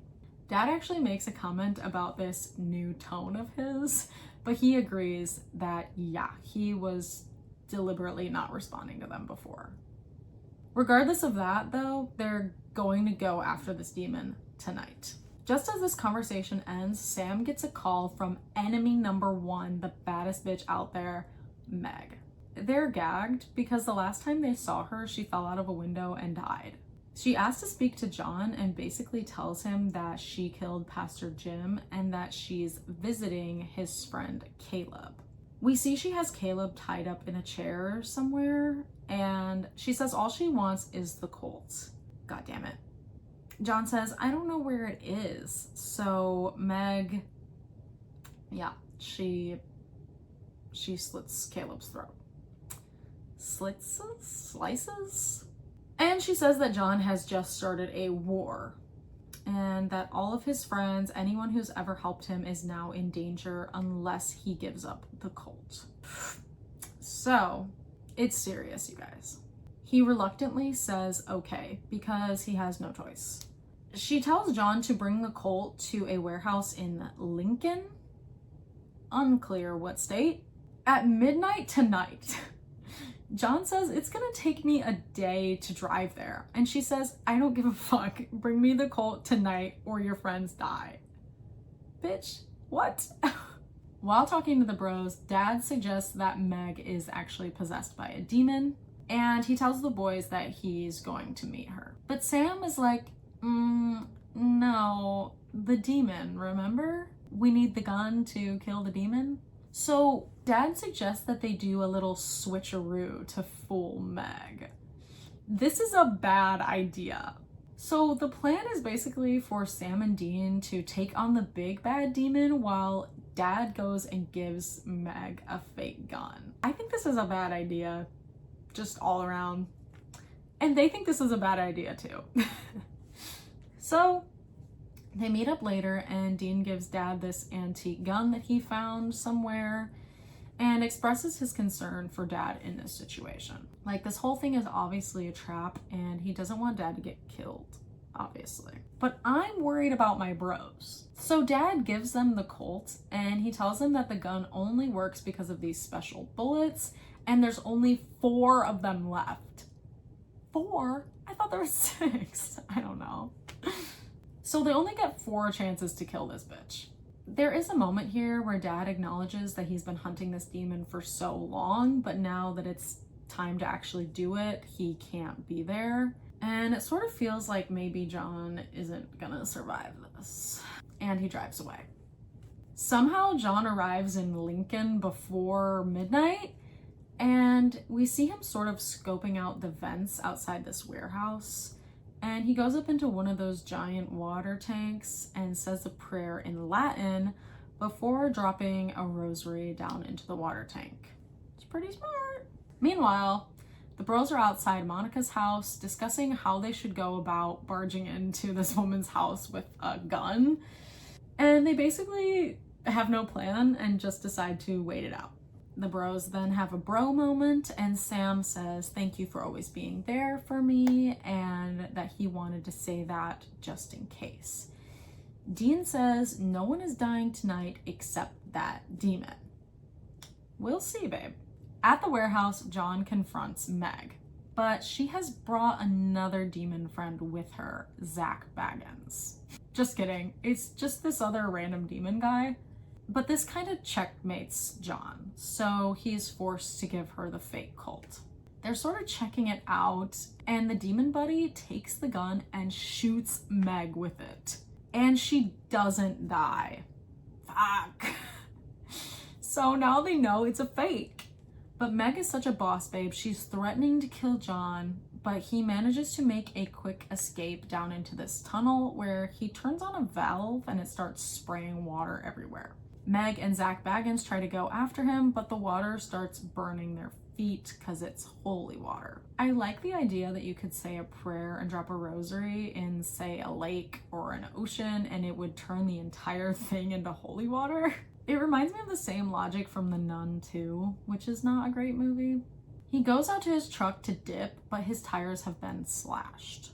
So he runs back inside the warehouse, I guess, to look for spare tires. I don't know what the fuck he's doing. He's just dilly-dallying around, and suddenly he gets thrown against the wall by Zach Baggins. Still outside Monica's house, suddenly the radio starts acting funny, there's this crazy wind, and we see the lights are flickering inside of the house. So it's go time. The bros try to sneak into the house where Monica's husband attacks them with a bat, as he should, but they're making all types of commotion. This causes Monica to call out for him, and he tells her to get the baby. So she goes to Rosie's room, and the fucking demon is in there. The bros are trying to reason with him, but he's understandably not having any of it. And the demon starts pushing Monica up against the wall, but Sam manages to rush in just in time and shoot at the demon, but it evaporates. Dean grabs Rosie just in time before her crib erupts into flames. This is like the most stressful fucking scene ever. Then all the windows inside the house explode and the whole house is on fire. They all run outside and Charlie is ready to continue fighting with the bros, but Monica tells him not to hurt them because they saved her and Rosie. We see the figure is still standing there in the fire, and Sam's ready to go inside and potentially die to kill him, but Dean pulls him back and the figure disappears. So it's over and they failed, basically. But they saved Rosie and Monica, so I guess that's cool. At the motel, Dean isn't able to get on the phone with Dad. Sam is pissed because they didn't kill the demon, and Dean says some crazy shit that he wants to kill it too, but it's not worth dying over. This might be the best scene of season 1, actually. Well, one of them. Sam gets super upset and pushes Dean up against the wall. They both deliver some really dramatic, emotional lines. Dean says, "Sometimes I feel like I'm barely holding it together," and he says, "You and Dad are all I have." This makes Sam come to his senses in a way, reminding him that Dad really is priority number 1. So Dean calls Dad again, but this time Meg answers. She says, "You're never gonna see your dad again." To be continued. Oh my fucking God. This is my Super Bowl. So lots to unpack. The character development is really clear and really strong in this season. I mean, Dean has gone from being the #1 John apologist to actually standing up for them and really being team bros, which I appreciate. And Sam was kind of a bitch at the beginning, which I kind of understand, but now he's very determined and like really ready to do whatever necessary for the family. Really, all along, these two boys just want to be with their family. They go about dealing with this in really different ways, but they really are all that they have at the end of the day, and that's what makes this story so compelling. Yeah. So we're moving on to the finale, episode 22, Devil's Trap. Okay, we're on the finale. Summary. On a mission to save their father from Meg, Sam and Dean seek help from an old family friend. Oh my god! This episode again starts off with a super dramatic, awesome recap of the road so far. Just to catch you up in case you forgot what happened last week, I guess. We're in a pretty scary place since the ending of the last episode. So this episode opens with Dean and Meg on the phone. She says, "You're never gonna see your father again." And Dean's like, "Okay, we gotta go. The demon's coming for us." Sam, Mr. Tough Guy, is like, "Let him come. I got this." But they leave. They sort of have a role reversal situation here. Sam is saying that Dad would want them to continue hunting down the demon, but Dean, being emotionally driven and concerned for Dad, says there's nothing more important than saving Dad. Duh. But they have no information on whether or not he's even still alive. Knowing that they have no leads, Dean decides they need help, so they go to Bobby.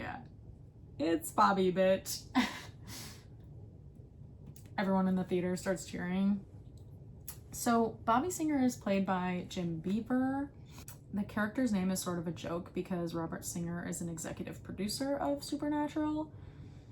Jim Beaver also plays Bobby Singer in The Boys, but it's a completely different character. The Eric Kripke cinematic universe is a little confusing. So Bobby is kind of like the one-stop shop for all things Supernatural from here on out. When the bros are stuck on a case, need something obscure, or just help in general, they go to Bobby. He's known John since early on in his hunting career, and so he's sort of like an uncle figure and later a father figure to the boys. He even refers to them as his boys later on in the show. So anyway, Sam is reading through all of Bobby's super amazing books of demon lore and whatnot, and finds a page about a devil's trap. This is like a sigil that you can paint on the ground and a demon will be trapped there.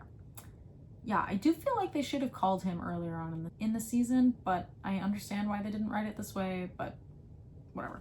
Bobby tells them that this shit is really serious and that he's been hearing of more and more demon possessions in recent months, and that something big is coming and they're right in the middle of it. While at Bobby's place, his dog starts barking. The dog's name is Rumsfeld, which I don't get.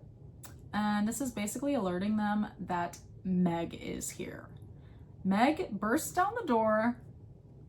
She deserves the Cunt of the Year award, I swear to God. She's giving this sleigh monologue about how lame they are, how easy it was to find them, and she then finds herself smack dab in the middle of a devil's trap. So she is stuck. 1 point to Team Winchester. She's antagonizing the fuck out of Dean and he's screaming at her. It's kinda hot. Then this is where Bobby confirms that Meg is a demon possessing a regular girl. And as long as her body is unharmed, the girl will survive if they exorcise her. However, she did fall like 7 stories a couple episodes ago. So this is all news to the bros and they are mortified by this information. But they decide to go ahead and start the exorcism basically as a way of scaring her into giving them some information about Dad. She continues to tell them that she killed Dad, but Dean is not having any of this. He's so mad. He is kind of giving an Emmy-worthy performance here. This is like the first sort of scene where Dean's actually like being like front and center, like main character energy. Okay, then crazy shit starts happening as Sam continues reading the exorcism. She's in pain and eventually admits that Dad is alive in a building in Jefferson City, but they have no way of knowing if she's actually telling them the truth. They have some debate about whether or not to finish the exorcism, since doing so will likely kill the real Meg. But Dean urges Sam to finish reading the exorcism because they might as well free her from the clutches of the demon, which I totally think is valid. And so Sam continues to do the exorcism. The demon leaves her mouth in this giant plume of black smoke. which basically sends the demon back to hell, leaving the real Meg's lifeless body sitting in this chair when she actually starts breathing, but it ain't looking good. They lay her down on the ground and she's bleeding, obviously dying, but she manages to speak to them a little. She says she's been possessed by Meg for a year and she's been awake for some of it, and it was a nightmare. Yeah, I bet it was. Dean asks if Meg was telling the truth about their dad, and she says yes. Yay. But that it's all a setup. She says that their dad is by the river and sunrise. And then she dies, like the frog from Shrek. So Bobby calls 911 and waits at home for them to come for Meg. Also, just because I was wondering this, we don't actually learn what the demon's real name is that first possessed Meg, because Meg is the name of like the real girl that she was possessing. But then later on, no matter who Meg is possessing, she's just referred to as Meg. I really like the idea that this like ancient demon's government name is Megan, but moving on. The bros are getting ready to drive to Jefferson City to look for Dad, but they get into a little tiff before leaving. Sam draws a little devil's trap on the trunk of the Impala, making it impossible for a demon to get in, I guess. And he does this so that they can leave the Colt in the trunk while they go hunt down these demons. Dean hates this and wants to use the Colt to kill the demons that have Dad. The thing is, though, they only have 3 bullets left. Again, Sam mentions that killing this demon is the most important thing and that they've spent their entire lives trying to do it, but Dean just wants to save Dad at any cost. I'm sort of on both of their sides at this point. I don't really know what I would do. I just wouldn't really be in this mess to begin with. But Dean agrees to leave the Colt. They evidently arrive in Jefferson City, Missouri 20 minutes later. By the way, Bobby famously lives in Sioux Falls, South Dakota, and they happen upon an apartment complex near a river that just so happens to be called Sunrise Apartment Complex. This is majorly bad though, because the demons could be possessing any one of these people, so the bros are left to think outside the box. Dean has the bright idea to pull the fire alarm so all of the not demons will run out of the apartment complex. But they will only have 7 minutes until the fire department gets there. Is that true? 7 minutes? So, Sam goes into the complex and pulls the fire alarm. After this, we see 2 humans, they're demons, in one of the apartments where they have John tied to a bed. The bros manage to find and put on 2 fireman outfits, to which Dean says he always wanted to be a firefighter when he was growing up. They used the EMF detector, which I thought was only for ghosts, to detect the demons inside the apartment, and the bros burst in and start spraying the demons with holy water. It's very funny. They trap the demons in a separate room and make a line with salt outside the door, which again I thought was just for ghosts. And they find Dad, who's barely alive. Sam is worried that he could be possessed by a demon, smart, and throws some holy water on him, which does nothing but wake him up. He says the demons have been drugging him and that he's happy that they did not bring the Colt. Outside the apartment complex, there's a group of people hanging around waiting to get back into their house, and one of them suddenly gets possessed. He gets approached by a fireman who also then gets possessed. Shit. So the bros are carrying Dad out of the apartment when the demons start coming after them. They start breaking down the door with an axe while the bros escape out of a window, just like in The Shining. They make it down the fire escape, but Sam suddenly gets bum rushed by another demon. Dean tries to help him, but he gets thrown into a windshield. So Sam's getting his ass whooped. Suddenly the demon gets shot through the head and actually dies, because Dean shot it with the Colt. So he did not leave it in the trunk. He had it on him the whole time. There's a moment where Dean looks at the now dead demon and realizes that he just killed an innocent man. And they grab Dad and run away. That night, they're all hiding out in some abandoned cabin situation. Sam is pouring salt on all the windowsills, which again, I'm confused by. And they have a little bro moment. Sam is trying to thank Dean for saving him earlier, but Dean is not feeling it and admits to feeling scared by the lengths to which he will go to save Sam or Dad, like killing an innocent person without hesitating. During this conversation, Dad enters looking a lot better than he did in the previous scene, and he tells Dean not to feel bad and that he's actually not mad about Dean using one of the very few bullets they have for the Colt. He actually says he's proud of Dean and some other nice things, just slightly out of character for John. Then the lights start flickering. It's here, the big bad demon. Dad tells Dean to give him the Colt, but he hesitates. What the fuck is going on? Dean is realizing Dad wouldn't be proud of him. He'd be pissed off that he wasted a precious bullet. He points the gun at Dad. Oh my fucking god. Sam enters the scene. He's like, what the fuck? And both of them are trying to urge him onto their side. But Sammy sides with Dean. John is giving an amazing performance and he tells him to kill them since they're so sure that he's not really Dad. But obviously Dean doesn't want to do this since doing so will also kill Dad, even if he is possessed by a demon. So Dean doesn't want to kill him, obviously, and John goes, I thought so. And his eyes turn yellow. Ah! And then there's this hilarious sound effect. Roll the tape. I thought so.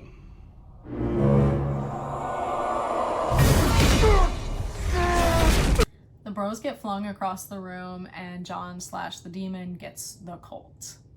Whatever contacts they're using to get this effect is really cool and very scary, by the way. Here we find out that Dad's been possessed since they got him at the apartment and that holy water apparently just doesn't work on this S-tier demon. This demon is hardcore fucking with them, and he even sets the Colt down and tells Sam to get it using his psychic powers, but he can't. I don't know if Sam even has powers anymore at this point. He hasn't used them in fucking forever. The demon says that Meg and the demon that Dean killed earlier were actually his children. Then he says, how would you feel if I killed your family? Oh, that's right. I did. This is me watching this. Oh my god. Oh my god. Everyone here deserves an Emmy for this episode. He then tells Sam that he killed Mom and Jess because they were getting in the way of his plans for him. Then he starts tearing into Dean, saying that they don't need him the way that he needs them and that Sam is clearly Dad's favorite. Dean claps back by reminding him that they killed his little demon kids. This was a bad idea though, because then the demon starts inflicting severe pain onto Dean and he starts bleeding and dying. He tries to get through to John, who's stuck inside his own body somewhere, but this is futile. Sammy's all like, but he can't do anything. Dean's about to die when John's eyes go back to normal, meaning he has taken back control momentarily. This breaks the hold that the demon was using to keep Sam pinned down, and he runs and grabs the Colt. In an instant, the demon takes over again and reminds Sam that if he shoots him, he'll also be killing his dad. Sam says, I know, and shoots him in the leg. The woman was too stunned to speak. He falls to the ground, and for a sec, it feels like the demon is gonna die, but John is presumably gonna survive this gunshot wound. 'Tis but a flesh wound. Dean falls to the ground, but it's not over. John starts freaking out, saying the demon is still alive, he's inside his body, and Sam has to shoot him in the heart. I don't know how much more of this I can take. Dean over here is like, Sammy, don't do it, don't do it. But Dad is like, do it, you have to do it. And he can't do it. And the demon escapes through Dad's mouth in a giant plume of black smoke. So it's officially over, but the demon is officially not dead. And Dad is pissed. You can't really be upset that your son didn't want to shoot you point blank, but Jesus Christ, I need therapy, okay? We still have 2 minutes left of this episode though, it ain't over. Sammy's driving Dean and Dad to the hospital now, and Dad says he thought Sam would have done it since they agreed that killing the demon was the most important thing. Sam basically says no, it's not more important than your life, and that they still have 1 bullet left and they just have to try again. In this moment, they get fucking demolished by a semi. We see the semi-truck driver is, of course, a demon, and the Winchester gang lay dead or unconscious in the now destroyed Impala. A rock song plays and the credits roll. Are you fucking kidding me? Honestly, I forgot that was how this season ended, and I was seriously shocked watching this again. What an insane, low-key stupid way to end the first season.